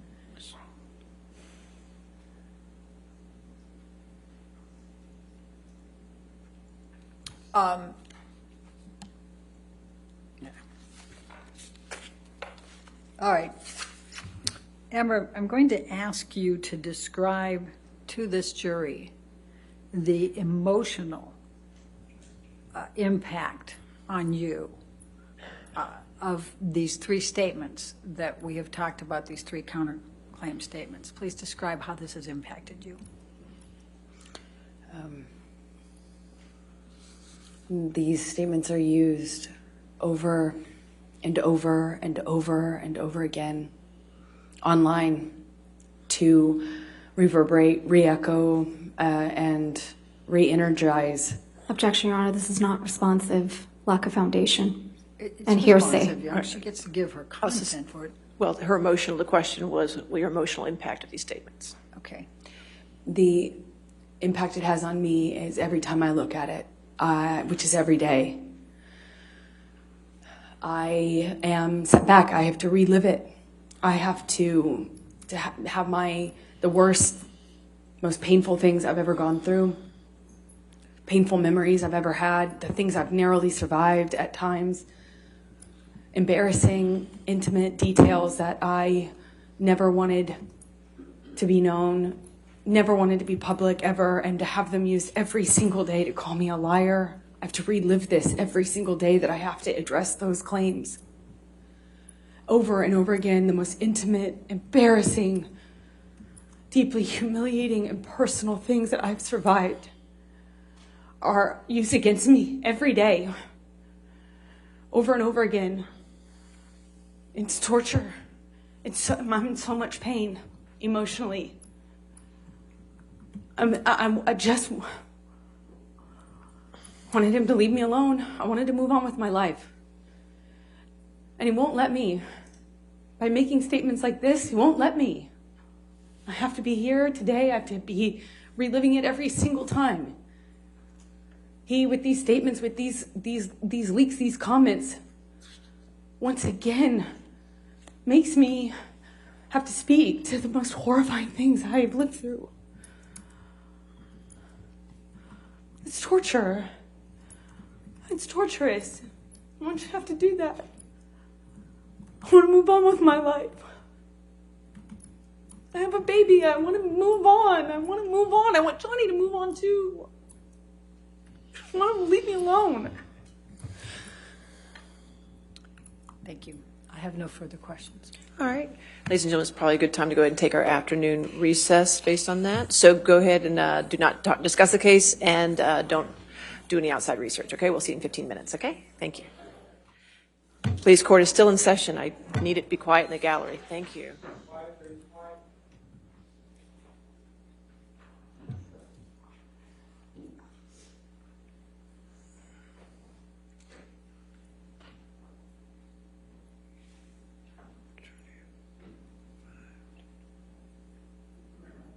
All right. Why don't we just make it 3:25 then? We'll come back at 3:25? Okay. Thank you. All right. Thank you.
All right.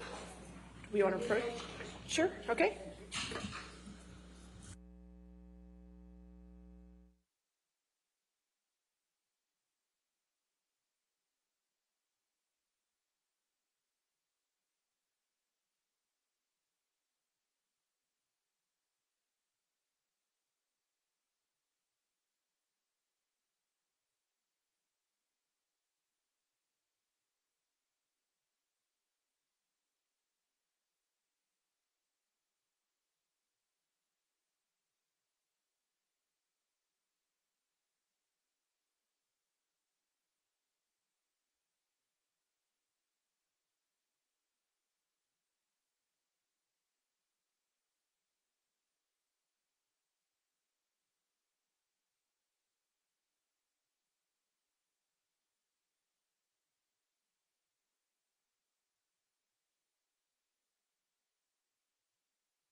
Thank you. All right, be seated. Cross-examination.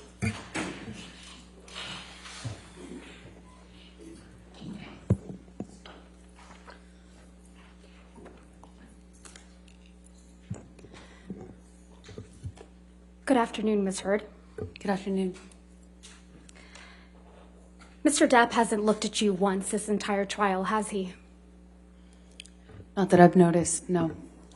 You've looked at him, though, many times, haven't you? Yes, I have. You know exactly why Mr. Depp won't look back at you, don't you? I do. He promised you you would never see his eyes again. Isn't that true? I don't recall if he said that. One of the last times you ever saw Mr. Depp was when you met him in San Francisco in July of 2016, right? That was the second to last time I saw him, yes. And this was after you had publicly accused him of domestic violence. I got my restraining order before that, yes. Mm-hmm. And this is after you had obtained the domestic violence restraining order against him. That's correct. Let's please play Plaintiff's Exhibit 1229. For the record, it's at 1101 through 1209. I'm going to ask that it be admitted into evidence. Any objection to 1229? Yes. All right, 1229, you want to enter it in its entirety? Yes, please. Okay, 1229 entered in its entirety. Go ahead and play your section. I don't understand. Is this what you want? No. Oh no, a hug will save it all. All this, everything we just I been just wanted to touch you. through. Really? After all this shit you just said? I just wanted to give After you all a this hug. shit you fucking accused me of? You want to touch me? Please stop me. Fucking Please stop. fucking nuts. Please, I just wanted to hug you and say bye. I wanted to take it back. We did that last night. It's fine. That was good enough. No, because I'm nothing to you, and I will always be nothing to you. Calm. Calm. What? You're not my shrink. Your head's my heart. Please just calm my heart. No, you're in fucking heart. No, we'll never see each other again. You won't don't take my fucking glasses off. You don't like fucking looking at not my fucking eyes? You will not see my eyes again. That's you and Mr. Depp in that recording. That is. And this is from when you and Mr. Depp met in San Francisco in July of 2016, right? Yes, that's what it sounds like. That was in the hotel. We met once after that as well.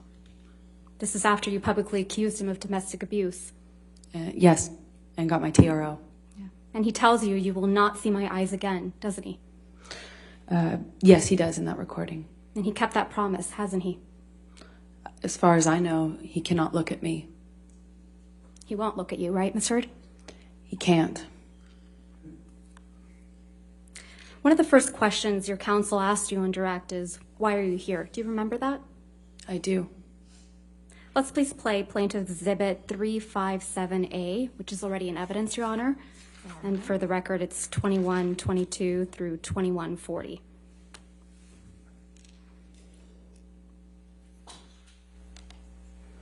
Right, and see what the jury and judge think. Tell the world, Johnny. Tell them, Johnny Depp. Johnny Depp, man, I'm a victim too of domestic violence, and yes. It's a fair fight. And see how many people believe or side with you.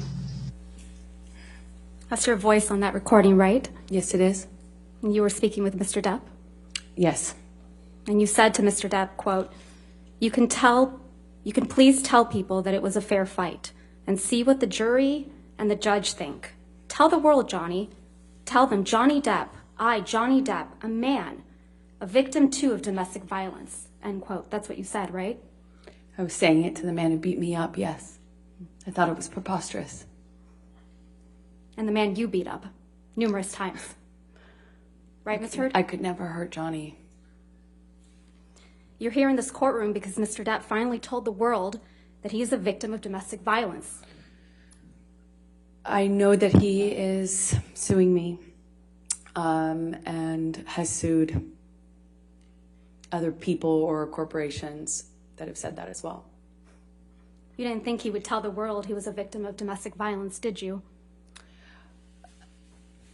I found it hard to believe that he could or that he would do that, considering the relationship he and I had. I thought it would be crazy for him to do so, knowing what I know we lived through. Or, as you said to him in that recording, who was going to believe that Johnny Depp, a man, is a victim of domestic violence, right?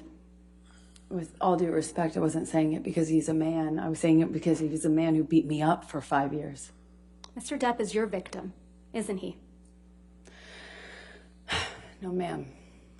And once he left you, you continued to abuse him publicly by calling him an abuser, didn't you? He is an abuser, and you can look either of us up online and figure out who's being abused online. Let's look at some of that. Mr. Depp wears rings on every finger, doesn't he, Ms. Heard? That's my experience, yes. And they're not delicate rings, are they? No, they are not. Every one of his fingers is adorned, your words, big, chunky rings. Isn't that right? That's my experience of him. And Mr. Depp is always wearing rings, right, Ms. Heard? That's my experience of him. And you've never known him not to wear these rings. That's my experience, is he normally wore rings, yes. So Mr. Depp was wearing these big, chunky rings on every finger, every incident of abuse you've described to this jury, right? I can't say for certain it was in every single incident. But you've never known him not to wear rings, right? In general, my experience with Johnny is that he wears rings almost all the time.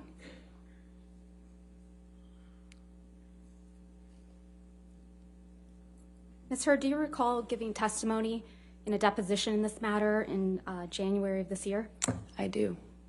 Can we please play from your deposition, day 2, 512, page 512, lines 11 through 15?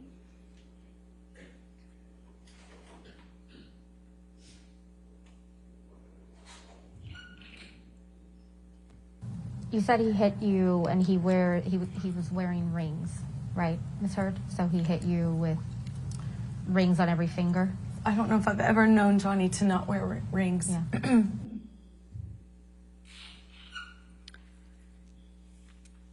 Ms. Heard, you testified to an incident in March of 2013 where Mr. Depp hit you in the face multiple times. Do you recall that? That's correct. And you testified, quote, "You don't know how many times he hit you in the face." That's correct. So Mr. Depp hit you in the face multiple times while he was wearing rings on this occasion, correct? Which occasion in March are you referencing? You weren't The specific. testimony that you gave on day 15 of this trial, March of 2013. You weren't specific as to the day. There were several incidents. The one where he hit you several times in the face. I'm sorry, just so I understand better. There were several incidents in March. Which one are you asking me about? The time that he hit you several times in the face wearing rings. Well, he pretty much March always... of 2013. Right. What are you asking me? I'm sorry. He was wearing rings on that occasion? I pretty much always knew him to wear rings. Okay, let's please pull up Defendants Exhibit 170A, which is already in evidence, Your Honor. You testified that this is a picture you took after that incident, right, Ms. Heard? Yes, that was one where he grabbed me.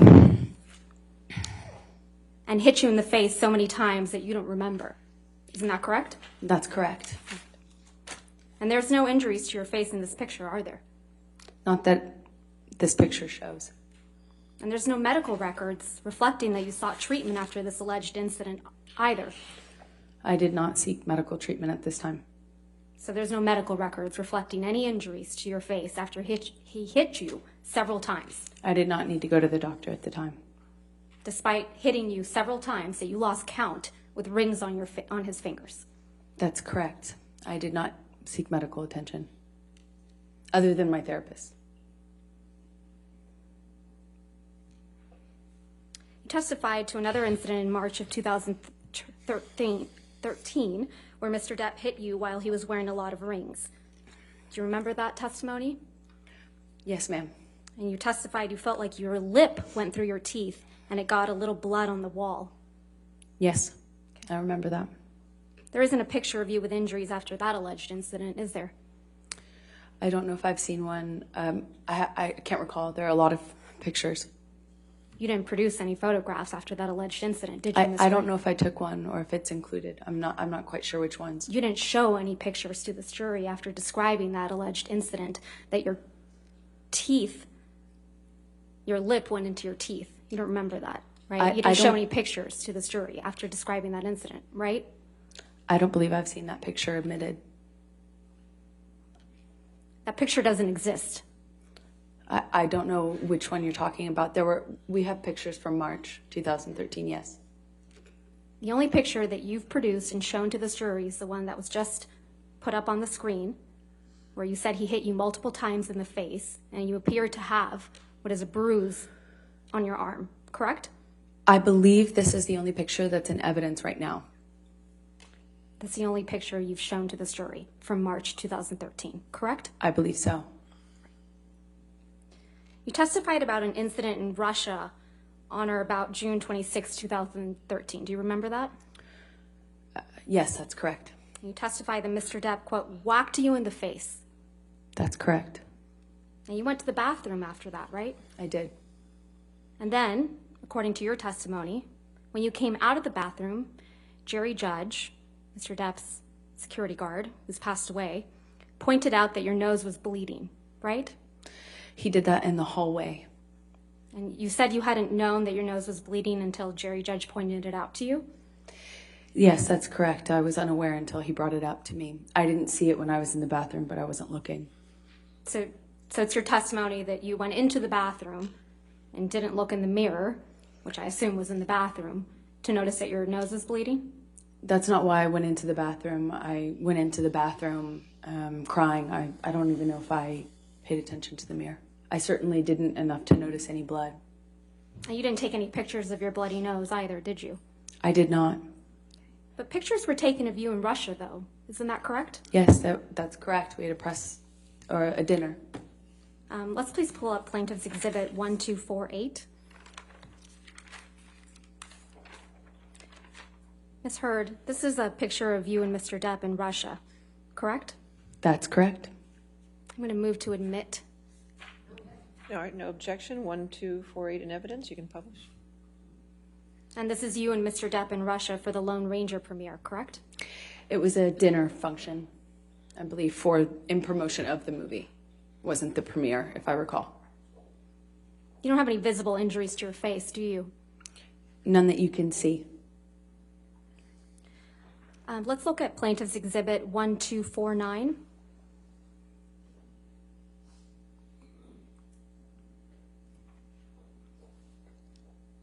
This is a picture of you, isn't it right? That's correct. I'm going to move to admit Exhibit 1249. All right, 1249 in evidence. This is also a picture from when you were in Russia for the Lone Ranger premiere, right? That is correct. And you have no visible injuries to your face, do you? None that you can see. Even though Mr. Depp whacked you in the face so hard that your nose bled? He did. While wearing chunky, big rings, right? That's correct.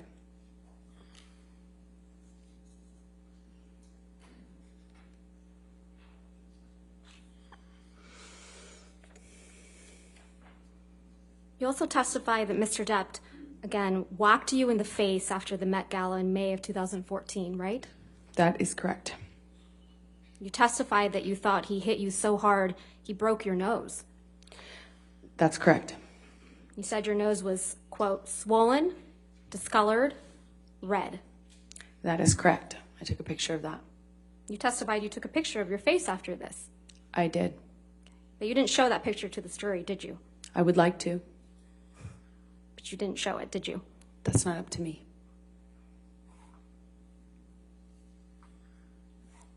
You understand you were under an obligation to produce all photographs after any alleged incidents of violence, right, Ms. Heard? I produced everything.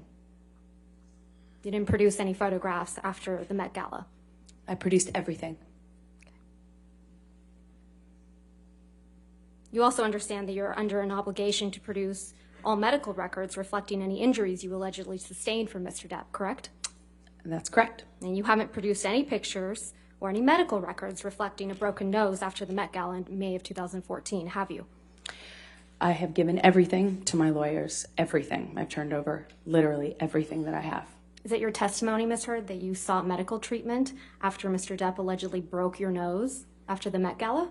Not after the Met Gala. I did not seek medical attention, no. You also attended an event after the Met Gala in May of 2014, didn't you? That is correct. And you went to the all-star comedy tribute to Don Rickles. That is correct. That was the next night after the Met Gala. That is correct. And there were pictures of you taken at this event. Yes. Let's please pull up Plaintiff's Exhibit 1252.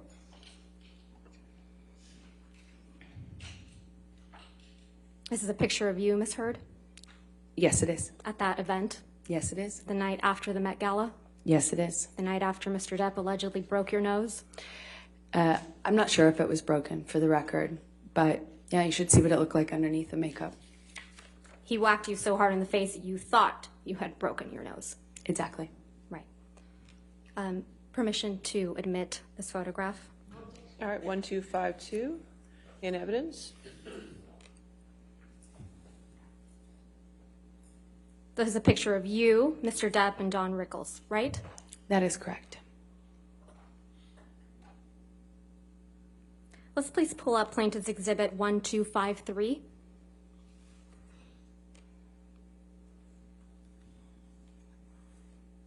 This is another picture from that evening, right, Ms. Heard? Yes, it is. Permission to admit Exhibit 1253 and publish it. All right, so moved. 1253 in evidence.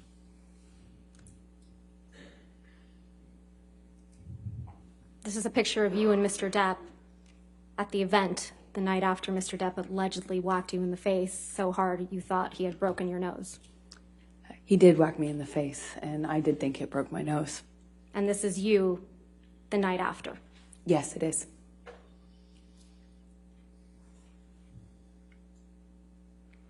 Let's please pull up Plaintiff's Exhibit 1254. This is also a picture of you at the same event, correct, Ms. Heard? That is correct. Move to admit Plaintiff's Exhibit 1254. All right, 1254 in evidence. You can publish. Thank you. And just to confirm now that the jury can see it, this is a picture of you at the same event, the night after Mr. Depp allegedly whacked you in the face so hard you thought he broke your nose. This is a picture of me after he did whack me in the face. The night after, right? Yes, it is. I believe it was the night after, yes. Your nose doesn't appear to be injured in any of these pictures, does it, Ms. Heard? I'm wearing makeup. Your nose doesn't appear to be injured in any of these pictures, does it, Ms. Heard? That's why I'm wearing makeup. Right. And makeup covers up swelling, right? Makeup will not cover up swelling. Ice will, though. Ice will cover up swelling? Ice reduces swelling. Normally, the swelling after that kind of injury is not as bad as you might imagine, and for me, it wasn't that bad. I have a picture of it underneath the makeup. That's how I know how to reference it. A picture you haven't produced or shown did. to this jury, right, Ms. Heard? I produced everything. But you haven't shown it to this jury. I would very much like to. It's not my job.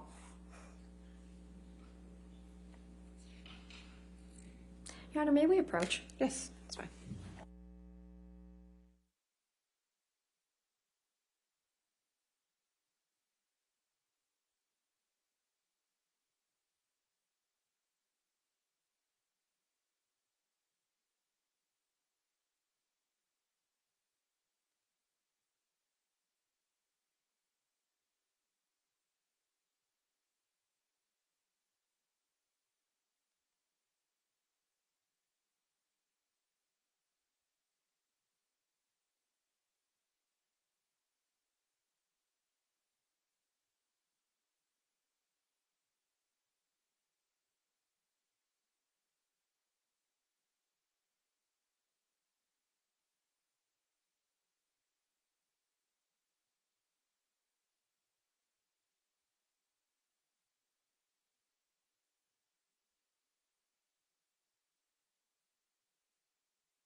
Ms. Heard, you testified that in January of 2015, there was an incident in Tokyo before Mr. Depp's Mordecai, the film Mordecai's premiere. Is that correct?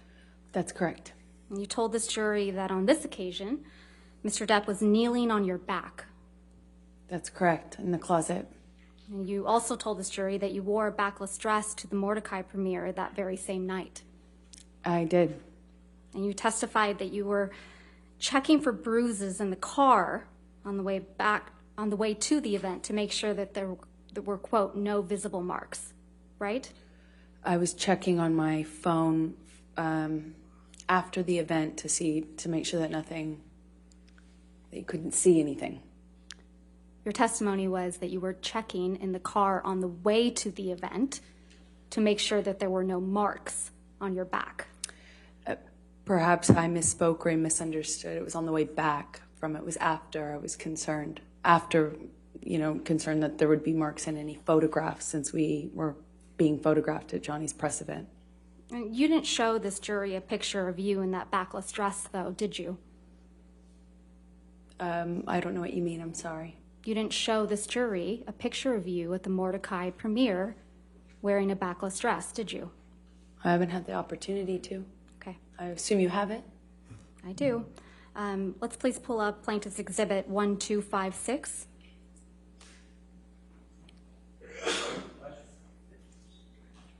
This is a picture of you and Mr. Depp, or the back of you, at the Mordecai premiere in Tokyo, correct, Ms. Heard? That is correct. Your Honor, I move to admit and publish this picture. All right, 1256 in evidence.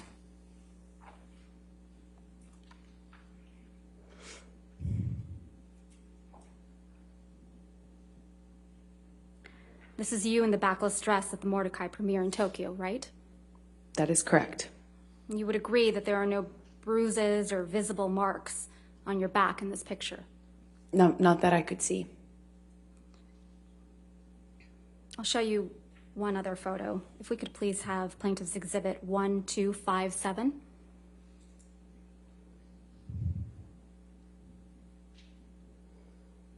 This is a front angle picture of you and Mr. Depp at that premiere, correct? That is correct. Move to admit Plaintiff's Exhibit 1257. All right, 1257 in evidence.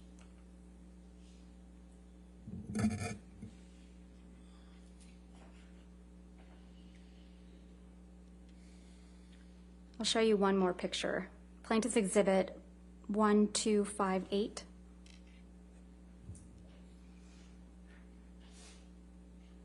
And again, Ms. Heard, this is you and Mr. Depp at the Mordecai premiere? Yes, it is. Move to admit Plaintiff's Exhibit 1258. All right, 1258 in evidence. Publish. And that's the backless dress, right, Ms. Heard? That is correct. You also told this jury about an incident in Australia in March of 2015. Yes, that's correct. You testified that after this alleged incident, you had cuts on your forearms, right? Yes, that's true. And you testified that you had cuts on the bottoms of your feet as well. Yes, that's true. And you testified that you had a bruise across your jaw from when Mr. Depp, quote, clocked you in the face, end quote. That's true. You didn't take any pictures of these injuries while you were in Australia, did you? I don't think I took any pictures. You just took 2 pictures of Mr. Depp's writing on a mirror. Isn't that right? I believe so, yes. So you had your phone on you, right? At some point I did have my phone. And your iPad? I had my iPad, I believe. And you testified that you were also raped with a liquor bottle in Australia, right, Ms. Heard? Yes. You testified you bled from your vagina as a result of that sexual assault. Yes. There aren't any medical records reflecting that you sought medical treatment for any of these injuries, are there? I did not seek medical treatment after Australia, no. Not for the rape? No, I did not want to tell anyone. Not for the cuts? No. Not for the injuries to your face? I didn't need to. You also told the jury about an incident on December 15, 2015, right?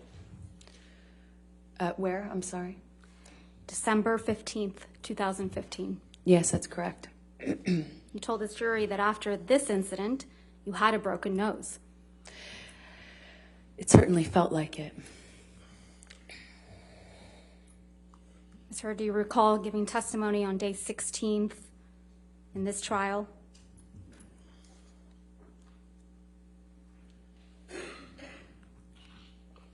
You were Yes, under I do. oath, right? Yes.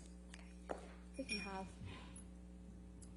transcript for the jury, or excuse me, for the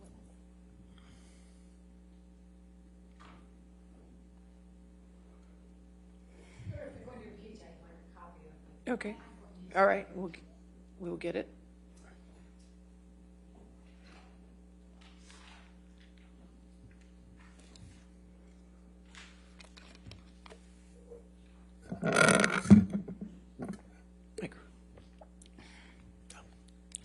I will do. Thank you, Judy.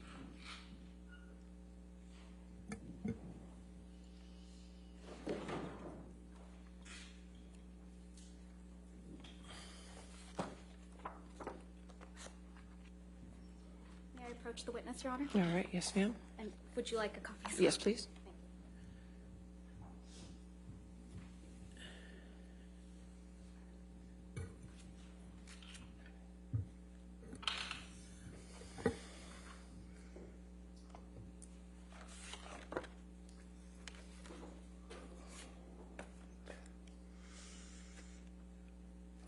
If I can please direct your attention, Ms. Heard, to page of day 16, 4593 of the jury trials transcript.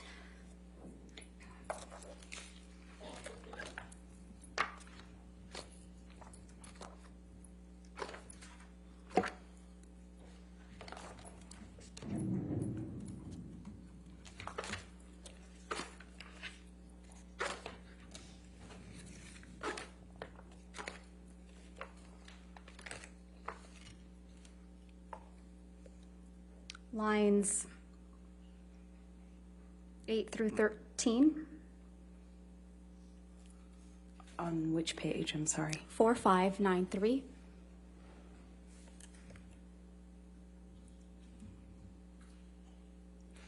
Yes? Starting on line 8.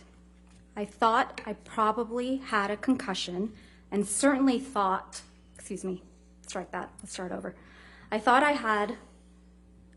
I probably had a concussion and certainly that I had a broken nose. There was blood everywhere, blood all over the pillows. My head was bleeding from the ripped out hair, chunks of hair on the floor, all over the place actually. So lines 9, that I had a broken nose. Do you recall giving that testimony, Ms. Heard? Yes, exactly. So you had a broken nose, right? That's absolutely what I thought. You had 2 black eyes after this incident, right? I did have 2 black eyes after that incident. And you testified that you also had a busted lip from when Mr. Depp punched you. That is correct. From December, yes, that's correct. You testified that the lip wound kept reopening when you moved your mouth. That's correct. You also testified that you had bruising on your temple. That's correct. And bruising on your chin. Correct. You also testified that your head was bleeding from where Mr. Depp ripped chunks of your hair out. I remember, yes. And that you had, quote, gross, pussy, and, quote, bruising around your temple.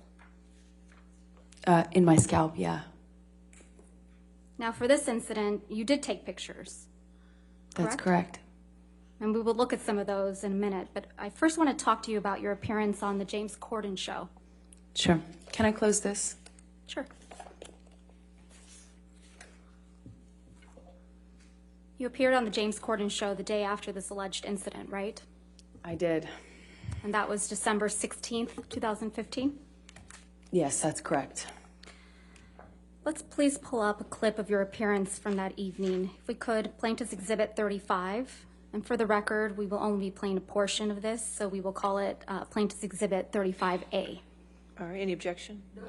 35A in evidence. I grew up in Texas riding horses and. Oh, really? Not a big ballet community out there in Texas. No, not so much. Shooting guns, yes, but ballet, no. So I wanted to train for it, and there were some ballet sequences that we wanted to have the option to incorporate into the movie. So I trained forever, and I have 2 left feet. I'm the most klutzy person in the world, and I have no what do you call it? Grace. Right. So I knew. Your Honor, I'm so I had to sorry, train. but it's not published to the jury. If we may have it, please published. Okay, thank you. Apologies. If we can please start that over. Start it over, I'm sorry. Thank you, Your Honor. I grew up, in Texas riding horses and. Oh, really? Not a big ballet community out there in Texas. No, not so much. Shooting guns, yes, but ballet, no. So I wanted to train for it, and there were some ballet sequences that we wanted to have the option to incorporate into the movie. So I trained forever, and I have 2 left feet. I'm the most klutzy person in the world, and I have no what do you call it? Grace. Right. So I knew I had to train for it, and what they don't tell you, I crammed about 3 months of solid training in, and I'm kind of like working my way up from the floor and learning the technical aspect of ballet, and I've got these dances down technically perfectly. I'm learning all the movements, but the last thing we get to are the hands. And I haven't yet got to that point, but everything else is working, and I'm acting it up on my face, and I'm selling the ballet. And I think I'm doing really good at this point, kind of nailing it. And so I send videos and images to my friends to get encouragement and look for their support. And everyone shoots back, "What's with the claw hand?" And I look and I realize all that stress and fear of performing and doing this thing had just kind of funneled out through the one thing that I hadn't yet mastered. What were your hands doing? So I'd be doing this amazing, I'd be doing a jump with a back bend, and you can see this graceful falling, and my hands are and my face though is I've got that you saw in the clip, this beautiful 1920s, stage makeup on and flower crowns and all this stuff, and then my face, and then my hands.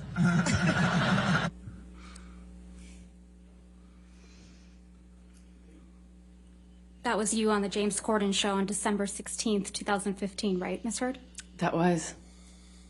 Let's please pull up Plaintiff's Exhibit 98.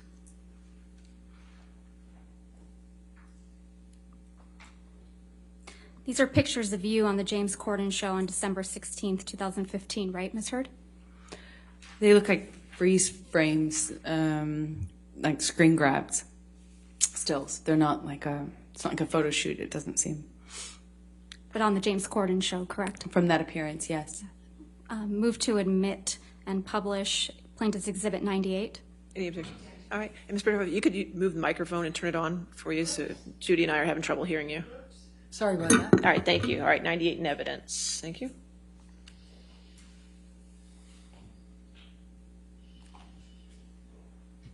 That's a photo of you opening your mouth on the right, right? That's correct. And again, a larger view of the same photo on the bottom. That's correct. With a split lip. You've seen pictures of it without makeup. Yes. So you had a split lip when you were sure moving did. your mouth that way. I sure did. In those photographs. Absolutely. Okay.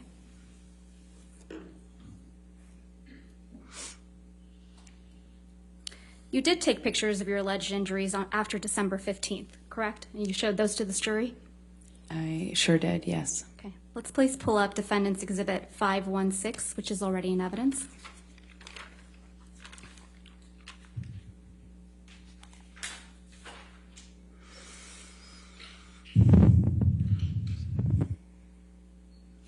You testified that this is a picture of you after the incident on December 15th, 2015, right? It was. And if we could also please pull up Defendants Exhibit 517, which is also in evidence.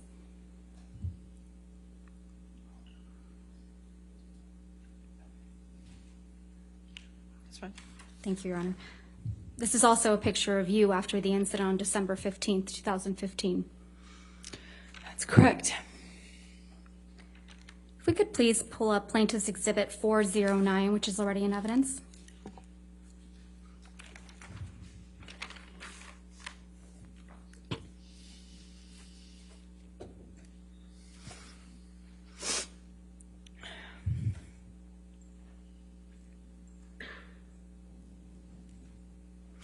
These pictures ended up in People magazine in June of 2016. Isn't that right, Ms. Heard? That's correct. You gave these pictures to People magazine after you publicly accused Mr. Depp of domestic abuse, didn't you? I didn't personally know. This was you protecting Mr. Depp after you got the restraining order against him, isn't it? No, this is him calling me a liar and me forcing to prove it, as I mentioned to you earlier. So you did give these pictures to People magazine? No, I gave these pictures actually to my lawyers and my representatives at the time. So it's your testimony, Ms. Heard, that your lawyers and representatives gave these pictures of their client to People magazine in the middle of a contentious divorce? I certainly did not personally give it, no.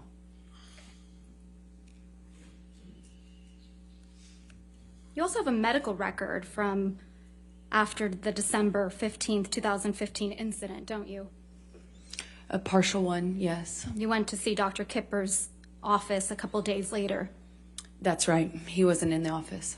Can we please pull up Plaintiff's Exhibit 47, which is already in evidence?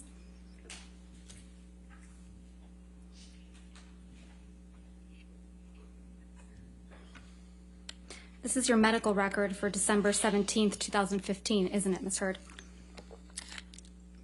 That's correct. And this record doesn't document any physical injuries on you, does it? I don't think so, no. I don't think I spoke to Kipper. I didn't speak to Kipper that day.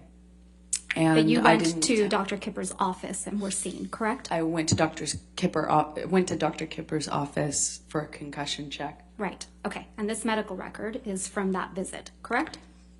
Partially, yes. Scroll down, please, if we could.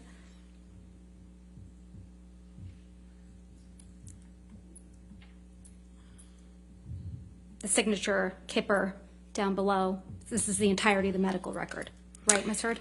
Yes, what I meant by partial is I didn't talk about what happened to me. I didn't get into my injuries. I didn't get into what happened or ask for anything other than should I get some sort of scan done. But this record doesn't document any physical injuries on you, does it? I'd have to read it in full, but I don't know. Well, let's do that. If we could please go, well, under skin on the second page, it reads intact, normal color, moisture, hair distribution, texture, turgor, no signs of, oh, this is going to be hard, cyanosis, mottling, jaundice. It also says I'm a well-nourished male. Right. I have no idea what that means. I think this medical record's missing a lot of things.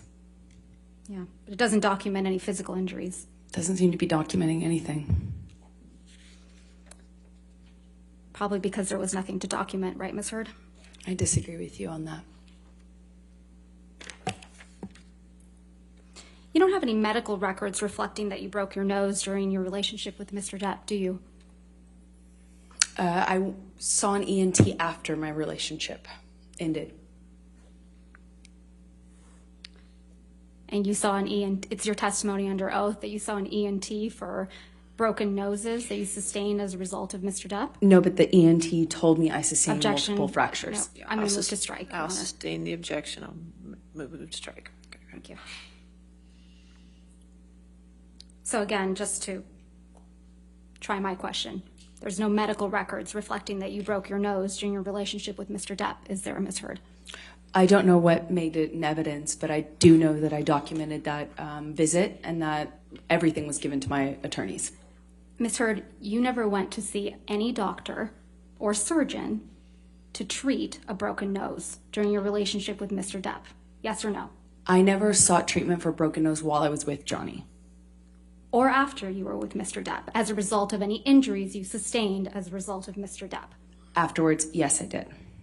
And you didn't produce those medical records in this case? I would object, Your Honor. She did. I did. I don't know. All right. They have not been produced, Your Yet Honor. they've not only All right, been if you would produced. come and approach.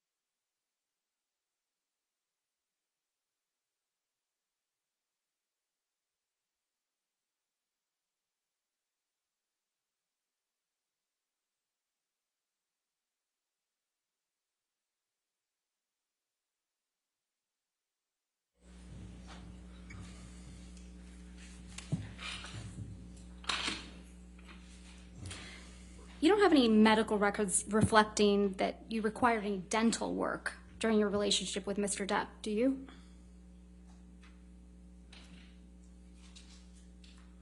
I don't know. I don't recall. You don't recall one way or another seeking dental care for any injuries you allegedly sustained? You asked me about if I had produced records or if I had records. That's a different question. Did you ever see a dentist or an oral surgeon as a result of any injuries you sustained with Mr. Depp? Not about any injury I had from Johnny, no. And you don't have any medical records reflecting that you required any reconstructive work during your relationship with Mr. Depp, do you? I never required reconstructive work, so there would be no records. What you do have, Ms. Heard, are pictures of Mr. Depp sleeping, though, right? The jury saw a lot of those. Yes. Okay. Ms. Heard, let's take a look at Defendants Exhibit 1090, which is already in evidence.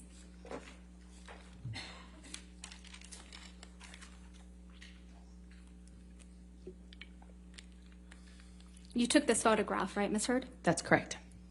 And you testified that this was taken in Tokyo in July of 2013, correct? Yes. So you decided to take a picture of Mr. Depp asleep on the floor? He was passed out. That's a yes. And I took a picture of him because he wouldn't remember. He claimed he didn't pass out that way. And sometimes security would carry him like a baby into bed, get him changed, and he would be none the wiser. So I started taking pictures of it so that he knew that it was real, that it had gotten this bad. Let's take a look at Defendants Exhibit 1091, which is already in evidence. You took this picture as well. Yes. And this is a picture that was taken in the Bahamas, right? It's one of them, yes. And this is a picture of Mr. Depp taking a nap on his tropical island? I believe he was on the nod, but as he would say. Sleeping on the nod on his island? They're very different, in my opinion. And Okay. yes, he is on the island. On vacation? We were on vacation, yes. Let's also take a look at Defendants Exhibit 1092, which is also in evidence. You also took this picture, right, Ms. Heard? That's correct. I did. And this is another picture of Mr. Depp asleep in a chair. No, he was nodding off. Sleep is different. When you're nodding off, you're high on drugs. Didn't even feel the cigarette in his hand that had, been burning on his leg. It was cause for alarm for me, naturally, because I cared about him. It's your testimony under oath that Mr. Depp is holding a cigarette in this picture? He had been.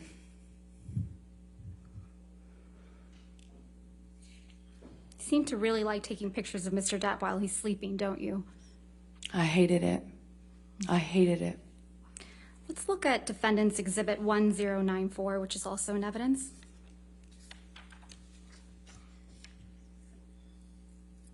You took this picture of Mr. Depp as well, didn't you? I did. You decided to take a picture of Mr. Depp asleep with ice cream spilled all over him, right? He was nodding off, and I was worried about how bad the medications and the medication change and the drug use had gotten, where he wouldn't even feel ice cream or a lit cigarette on him, and it scared me. So you took a picture of it? Yes, I wanted him to get help, and Johnny's surrounded by enablers who clean up after him. Objection, and protect Your him. Honor, I'm going to move to strike everything after yes, that she took this picture. It's still responsive here on it. The question was, did you take this picture? All right, I'll sustain the objection. Thank you, Your Honor. This isn't a very flattering picture of Mr. Depp, is it? No, it's not. You wouldn't agree that this is, or you would agree with me that this is an embarrassing scene, right? Yes, I think it's a part of getting help, is looking at it, seeing it. But you sent this picture to one of your friends, didn't you? I don't recall. If we could please pull up Defendants Exhibit 252. We'll only be looking at the portion of this document, so if we could please call it Defendants Exhibit 252A.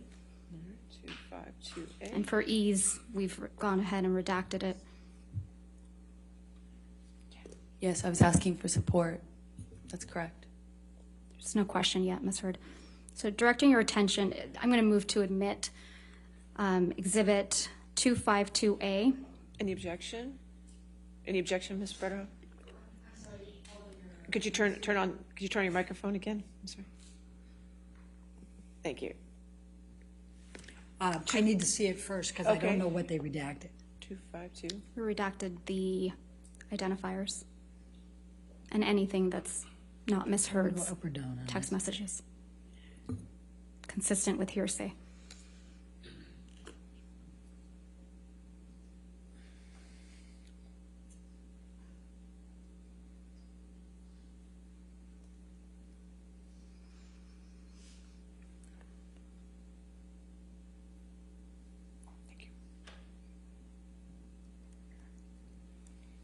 You ready? Maybe we approach. Okay.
Ms. Hurd, does this refresh your recollection that you did in fact send this picture to your friend Rocky Pennington? Yes, I did. And you sent it to her on August 7th, 2014 at 11:24 p.m., correct? That is correct. So you sent Ms. Pennington this picture of Mr. Depp with ice cream spilled on him, right? That is correct. And you wrote, quote, "This is what I've been dealing with," end quote. Did I read that right? You did read that right. That's correct. And this is you protecting Mr. Depp? That is me getting support from my best friend. This is you supporting Mr. Depp? This is me getting support from my best friend. I also need support. You weren't afraid the monster would get upset that you took this picture? This was opiate Johnny. This is a different version of him. This is opiate on the nod Johnny. And you weren't afraid that opiate Johnny, or the monster as you called him, would get upset that you sent this picture to your friend? Well, he's all of those things. Of course he could get upset. Of course that's scary to me, of course. But didn't stop you from sending this picture to your friend, did it? Why would it?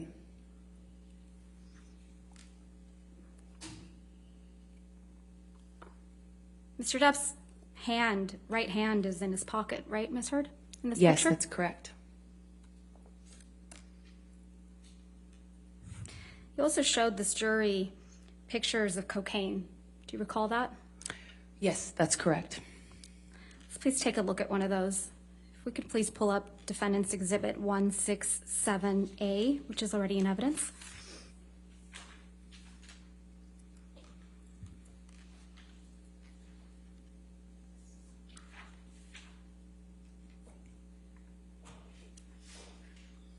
Directing your attention, Ms. Heard, to a photograph. This is a photograph you took in March of 2013, right? That is correct. And this was taken at your apartment in Orange? Yes, And this is your breakfast table? that is correct. And it's your testimony that Mr. Depp left this breakfast table just the way you took it? That is correct. So this is what the table looked like after Mr. Depp had been doing cocaine? Well, clearly he has yet to snort these lines. There are 4 lines of cocaine on this table, right, Ms. Heard? In this picture, I see 4 lines. There isn't any cocaine residue around those lines, right? Not that I can tell, no. Doesn't really look like anyone's been doing cocaine off that table, does it? With all due respect, I'm not sure you know how that works. I'm asking if you do. You've testified you've done cocaine. I have. Doesn't really look like Mr. Depp or anyone was doing cocaine off that table, does it? I beg to differ with you on that. When you snort cocaine, typically it goes into your nose. And there's Doesn't stay residue. on the table. There's residue from that cocaine when your lips and nose touch the table, right? Well, the tampon applicator next to the driver's license that you see is a device that I believe my sister had taught him to use in order to put the cocaine in your nose. Mr. Depp is a pretty heavy smoker, right? He is. And that's a cigarette in the ashtray in the back there? Back right? Yes, it looks like one of his hand rolls. There's no other cigarettes in that ashtray, are there? I see 1 cigarette. The one that's not smoked? That's correct. There's no ash in that ashtray either, is there? Not that I can tell in this picture. It's pretty clean. In this picture, it looks like it, yes. It's a pretty neat table. Wouldn't you agree? Depends on what you would call neat, I suppose. And you sent this picture to your friend, Rocky Pennington, as well, didn't you? I sure did. And when you sent it, you said, quote, "Look at my morning," or something like that. Is that right? Yay for mornings. So you have a habit of sending staged photographs to your friend Rocky, don't you? I had a habit of communicating with my best friend about what was going on in my life. You don't have any pictures of Mr. Depp actually consuming cocaine, do you? I don't think I have a picture of him mid-snort. No. You don't even have any pictures of Mr. Depp with cocaine. What do you mean by that? Holding cocaine, standing next to cocaine, sitting next to cocaine. I don't know. I don't know. Well, you haven't shown any of those pictures like that to the jury, have you? I don't know. No, I haven't. And you were never able to catch Mr. Depp with cocaine on film either, were you? I never tried. But you were able to catch him sleeping, right? I have seen him pass out in all sorts of places, yes. And you also captured a video of Mr. Depp in the kitchen that was played again for this jury today, beating up some cabinets. Do you recall that? Sorry, say that again? You recall capturing Mr. Depp in the kitchen of one of his homes, beating up some cabinets? Yes. Slamming things around, yes. So you took that video of Mr. Depp in the kitchen, right? I did. And you took it on one of your iPad devices? I took it on my iPad. You were deposed in August of 2016 in connection with your divorce proceedings for Mr. Depp, right? That is correct. And you will recall that the video of Mr. Depp in the kitchen was released online the day before your deposition in August of 2016, don't you? That's correct. You're the one who released that video. Incorrect. Isn't that true? That's incorrect. I flew in from another place at the time. I remember learning about it when I landed. So it's just a coincidence that the video you took of Mr. Depp was released the day before you were deposed in connection with your divorce from Mr. Depp. I absolutely had nothing to do with that. I wouldn't even know how to do something like that.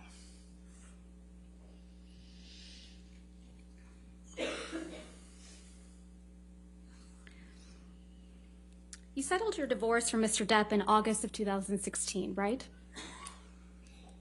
That sounds right. And in connection with that settlement, you received $7 million from Mr. Depp, true? That's correct. And then 6.8 exactly. Your settlement amount was $7 million. That's correct. And then you released a statement in which you claimed you would be donating the entire $7 million to charity, right? That's correct. You stated you would be donating half of the $7 million to the ACLU. That's correct. And you would be donating the other half to Children's Hospital of Los Angeles. That is correct. And you also stated, with respect to the $7 million divorce settlement, that money played no role except for the extent that you could donate the money to charity. Yes, that's correct. If we could please pull up Plaintiff's Exhibit 1259.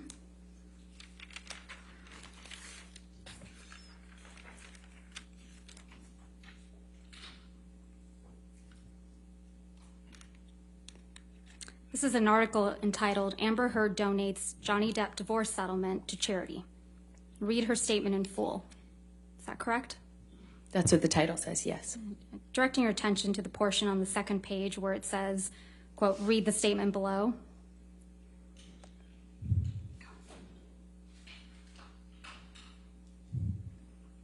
Is that the statement you released, Ms. Heard? That is correct. Your Honor, I move to admit the statement and the article as redacted. Objection, hearsay. It's her statement. This is not her statement. This is She just testified, Your Honor, that it's her statement. May I see the full? Everything else is redacted. Okay, then I have no objection. All right, 1259 in evidence as redacted.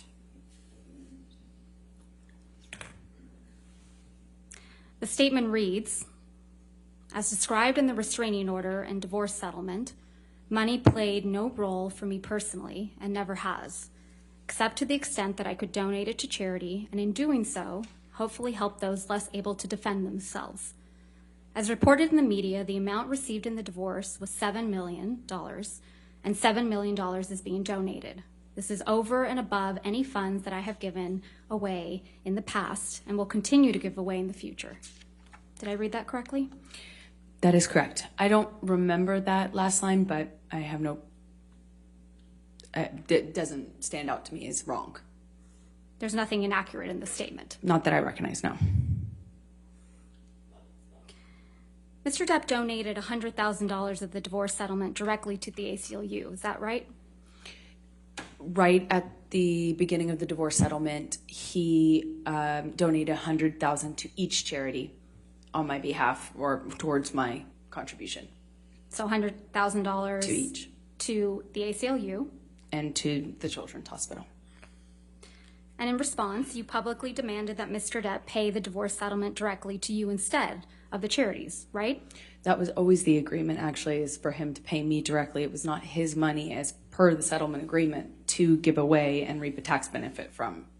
I said if he wants to do it and give to charity all of a sudden, then he should pay the correct amount and not try to get a big tax break for it. So effectively for his tax bracket, he should be paying double that amount to the charity directly. And if he wanted to pay the charity directly, he could. He could do that, was fine with me, but he would need to pay the adjusted amount. Ultimately, the rest of the $7 million divorce settlement was paid directly to you, right? Over time, yes. And Mr. Depp didn't end up paying the rest of the $7 million divorce settlement directly to the charities you identified. That is correct. He paid the installments to me. You stopped that from happening, didn't you? I don't understand what your question is. I'm sorry. You stopped Mr. Depp from paying the charities that you had named directly. That is incorrect. I said if you want to pay the charities directly, pay the adjusted amount, or pay as per our agreement in the settlement or in the divorce, as per our agreement. You also And publicly... he chose to do the former, not the latter. I mean, the other way around. You also publicly stated that the $7 million divorce settlement should be paid to the charities immediately in full, right? If he wanted to pay it in the way that he was suggesting, yes. And you said publicly that the payments to the charities should not be drawn out over many years, right? I said that, I don't recall the exact words that I used, but basically that he shouldn't use this as a novel interest in getting a tax break, that if he wanted to do that and not pay me the settlement, that was fine, but he would have to pay the adjusted amount and not make it, you know, a commitment he would not fulfill or try to avoid in some other way. And that's because you wanted the entire world to think that you were donating every penny of the $7 million divorce settlement as soon as you received it from Mr. Depp. Isn't that right? No, I was going to be receiving it in installments, and I would be paying in installments the donations. In fact, you released a statement in response to Mr. Depp's $100,000 donations to the ACLU and CHLA, didn't you? I don't recall. Let's see if we can refresh your recollection.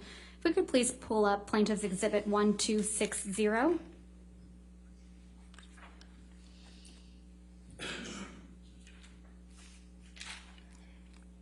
This is an article entitled Amber Heard and Johnny Depp Row Over Divorce Donations. And if I could direct your attention to where it says, I believe it's on the second page, her spokeswoman responded in a statement. The language that follows the statement you released... Objection, hearsay, spokeswoman, it's not her. A spokesperson is an exception, Your Honor. You want to come forward?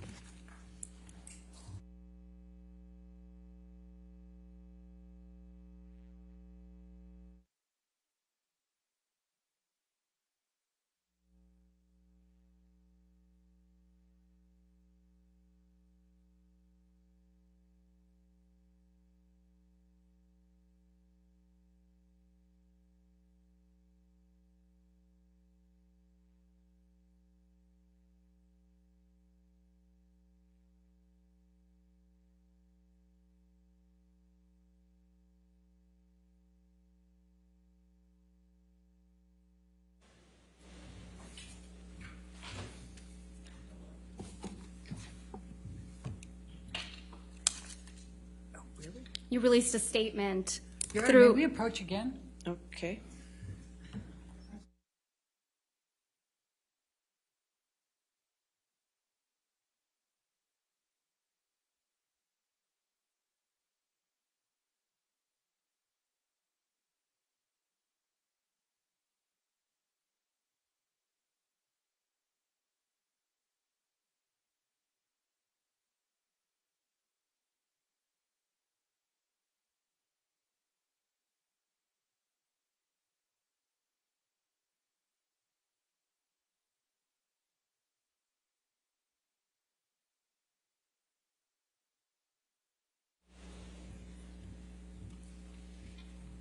Before we ask the next question, I'll just hand you a copy of this one. I want to see it before you ask. That's what I'm saying. Okay. That's exactly what I said.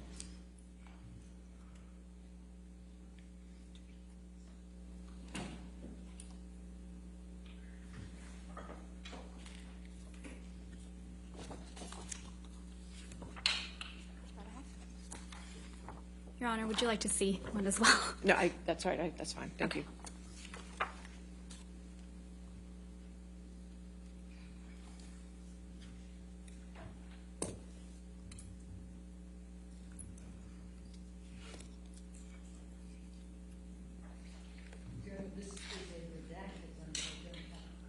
Could you please turn your microphone on? I'm sorry, Ms. Berghoff. Your Honor, they gave me a redacted, but I don't have the unredacted to be able to see the full document. I plan to admit it, or ask that it be admitted in redacted form. I'm taking away any hearsay, and I'm just trying to lay the foundation that this is a statement she released through a spokesperson. How would I know whether there's more to it that shouldn't be redacted, Your Honor, if I don't see the full document?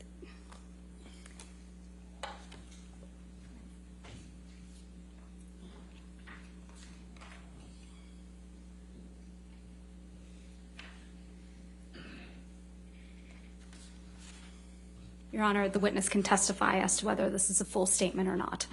The witness can't do, we have the right to be able to see the document. All right. Do you have a document that's not redacted? We can pull it up on our computers. Okay. Just give us a moment, Your Honor. All right. I can represent this is the full statement that's reported.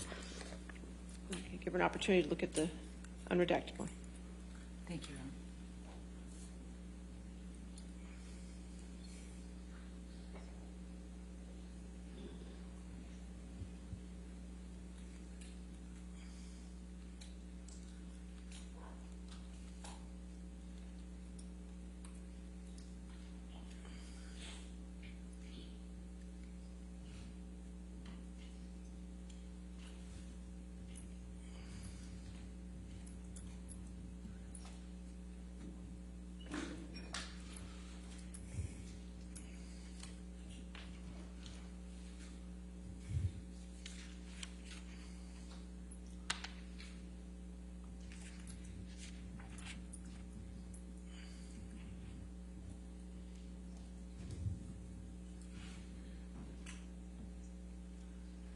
Sorry, Ms. Braddock. May I approach? Yes.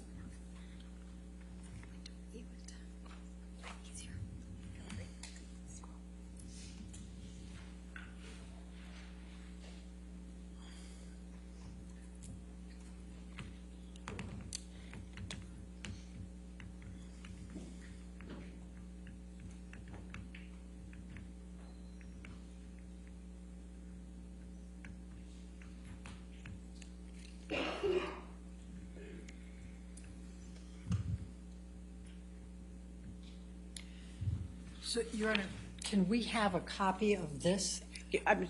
You can get a copy of that later today. Okay? Right. All right. I mean, I think she should be giving us copies of the full. Well, I thing understand, but before. we'll take care of that. But Okay. as of right now, can we continue? We can, Your Honor, but I have an objection because of, there's some quotation marks missing. Okay, come forward.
All right.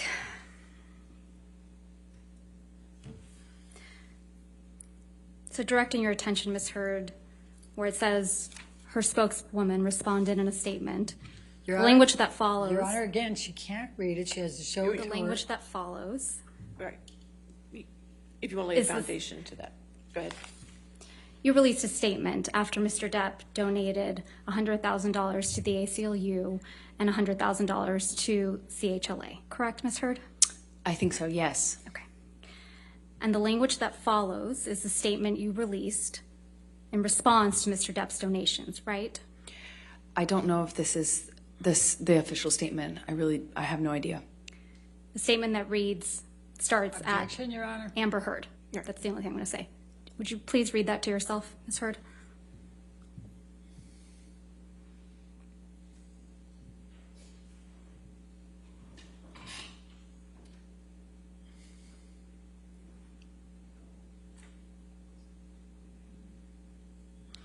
Yes. Did you read all the way to the very bottom where the last word is supported?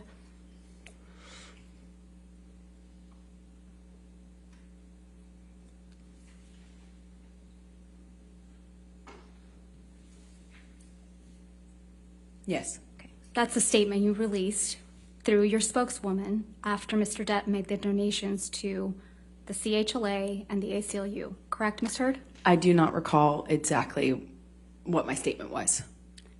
I don't disagree with anything in the statement, but I just simply don't recall what the statement was we released. Is there anything inaccurate in that statement, Ms. Heard? No. Okay. I'm going to move to admit. Objection, Your Honor, lack of foundation. No, I'll overrule the objection. 1260 in evidence over objection. Thank you, Your Honor.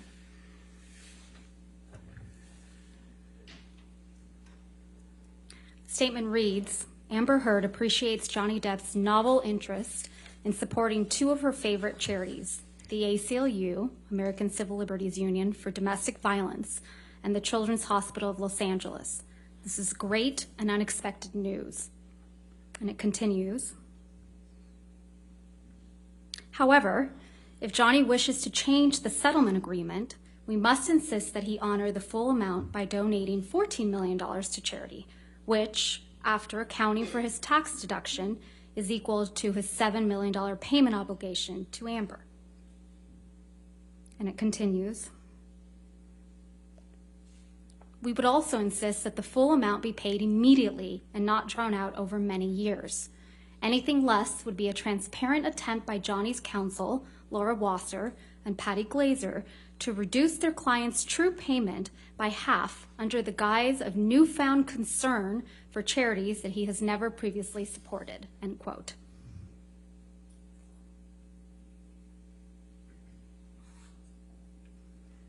Did I read that correctly? Yes. Thank you. After this, you kept commenting about the donation of your divorce settlement, right? I don't know what you mean by that. Okay. You spoke about donating your divorce settlement on a Danish TV show, correct? I believe I said I had. I believe I said I donated it to charity, but it was already printed or already commented on and stated in the press. I had already released that information in the press. I think I just confirmed it on that show. You appeared on a show called RTL Late Night, right? I don't recall what show it was. If we could please play Plaintiff's Exhibit 346, which is a portion of your appearance on this program. And we would ask that it be moved into evidence and ask for permission to publish it. It contains, it has hearsay, it contains other communications with other individuals. Your Honor, if we may approach very briefly.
So if we could please play and publish to the jury Plaintiff's Exhibit 346.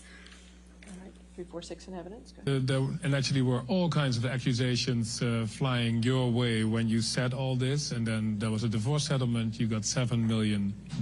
People were saying this is all about the money, but then you did something that twisted that whole argument. What did you do with that money? $7 million in total was donated to, I split it between the ACLU and Children's Hospital of Los Angeles. ACLU is a human rights organization. Sorry, ACLU is a prominent organization, nonprofit organization in the United States. Yeah. It's called the American Civil Liberties Union, and they work on behalf of marginalized communities on the ground and in legislative reform. Right. And well, more power to you, because that's something that I've never heard of. I wanted nothing.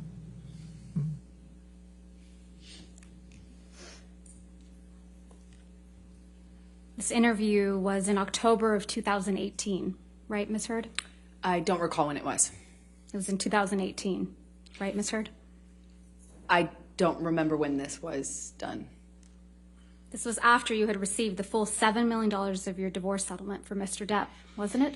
Again, without knowing when it was recorded, I have no idea. The $7 million divorce settlement was paid to you in full by February of 2018, right? That's correct. Let's take a look at Defendants Exhibit 1458, which is already in evidence.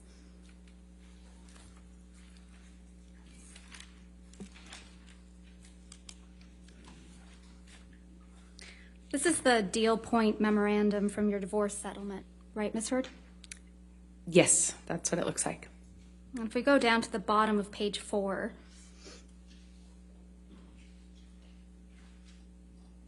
there's a heading labeled equalization payment. Do you see that? Yes. And underneath that, it outlines a payment schedule for the divorce payments, correct? Yes. Or it begins to. And if we go on page 5,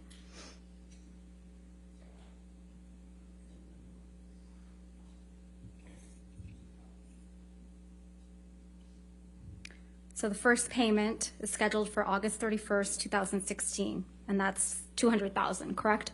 Yes, that is correct. Mr. Depp's accountant, Edward White, testified that he made that payment directly. You got to turn on your microphone, Ms. Berderhoff. I'm not going to hear you. Objection to her testifying to what Mr. White testified to. That. Okay. It's he literally testified to it in court. I'll overrule objection. Thank you, Your Honor. Mr. Depp's accountant, Edward White, testified that he made the payment directly to the ACLU and CHLA, correct? I believe so, yes. And then the rest of the payments were all made to you, weren't they? That is correct. And the final payment of $2.3 million is on February 1st, 2018, right? The final payment, yes. And you were here in court when Mr. White testified that the payments were all made on schedule. I'm going to object to her testifying to what Mr. White testified to. It's overrule the improper. objection. Go ahead. Thank you, Your Honor.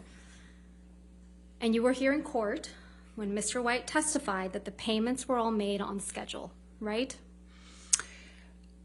I don't believe they were. He might have That's testified not my to question, Ms. Hurd. My question was, you were here in court when Mr. White testified under oath that all the payments were made on schedule.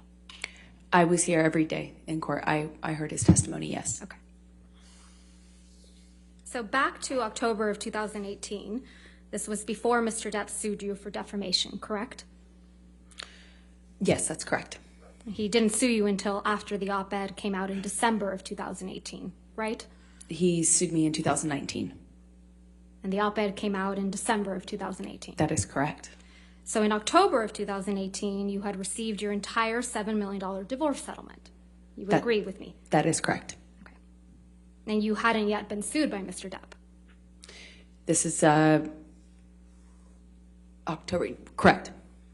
So in this October 2018 interview, you said that you had, quote, donated, end quote, your entire divorce settlement to charity, right? That's correct. And in fact, your exact words were, quote, $7 million in total was donated to, I split it between the ACLU and the Children's Hospital of Los Angeles, end quote. Right? That's correct. I made that statement as soon as I got a divorce and we reached the settlement. That's when I pledged it, right then. And you say this because you, quote, wanted nothing, end quote. That is correct. But you hadn't donated your entire $7 million settlement to charity at that point, had you? That's incorrect. Sitting here today, Ms. Heard, you still haven't donated the $7 million divorce settlement to charity. Isn't that right? Incorrect. I pledged the entirety of the settlement, $7 million to charity, and I intend to fulfill those obligations. Ms. Heard, that's not my question. Please, what was try your to answer question? my question. Sitting here today, you have not donated the $7 million, donated, not pledged, donated the $7 million divorce settlement to charity. I use pledge and donation synonymous with one another. But I don't. Ms. Heard, I don't use it synonymously. That's how donations are paid. Ms. Heard, respectfully, that's not my question. As of today, you have not paid $3.5 million of your own money to the ACLU. Yes or no? I have not yet. And as of today, you have not paid $3.5 million of your own money to the Children's Hospital of Los Angeles, correct? I have not yet. Johnny sued me. So as of today, you have not paid $7 million of your divorce settlement to charity, right? I have not been able to fulfill those obligations yet. And that's because you did want something, didn't you? I didn't want anything and I didn't get anything. You wanted Mr. Depp's money. Didn't get it, wasn't interested in it. I loved Johnny, that's why I was with him. You wanted praise for donating the money, right? That's incorrect. You wanted good press. In general, one does want good press, yes. You wanted to seem altruistic publicly. Wasn't my interest. My interest is in my name and clearing my name, and at the time I was being called a liar and my motives were being questioned. I did see it as important to clear that up. I wanted to make a statement to make sure that there was not any doubt that I couldn't be labeled these things just because Johnny was a bigger star and had more publicity reach. You wanted to remind everyone of your claims of domestic violence against Mr. Depp, right? No, I wanted to move on with my life. You wanted to make those claims seem believable. They are believable. They were You wanted believable. them to be seen, you wanted to be seen, as a noble victim of domestic violence, didn't I have you? never wanted to be seen as a victim. Nor have I ever called myself one. You testified under oath that, quote, the entirety of your divorce settlement was donated to charity, end quote, didn't you? That's correct. I pledged the entirety. No. Ms. Heard, my questions. Your counsel will have time to redirect you after. You testified under oath, quote, the entirety of your divorce settlement was donated to charity, end quote. That is correct. I pledged the entirety. I'm going to move to strike everything after yes. All right. No. Ms. Hurt, this is really inappropriate. I'll sustain the objection and we'll just move forward. Thank you. Let's move forward. Next question. Under oath, that statement wasn't true, was it, Ms. Heard? I'm sorry, I don't follow your question. Sorry. You testified under oath, quote, the entirety of my divorce settlement was donated to charity, end quote. That statement wasn't true. It is true. I pledged the entirety to charity. The statement... When you say you buy a house, you don't pay Ms. for the Heard, entire house Ms. Heard, at one respectfully, time. You pay it I'm over not asking, time. Ms. Heard. All right, next question, please. Thank you. That statement isn't true today, as you sit here today, is it? It is true. I pledged the entirety. But you didn't donate it. Unfortunately, you didn't donate it. It's a yes or no. I haven't been able to to fulfill those obligations. So that's a no, right, Ms. Heard? I made the pledge. I want to be very clear. I pledged the entirety. I haven't been able to fulfill those pledges because I've been sued. You had all of the $7 million for 13 months before Mr. Depp sued you, and you chose not to pay it to the charities you pledged it to. Is that correct, Ms. I Hurd? disagree with your characterization of that. Let's look at your sworn testimony from the UK.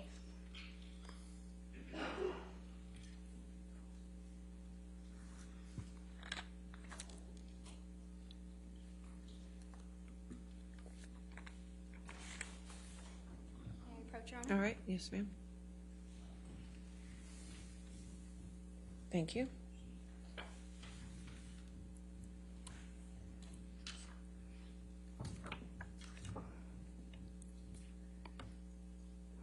Ms. Vasquez, do you want me to close the shades? That would be Okay. wonderful.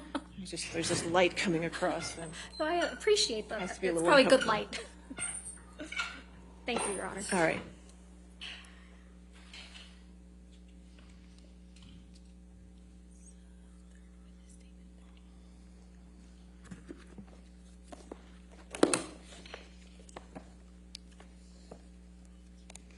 This is your third witness statement that you submitted in the UK action, right, Ms. Hurd? Correct. And this statement was made under oath, true? That is true. I'm directing your attention to the last page of that statement. That's your signature, right? Yes, it is. So you made this sworn statement on February 26, 2020. That's correct. And directing your attention to paragraph 4.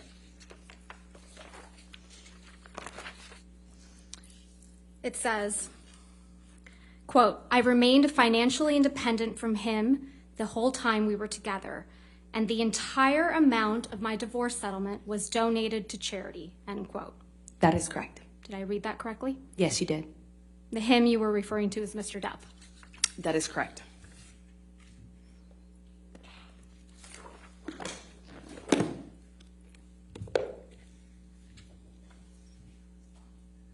Most of the money that was donated to the ACLU and CHLA in your name came from someone else. Isn't that right? I don't know what you mean by most of. Well, at least $500,000 that was donated to the ACLU in your name wasn't paid by you, right?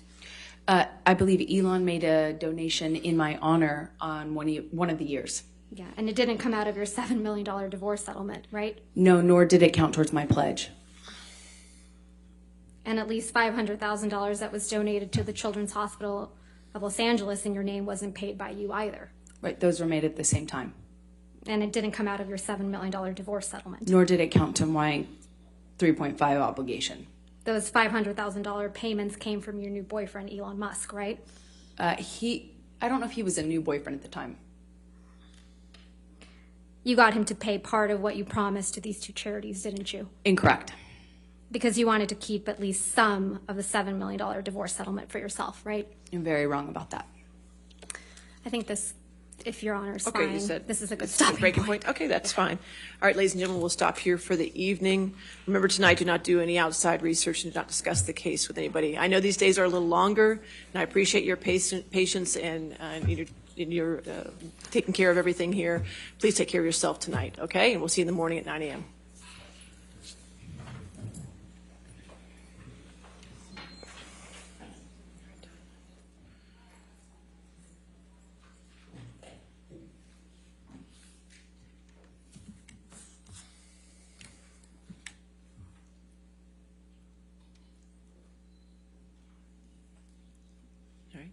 And again, Ms. Hurd, since you're still on the witness stand, please do not discuss your testimony with anybody to include your attorneys, okay?